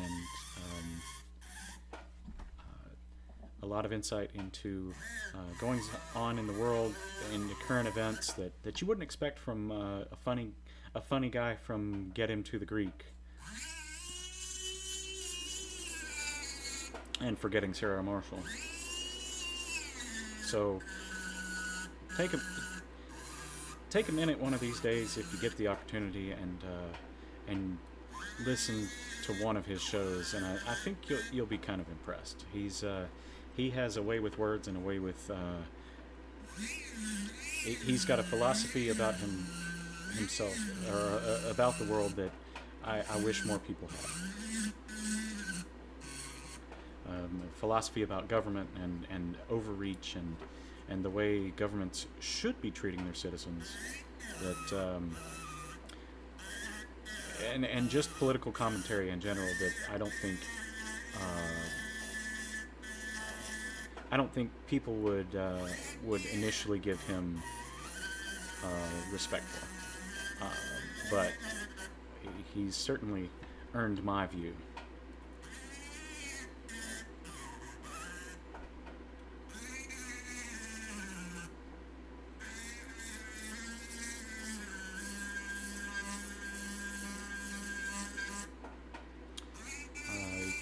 If you follow current events, I think Nick Ricada said he's going to have Kyle Rittenhouse on this week for an interview, and his interviews are something worth watching.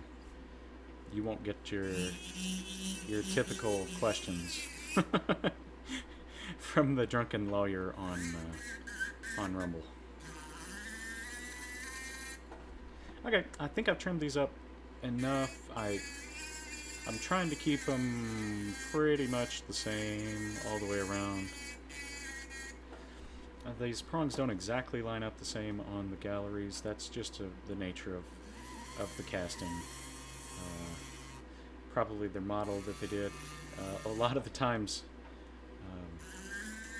So if you went to TIJT, you already know this, but if you didn't, a lot of jewelry pieces, what they will do is they will create a single mold, and they use a wax injection system, and they inject wax into the mold, and they take that wax out and sprue it up, meaning they attach it to to a big tree of other castings, and they can make the same mold over and over and over and over and over again.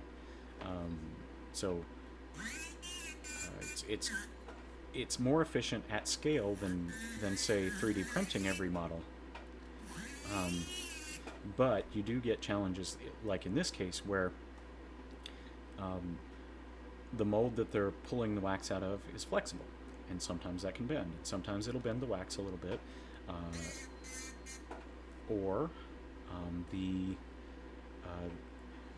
when they're attaching it to the tree of other casting waxes, they will lightly melt one side of one, and a lot of that gets caught by quality control and all of that. But I've seen the way they do it at Stuller. They kind of use a similar system where they have one master mold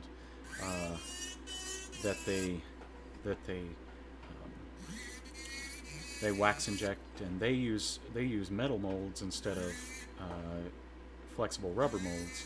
So they don't have the problem of bending all the time, but they do have the problem of getting the wax to come out in tight spaces. So sometimes there can be a little bit of a misshaped result when they do that. Okay. Misshapen, how about that? All right, so I told you I'm going to show you how to keep a cushion from spinning out. Well, we're pretty much right where we want to be. Now, one thing I do like to do, just for the sake of preventing any tears, is at these prongs I like to take a ball burr and I like to blow this area out, because I know there's going to be a keel that runs down from this prong down to the keellet. It's going to have 4 of them. Maybe keel's the wrong term, but it is a set of facets just in the nature of the cushion shape that's going to be it's going to stick out a little bit more. How about that? So I want to go ahead and get this out of the way so that we never ever have that portion of the stone touch anything, because that's going to be where you're going to break the stone the most if you're setting it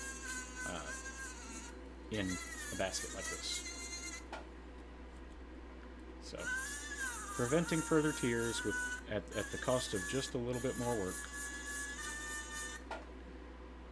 But we're going to make sure that we don't touch that stone anywhere we don't want to.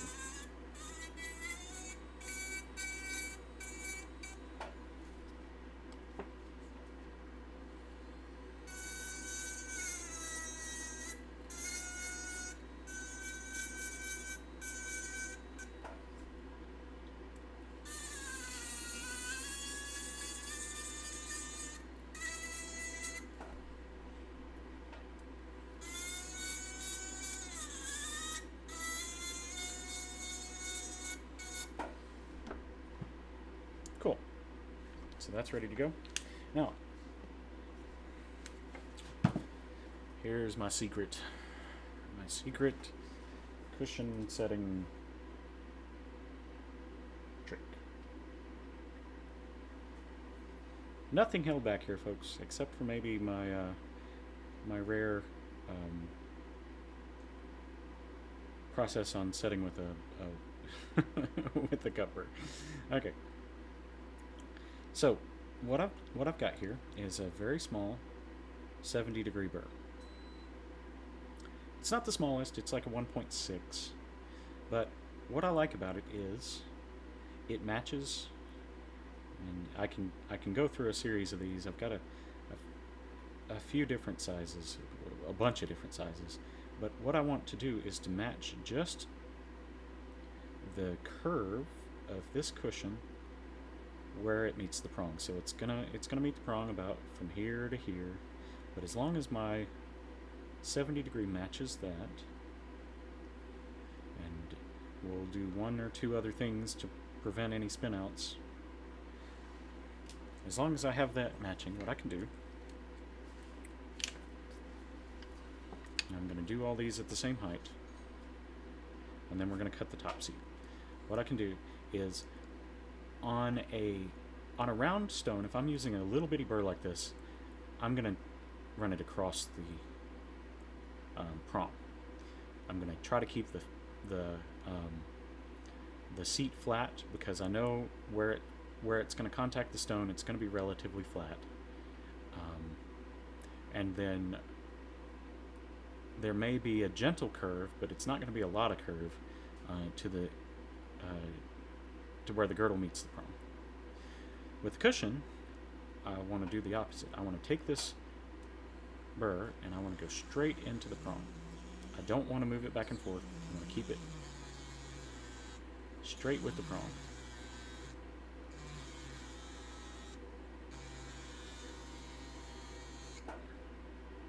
And you can already see what that does. It creates a little cup in there. And that right there will be more than enough to hold that cushion and keep it from spinning. If it spins out, that stone's coming out. So, but just cupping that to match the shape of just the tip of that cushion will be enough where that stone can't, if we were to turn it, it can't pass. If I were grabbing the stone right here and turning it this way, it can't pass this point and come out the side. So that's the thought, that's the philosophy, and now we'll put it into practice here and I'll show you that it works.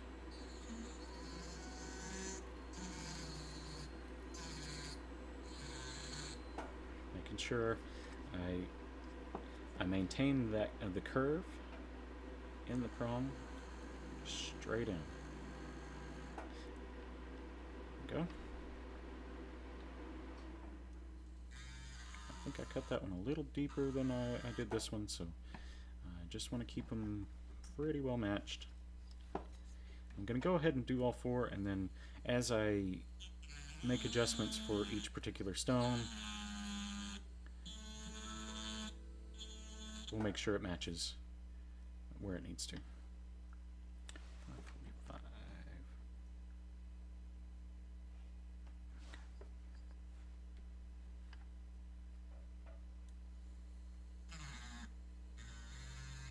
All right, we are going to 7 o'clock today, folks, and thank you guys for sticking with me as long as you have. If you, real quick, if you missed anything and you want to go back, the whole video goes up immediately on Rumble, and it will go up on YouTube also. It takes about an hour for that video to process, but you can watch it just like any other YouTube video after that. You don't have to catch it live or watch it live, and it's not going to, it doesn't affect the quality. You'll have 1080p in that too. So if you missed anything, you want to go back and watch something, or you want to go back and watch any of the prior episodes, you can do them both on YouTube and Rumble. So check them out. I did some really cool pieces last week that I'm pretty proud of. So and let's see, Monday and Tuesday I worked on some pretty big stones, including that big oval opal. So check that out. It turned out to be a really nice piece.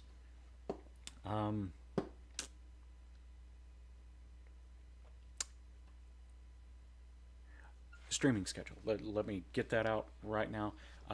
Tomorrow and Saturday I'll start at 2 o'clock. I will go approximately till 7 tomorrow and probably till 5:30 or 6 on Saturday.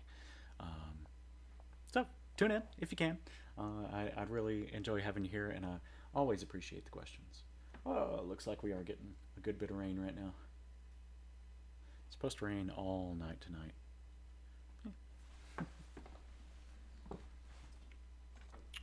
The sheep aren't going to like it, but they've got a shelter. They just, I guess sometimes they decide they don't want to use it. Their wool is more than enough, and they'll just stand out in the rain, looking around, kind of dopey. I like sheep. They're funny creatures too. More personality than I gave them credit for when we first got them. One of our sheep, we call her Brittany. Her name's Brittany Shears. She, every time she sees me, she just comes running as fast as she can, thinking I have some treats for her. But she also lets me scratch her on the head and I scratch her on the chest, and she kicks her leg a little bit, kind of like a dog, which is you wouldn't expect a sheep to do that, but she likes the attention. It's really funny. I think I put I think I put pictures up on X of my of our ram. He is an interesting creature. He's a Jacob. He's got four horns, the two that go up and then two that curve down. He's a wild looking beast, and he's spotted too, which is unusual for sheep. Jacobs, I guess, are the spotted variety of sheep, and kind of funny. My neighbor across the street, he was like, "I saw your billy goat out there," and I said, "He's a ram." I was like, "Oh, I thought with the horns and everything, he's a billy goat. He's spotted." Yep, he's a sheep. Beautiful guy. We got him from a neighbor here. Lives on the other side of town, and she raises specifically Jacob sheep and Highland cows. The really fuzzy looking ones that have the hair that flop over like a teenager, and the big horns. They're funny creatures. I don't know. If you told me when I was back in school that you might one day call me Farmer Jackson, I probably would have laughed at you. But the last 5 years or so, I've got a different philosophy on life, and I've learned to appreciate being sustainable in my own life and self, and being able to grow our own food and raise our own food. That's important, I think. It's not something everyone can do. It's not something everyone appreciates, but it's made an impact on my life that I never would have thought it would have. You know, when we found this place, we intended looking for a farm, and we found this place, and it worked out to be perfect for us to do the things we want to do. But raising our own chickens, getting fresh eggs every day, that you can't beat it. I look at the back of foodstuffs, like the ingredients on foodstuffs that I've eaten over in the past, and I cringe now, because what's in it really? Is it food? Should it really be food? There's a YouTuber called Luke Rudowski, and he says he goes into grocery stores just to go read stuff in the aisles and yell, "This is poison," and just talk to people that way. Use it as a conversation starter for people. But he's right. You know, some of that stuff, like, I'm not. I don't hate on high fructose corn syrup. It's probably not the best for you, but at least it's coming from a plant. as weird as that sounds to say, at least it's coming from food. If you look, I want you, if you're hearing this, take a look at some of the products now. Look for things like cochineal extract, and that's COCHINEAL extract, and cochineal powder. That shit's bugs. It's a certain bug that they grind up, that they use as a binder, and they use as coloring, and sometimes like they use it in place of red food coloring. But you know, chitin, the carapace of crickets, chitin, our bodies don't process that right. Like, it can cause inflammation. It can kind of like gluten, and like even though that's coming from a natural product, like, I don't know if we're necessarily supposed to eat those things in the way that we do. But anyway, I'm just ranting. I'm just babbling now. But I have I feel a lot more fulfilled knowing where my food comes from, knowing that I raised it right, knowing that my animals had a good life, and that that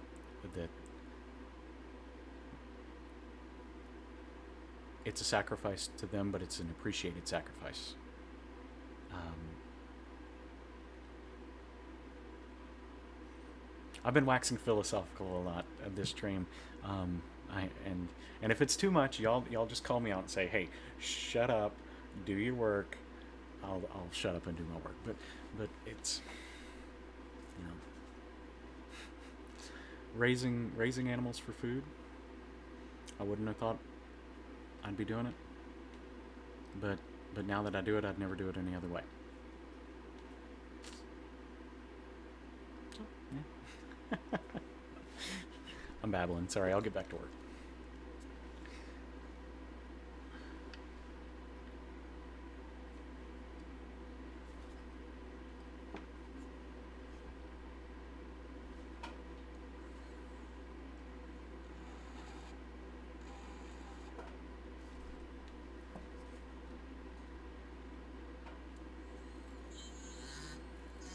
And let it be known,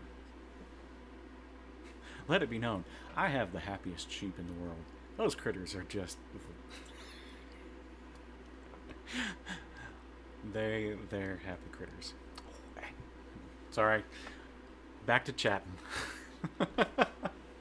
Okay, so my mother-in-law and father-in-law were here. They are such great people. They're the hardest workers I've ever known. They just go go go go go.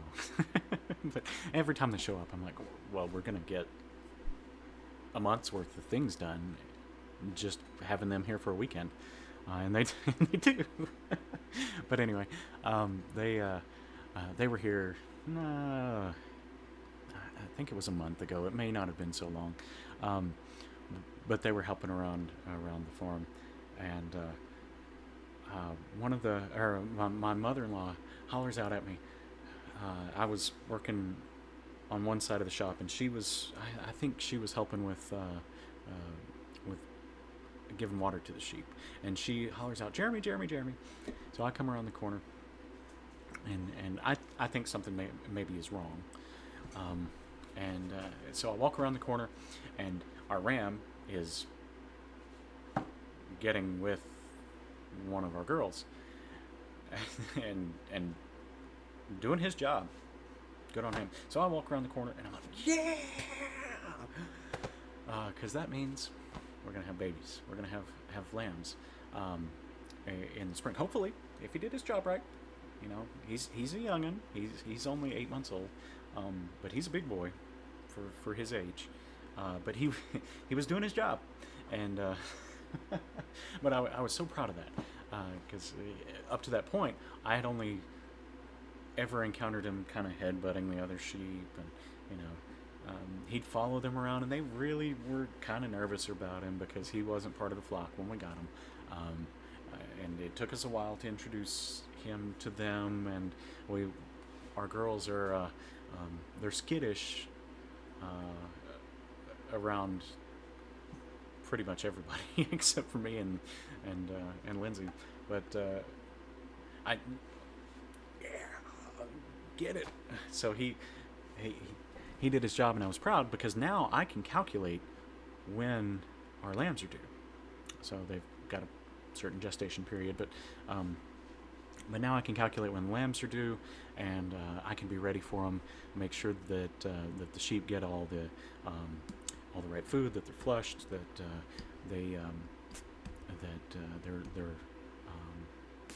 that they're fed right at the right times. You know, right now they're all grass fed. I give them a little bit of corn as treats every once in a while, just a little bit, and sometimes they get some what they call sweet feed, which is a mishmash of all kinds of things, but it's good for them. You know, nutrients that they're not necessarily going to get on grass, salt and things like that. So every once in a while they get a little bit of that, but they're grass fed for the most part. But being able to know when those lambs are due, we can make plans around that. And it's good that he's doing his job now instead of 3 months before, because we'd be looking at lambing in the middle of winter, and that's probably not going to be any fun. So looking forward to that. So hopefully I'm going to have some little lambs to show off for you in the spring, and they are going to be adorable. So our ram, because he's a Jacob, and he's spotted. He's got a really nice color to him, a deep kind of a coffee color, where his wool has sun bleached, but his wool or the hair around his nose and the wool undercoat is black, like dark black. So he's supposed to, being a Jacob, throw color onto the lambs, so they'll be spotted. And anyway, I don't really know where I was going with that. Just mainly that I'm excited that he was doing his job. Anyway, I'll get back to work.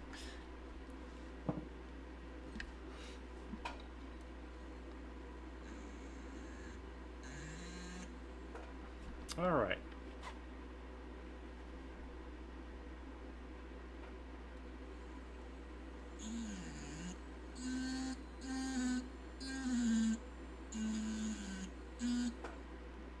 All right, so I'm trying to maintain these so that I don't overcut,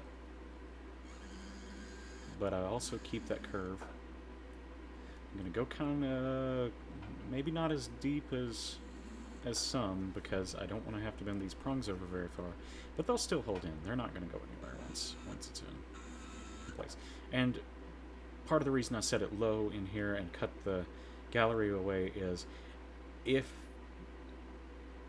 it ever tries to spin out, we'll possibly prevent it with the gallery too. But I may be assuming more than I should about those stones, because they're not too terribly deep.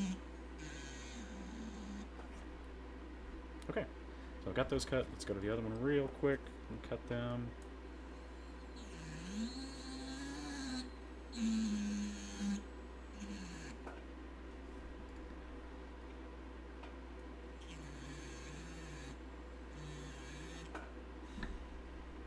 Telling lots of stories about my critters today, but they really make me happy.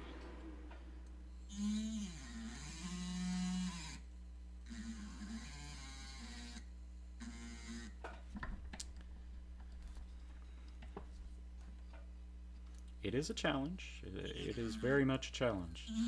And Carter, I know you can probably tell me a lot more about that. There's always something new to learn about your animals, about the process, and sometimes your flock of sheep ends up in your neighbor's backyard, and you have to go lead them with a bucket full of corn back to your property. And you get a call at 7:30 in the morning saying, "Hey, I think your sheep are out." You know, those are the kind of challenges I wouldn't have if I were living in suburbia. But I wouldn't trade it for anything either.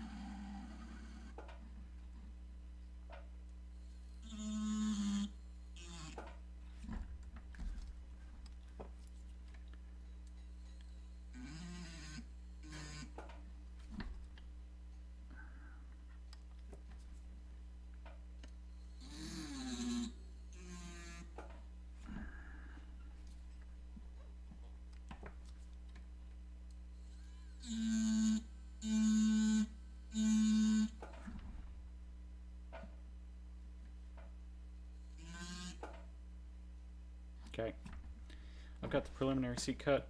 I'm going to drop the stone in and just see how they match up. These are relatively square. They might have one longer end than the other, but that is a-okay. We can account for that when we cut the final seats on them. But you can kind of see that that's going to wrap around the stone really nicely. And all I need to do is to cut for the height of those. So there's no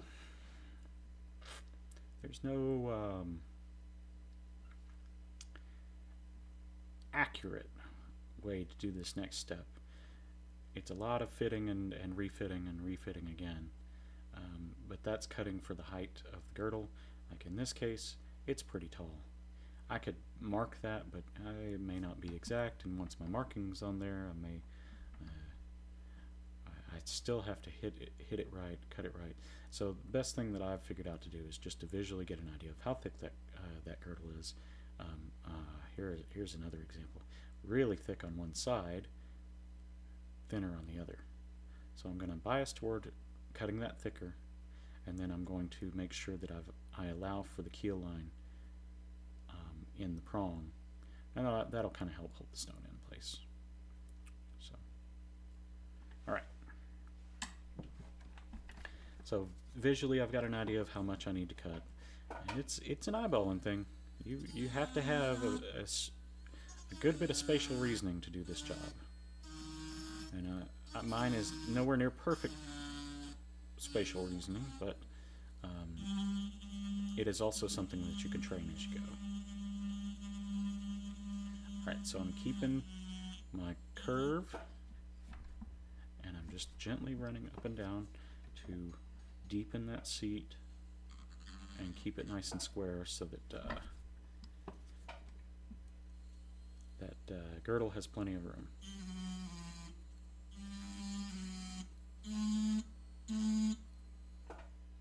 Okay.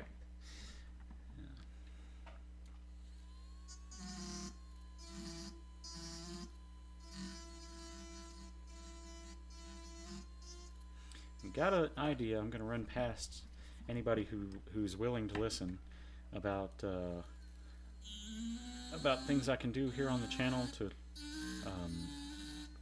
to promote interactivity with the chat. I do love it when you guys have questions, and even if it's a question that you think, oh, everybody knows the answer to this, I'm not going to ask it. No, I'd love to answer it, and I can maybe go into more detail than you think about certain things. But I intend it to be a very interactive show, so don't hesitate if you do have a question. Everybody knows the saying, there are no stupid questions, but I've heard some stupid questions in my time, but I doubt anyone that has the mental faculties to find my stream and get into the chat. I don't think you're a window licker, so you're not going to ask me a stupid question. It may not be, or it may be a question that other people in the channel or in the chat want to know. So don't hesitate.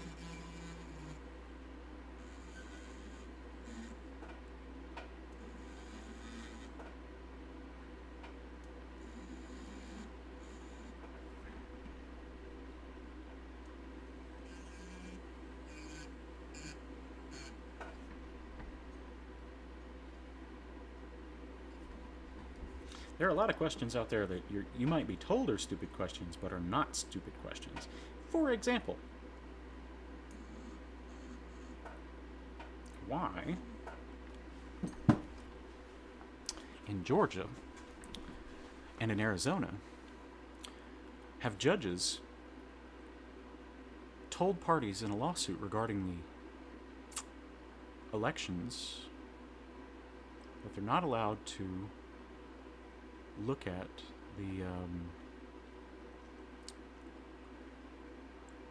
the ballot affidavits.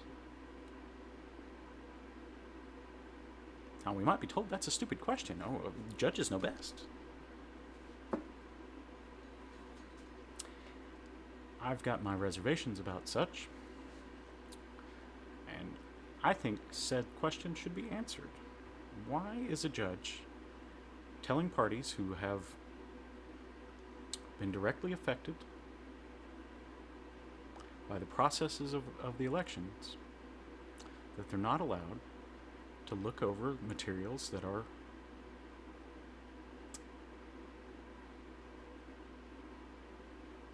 key to certifying said election. We found that out, I think, yesterday or the day before for Georgia, and today for Arizona. Judges say, you guys don't get to look at these. Why is that? I'm not sure.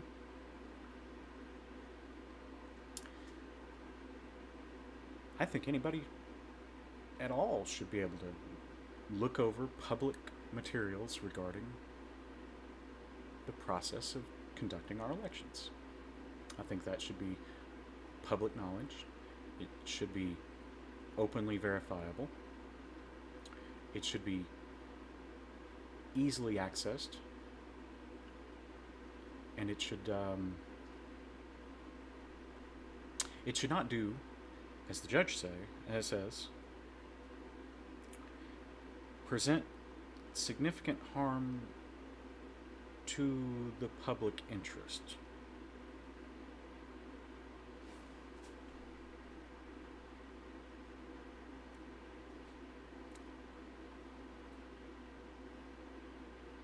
It presents significant harm to the public interest for voters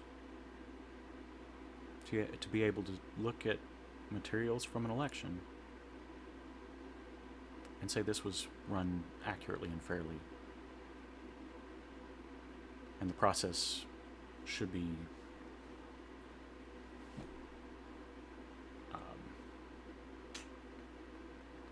or the process was maybe I shouldn't use certain words. Okay. Anyway, that we're being told is a stupid question, but I don't think that's a stupid question. All right, rant over. My bad.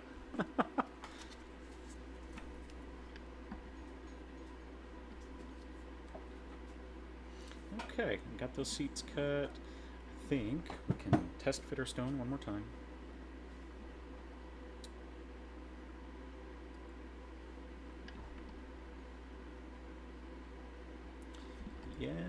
Yes.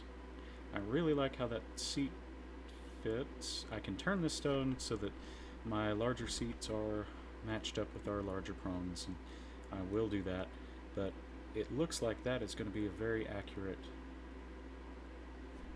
place to put that guy. So I'm going to set him aside.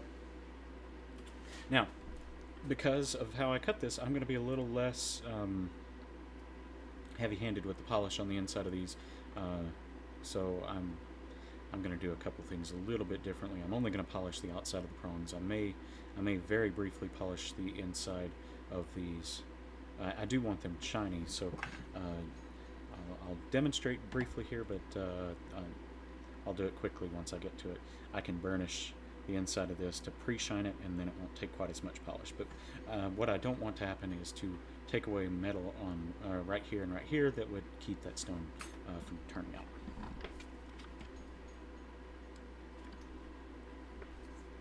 Kind of working at a slower pace today because I've been running my mouth a lot, but we're still getting stuff done.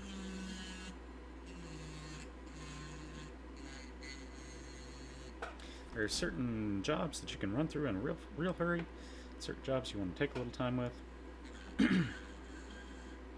Anytime I'm setting a colored stone, I'm going to take a little more, or pay a little more attention to the detail on it.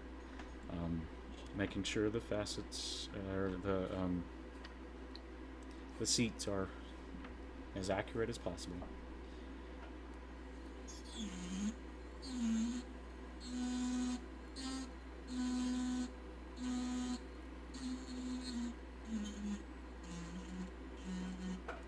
I, even with experience, still break stones, but learning from your mistakes is part of the job too. It's rare. Over the years, it's become excessively rare, exceedingly rare, for me to break much of anything. But I do take the time. Make sure everything's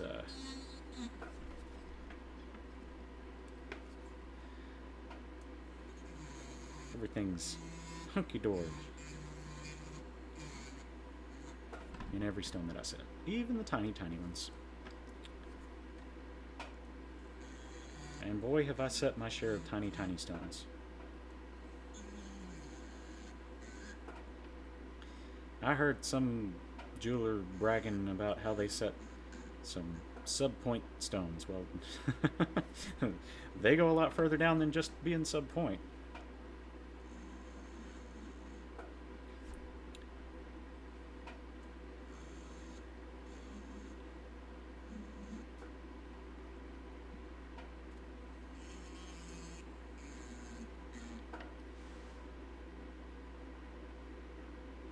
Alright. Let's check this other stone and see if it's going to fit right.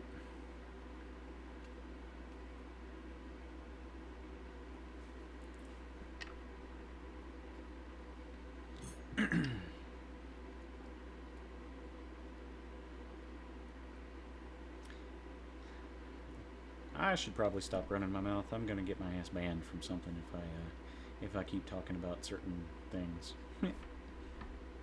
I'll deserve it, but I would like to grow the channel, so I won't be happy about it. Okay, I am gonna cut a little bit more out of the undergallery on this guy.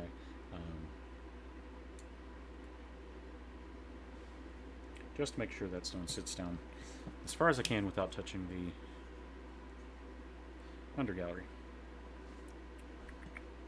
Gotta find my burr.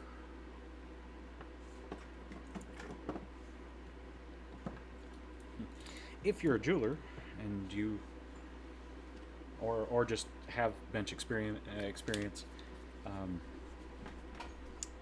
I have a question for you that you can answer for me. And that is, what kind of jeweler are you? In the sense of, how do you manage your tools on your bench? Are you the guy or girl that as soon as they're done with the tool, it goes right back in the place that they found it, and it's always in the right place, and if one tool is out of place, you know it. You know it instantly.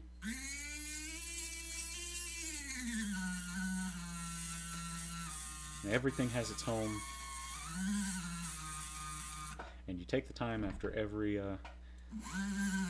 little burr cut to make sure that burr gets right back in the same spot.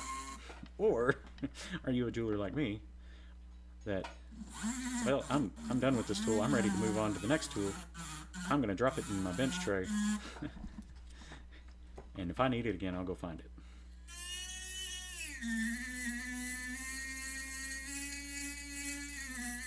It served me well as far as speed, especially at Christmas time, with when you have a dozen jobs that have to get done, or Gam Gam's going to be unhappy. You know, you're going to get yelled at by the Karen who was going to die if she didn't get her special pendant that her husband paid tens of thousands of dollars for. Well, well, like I said, it served me well in being quick in those situations.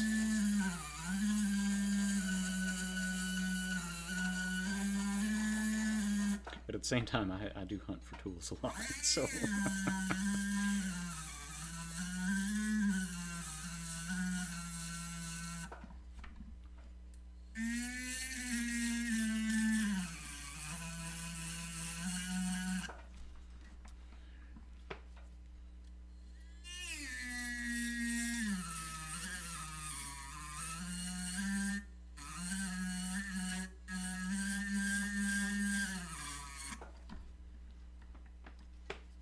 Okay, I got those trimmed back just a little farther.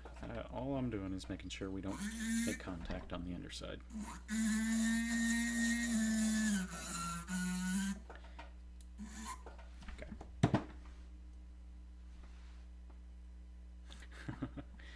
everything has its home. Oh, Mike says everything has its home, but it becomes chaos when I'm working. Then everything gets reorganized and cleaned at the end of the day, of the day to week. Yes, that's pretty much how I function.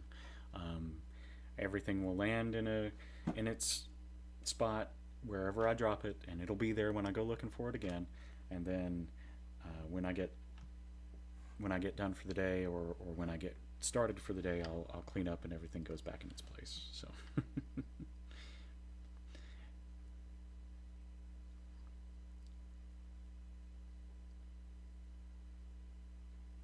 yes, I very much like the way that stone is going to sit now.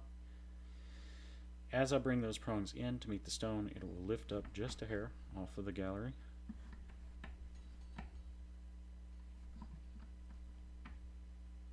But we're also canting the seat down just a hair as we bring it in to match the bottom of the stone. So I like the way this is shaping up. I do think I am going to trim just a hair more.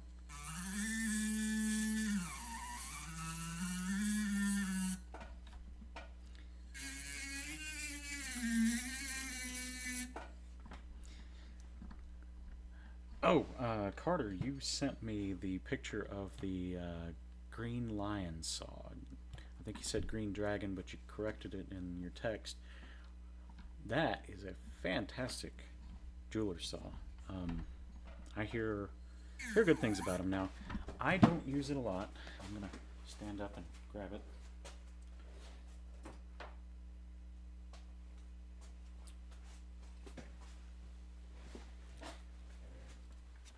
Now, the good thing about having a wife who's also a jeweler is she came with her own set of tools, and she has some good stuff. She really likes the new concept saw. This I don't use it a lot. It is bulky, it is big. There are limited applications that I would, as a stone setter, use it, but generally as a jeweler, if I were cutting out pieces, this would kind of be my go-to. Now, the reason I like this saw a lot is you can turn the blade while it's still tight in the saw to different angles. So if I needed to cut something where I wanted my the back of my saw to the side instead of directly behind, like I would use for a normal jeweler's saw, it's just a matter of click, click, and go. And it tightens with the lever instead of the traditional tightening with with your chest, where you lean into the saw, get it tight, clamp it down, and lean away from it, and you get your nice saw blade that way, or your nice tight saw blade that way. This one, very neat. The green dragon, I think someone in school had one of those, or a green lion. Someone in school had one of those. They're very well balanced. They're comfortable in the hand. Expensive, but just kind of like the new concept. I mean, you get what you pay for. So, is it worth it? I don't know. If it works for you, and it sounds like you're doing a lot of scroll work, I bet you get a hell of a lot of use out of that, and it's worth every saw cut. So, like I said, I don't get to use this thing very often, but I'm happy to show it off.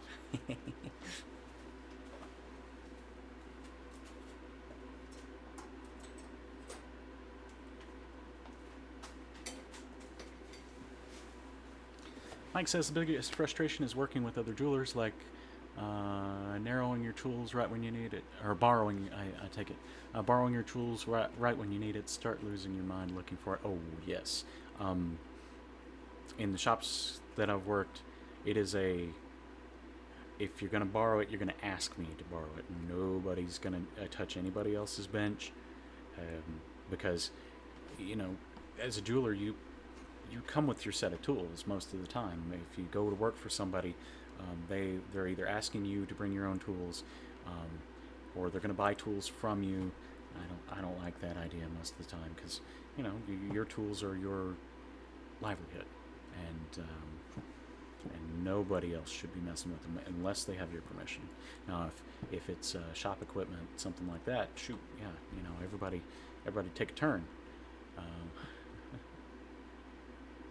Mike says Sam had one and was a big advocate for him. Yes, she talked about it all the time, being the best saw she ever had.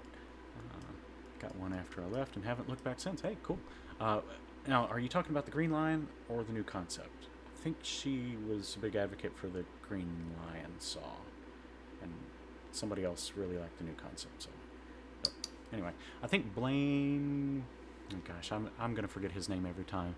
The guy who runs the New Approach School, he's a big advocate of the new concept, and that may be why Lindsay bought this one. So,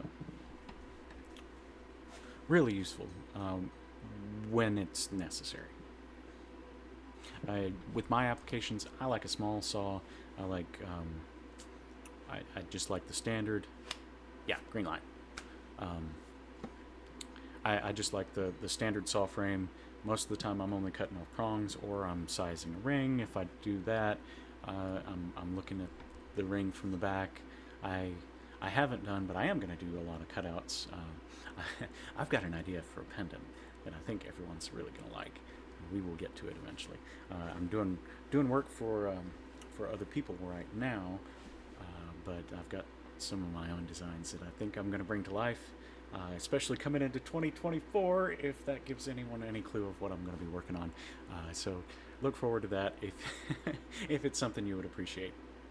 Anyway, back to work.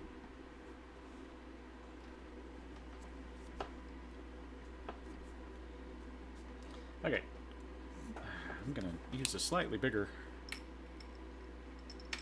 bud burr.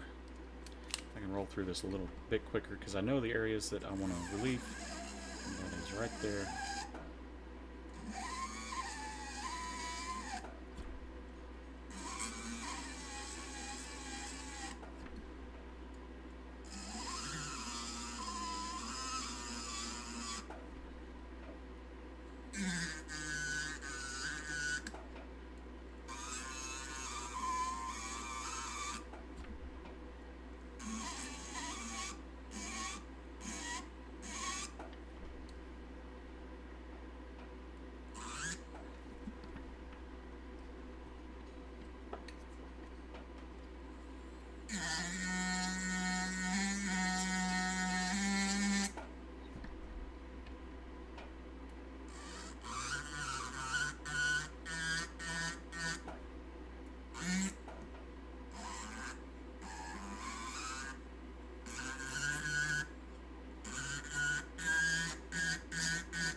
Okay, so next I'm going to do one more thing that's going to help us prevent those stones from coming out, and it is also something we do on just about every round 4-prong setting, and that is called an orientation cut, or an orientation relief.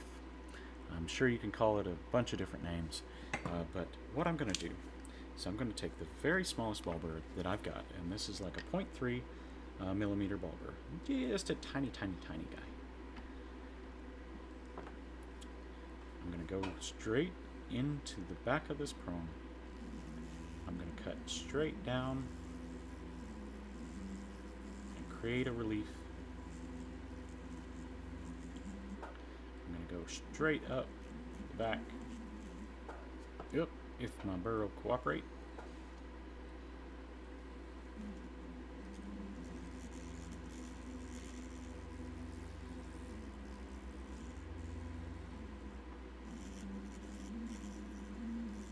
Straight up the back and straight up the top.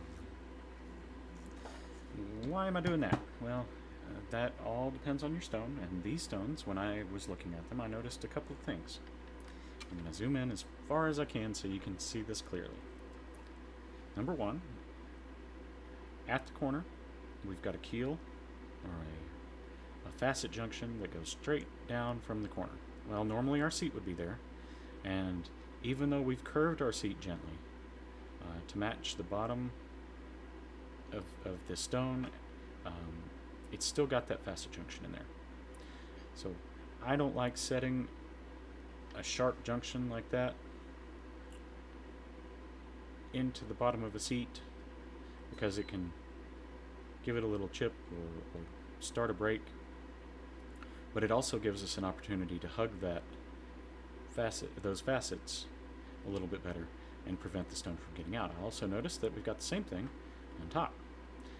On a cushion, I don't exactly know which facet junction this is, or which style of facet you would call this. But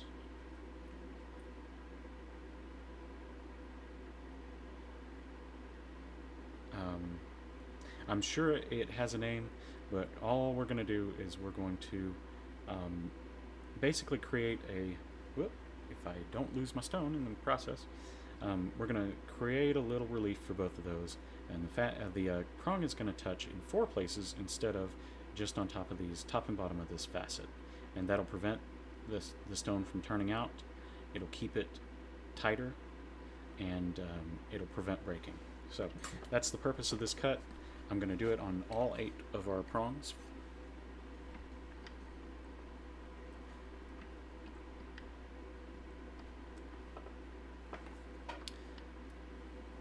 I'm going to zoom in pretty good so you can see what I'm doing.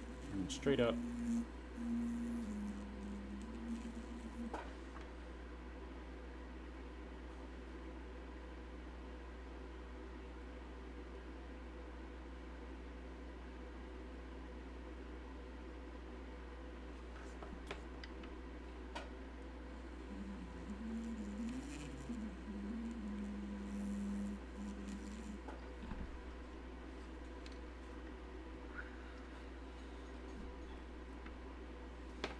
Okay, I'm going to do it on all 4 prongs.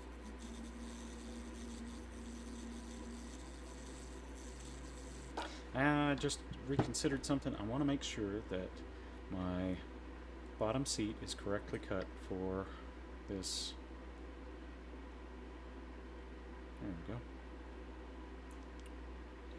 Make sure the bottom seat matches, because if I need to angle that down, no, we're pretty good. I think that'll work. If I needed to angle it down, I would want to do that before I cut this facet, the orientation cut. But it looks like I don't have to.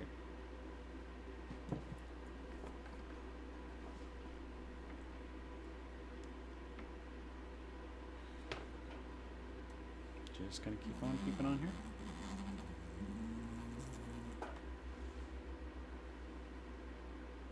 Why in the world am I getting a package delivery at 6:30 at night? That's a little strange. Oh well, Amazon runs their own hours. Soon they'll be delivering at midnight.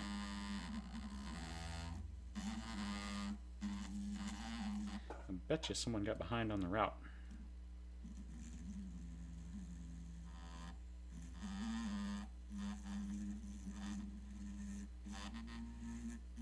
Normally I have my alarm system going off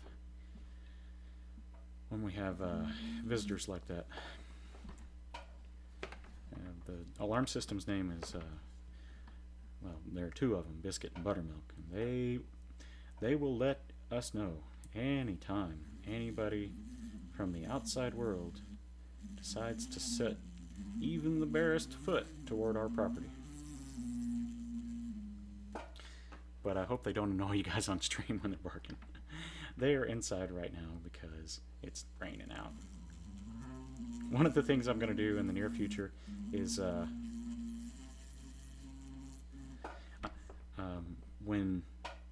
when I don't have the baby, I'm going to set Biscuit up a bed in here, and he can be my producer for the day. I've got a camera that I can set on him so you guys can look in on him too. Hey, he's a very good boy, but he's 120 pounds of good boy too. So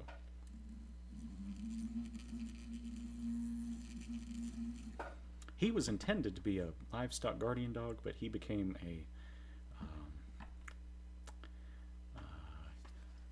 refrigerator guardian dog, or a let's see.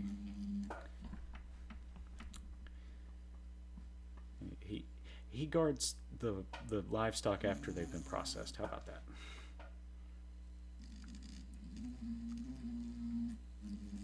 Now, that is not to say he doesn't have the instinct for it, because holy cow, he hit 2 right at 2 years old, and it was like a switch flipped in his head, and suddenly he either wants to be outside and guarding the doors and looking around and barking at things. He decides some days he just does not want to come in. He wants to protect the family.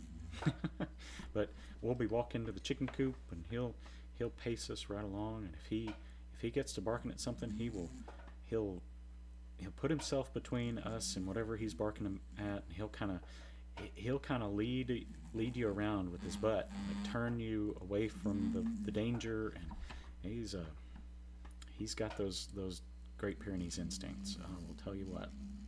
Buttermilk, she just got the Great Pyrenees bark. Always barking at something. Let everyone know we're here. We're here.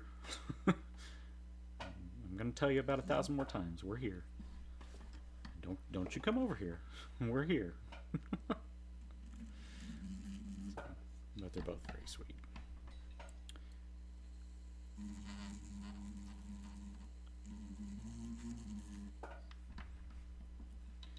But up until 2, he was puppy mode, and having a 120-pound puppy sometimes can can come with its own set of difficulties.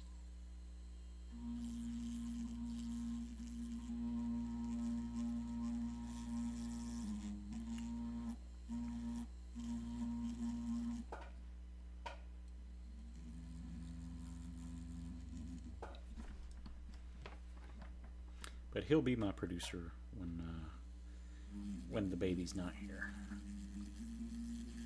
He'll be the stand-in producer. How about that?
Okay, we've got our orientation cut in all of the prongs. I am going to take that all the way down to where we cut away enough relief. I just want to make sure, absolutely sure, doubly sure, that we don't put pressure on this stone anywhere we don't want to.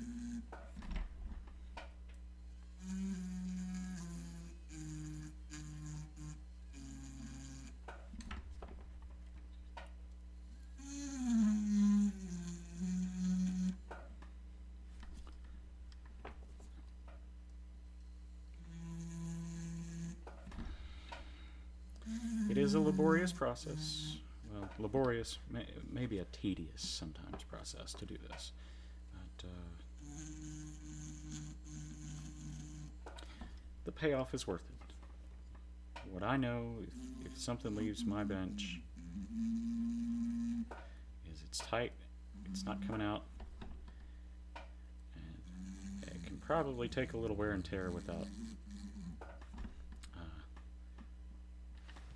breaking. So that's the goal. Okay.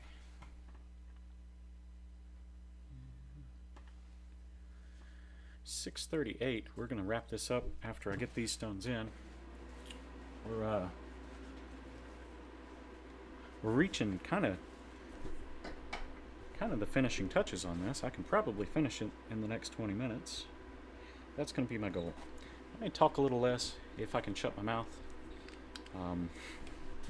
and just burn through the rest of this process. I will tell you the steps as I'm doing them, as long as I can find the right tool when I need it. Alright, there we go.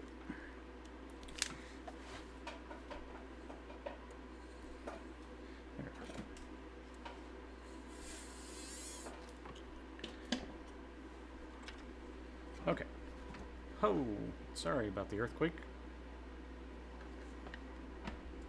Alright, polishing the inside very briefly.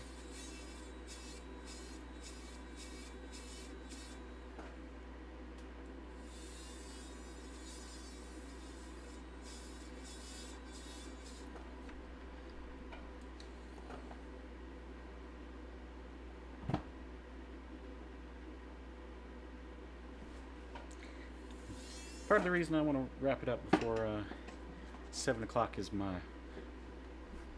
pretty wife's going to be here soon, so I want to say hi to her when she gets here.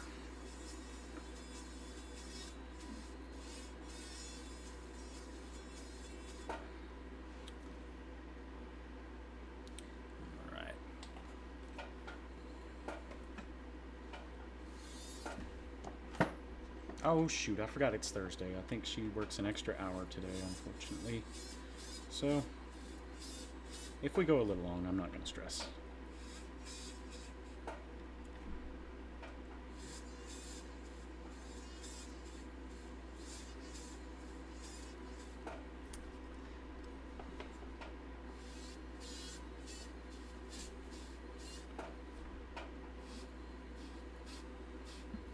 Okay, I've got the galleries polished up.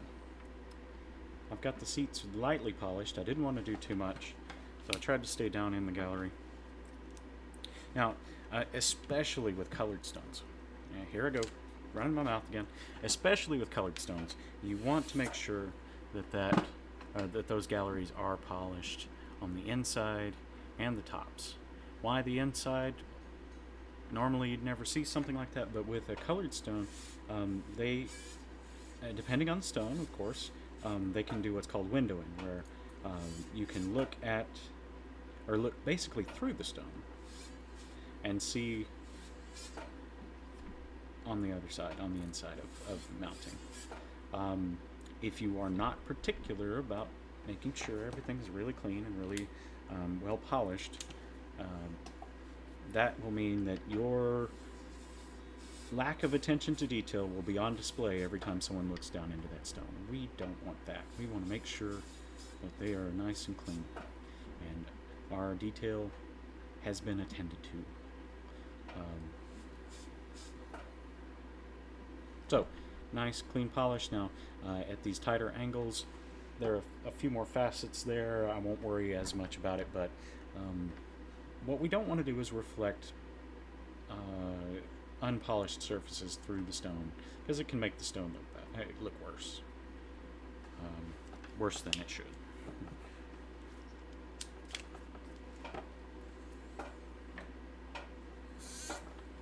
I'm breaking things over here. Okay, polishing the sides of the prongs.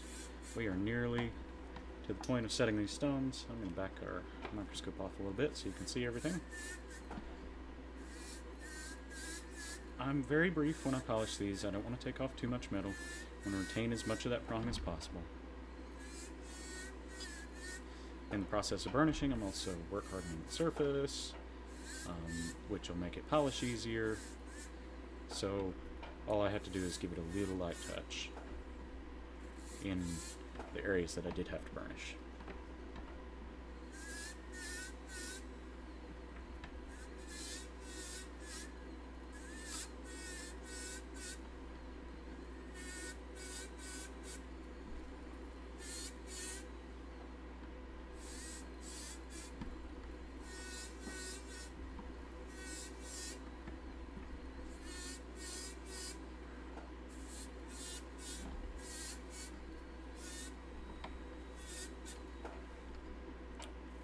Okay. I'm also going to run across the top of the gallery, make sure that's nice and shiny. Attention to detail, folks. That is the job. It's not just part of the job. It is the job. I'm going to lightly brush across the prongs that are there. Now what I can't do is get under those stones and polish where some jeweler out there decided it wasn't worth his time. Okay, well, you know. I'll still complain about it a little bit, but very lightly on the polish.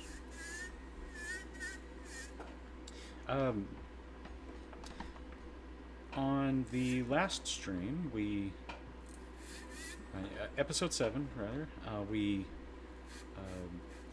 did our first electroplating with my electroplating setup. Those guys who were in the chat that did electroplating at TIJT, this is a little bit different. We're using some other chemicals, but the process is the same. If you get the opportunity, check out episode 7. I walk through the whole process, the logic behind some of it, and I think I did a couple of pieces through it, and a lot of people are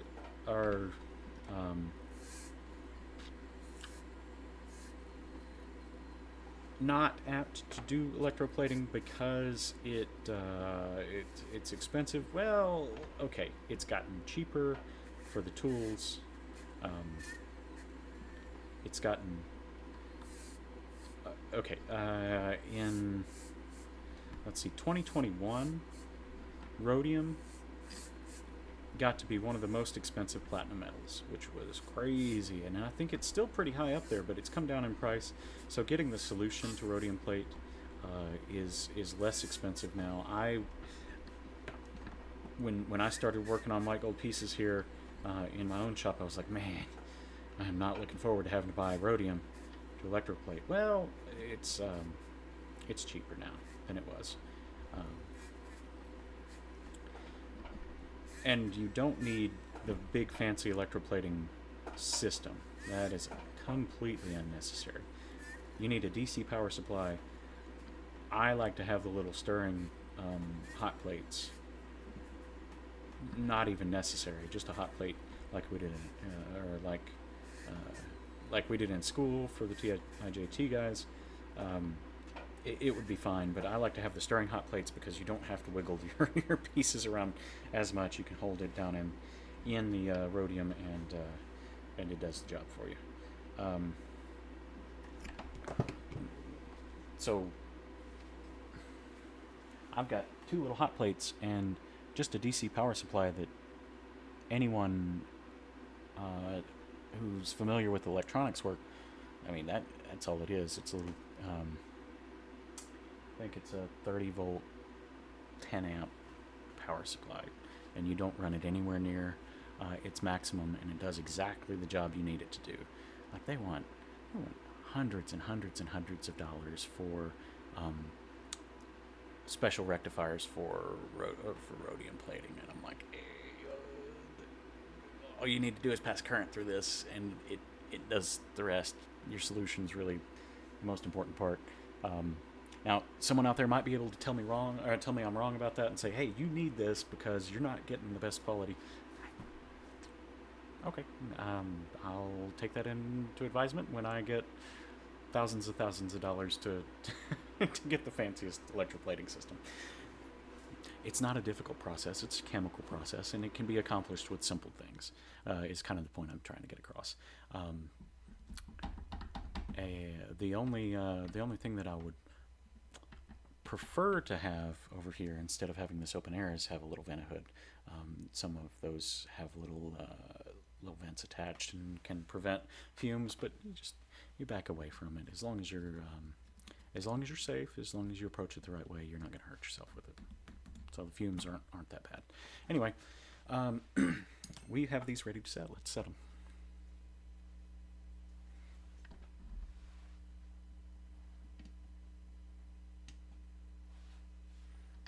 Okay.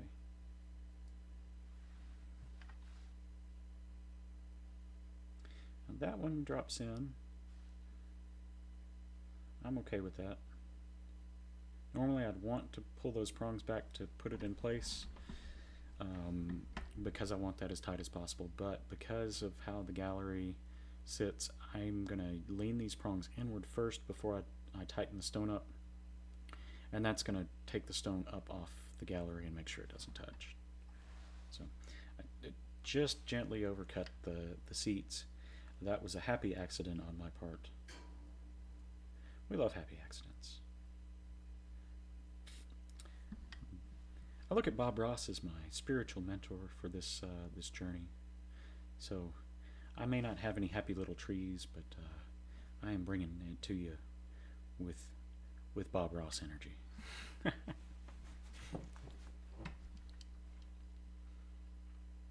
Okay, like I said, I'm going to bring these prongs in first. Just lean them in before I try to tighten those stones down. We're going to take that up out of the gallery. I'm pretty confident that I've cut all the seats deep enough and at a good angle that when I bring those prongs down, we won't pinch any of the larger girdles, and we won't have to go too far to meet the smaller ones. Okay.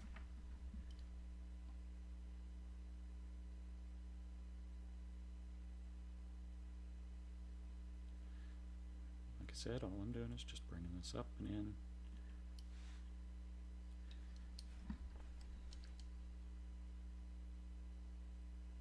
Don't want to go too far and tighten the stone just yet. I don't want to bring the tops down, but even here you can already see that that is probably not going to be able to spin out physically. Before we even got it tight, we know that stone's not going to go anywhere. And that has a lot to do with the shape that we cut our seats in. Important step in setting a cushion.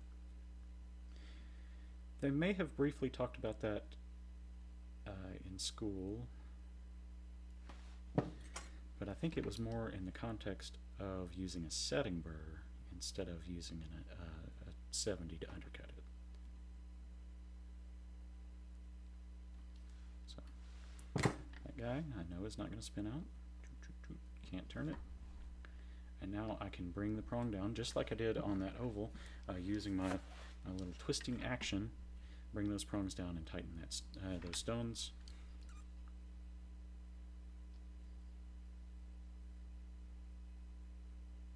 So since I put the cut in the top of that, it's going to hug those facet junctions really well, and it's going to prevent that stone from turning any further. It's also going to make 4 points of contact instead of 2 points of contact on ridges, which can lead to loose stones, rocking stones. They're really just not the way we want to approach it.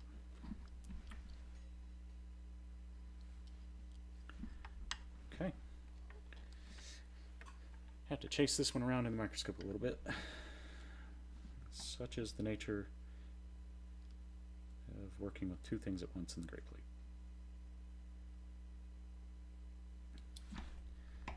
Okay. We have matched our seats pretty well. Those stones are tight, or one stone is tight. It is level. You can kind of hear it. That's kind of a guide that I use. You can, it doesn't take much to get a feel for this, but if you take some tweezers or some small sharp object, I like to use the tweezers because you can kind of feel vibration all the way up them sometimes, and touch a tight stone, you instantly know it's tight. Not just the sound, but the click, the tap. If you touch a loose stone, you'll instantly know it's loose. Try it a couple times, you'll know exactly what I mean. There's just a feel to a tight stone, and all it takes is a gentle touch. And you know, oh, that is tight, or that's loose. It is a very tactile job. I mentioned the other day that people have asked me, why don't you wear gloves while you're doing this? Well, you got to be able to feel things. My feelings are important, is what I will tell them. Mainly my feelings in the ends of my fingers.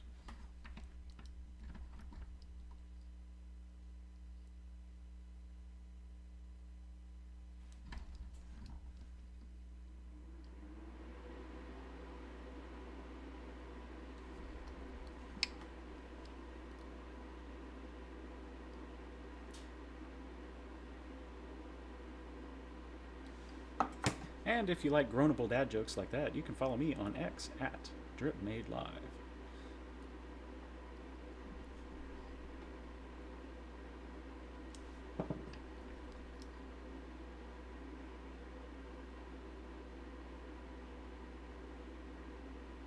Also, check out my turkey video.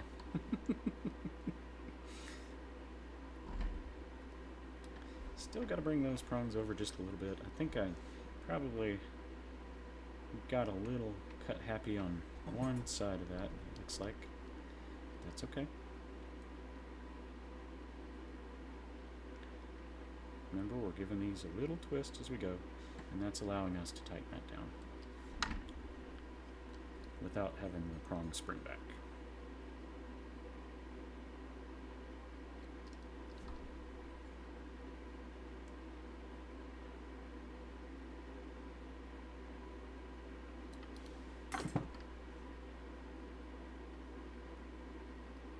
That is a tight stone.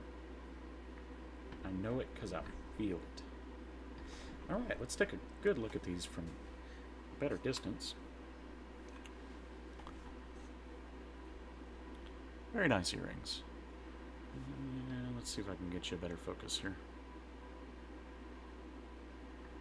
There you go. Nice aquas.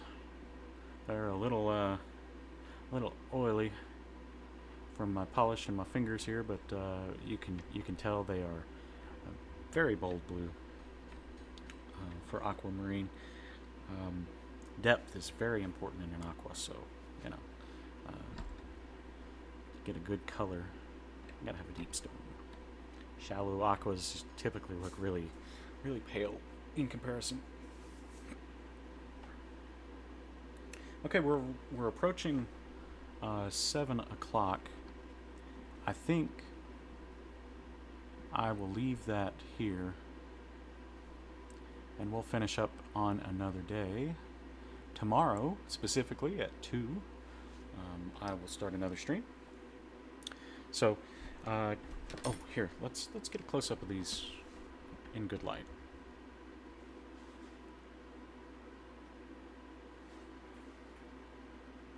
I've got a little polish on some of those stones, but I really like those aquamarines.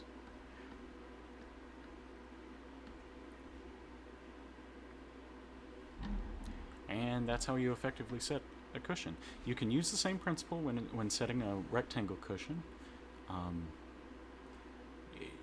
It's most important in doing that to make sure you match the curve of your corners very well. But we set them tight. We will finish the prongs on another day. So, if you joined me for the first time, thank you so much for watching. Those of you who stuck around the whole time, I really appreciate it. It's good to have some interaction on the channel. Real quick, my idea. Let me know what you think about it, but just to promote conversation about tools here on the channel, I was thinking about taking just some little small note cards and numbering them and sticking them on various tools in my tool bag here, my repertoire of jewelry tools, and using those as a jumping off piece. People can ask, hey, what is number 8?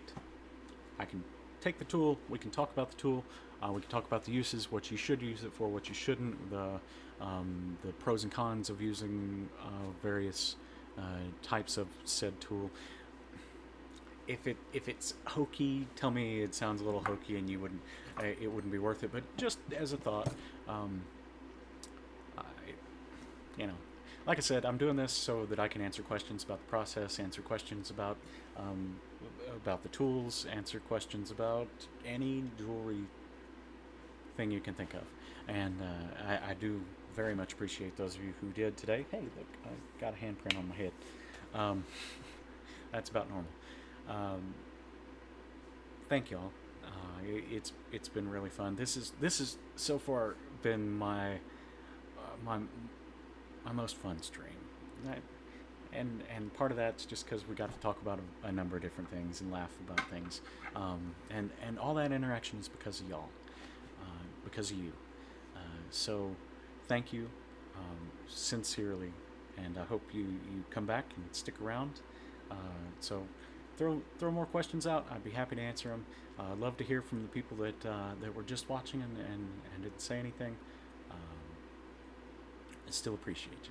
So if you haven't already, hit like, hit subscribe, notification bell, all the blah blah blah YouTuber things to say. Share with your friends. I think we can do something cool here, and I'm glad you guys are here with me early on to help this get the ball rolling. But we got a lot of growing to do, and I know we can do it. So thank you again. Real quick, I'm going to show my business again. If you like any of the pieces you see tonight, you can contact me at dml@jacksonfamilyjewels.com. That goes directly to me. I will be happy to answer, number one, any questions you have. Number two, any questions you have about pieces. Everything you've seen on the stream is for sale today. Everything you've seen on every stream we've done so far is for sale. All you have to do is contact me. I am not going to have a direct purchase on those yet. I'm working out the details, and maybe they can go on my website soon. So just bear with me on that. But in the interim, in the meantime, if you like one of these pieces, you just can't live without it, contact me at dml@jacksonfamilyjewels, and I would be absolutely thrilled to make that connection for you and facilitate that purchase. So with that,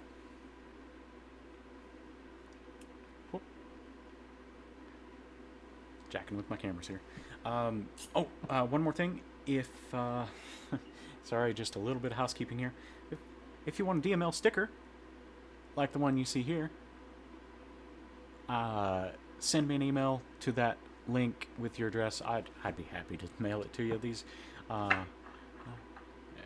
just a little thing I made on a whim, on a recommendation from a good friend of mine. I'd be happy to send you one. Stick it on a laptop or wherever. I'll get it to you. Anyway, with that, thank you once again. I'm going to say it a lot because it means a lot that you guys are here. With that, we'll leave it there. My name is Jeremy Jackson. This has been Drip Made Life.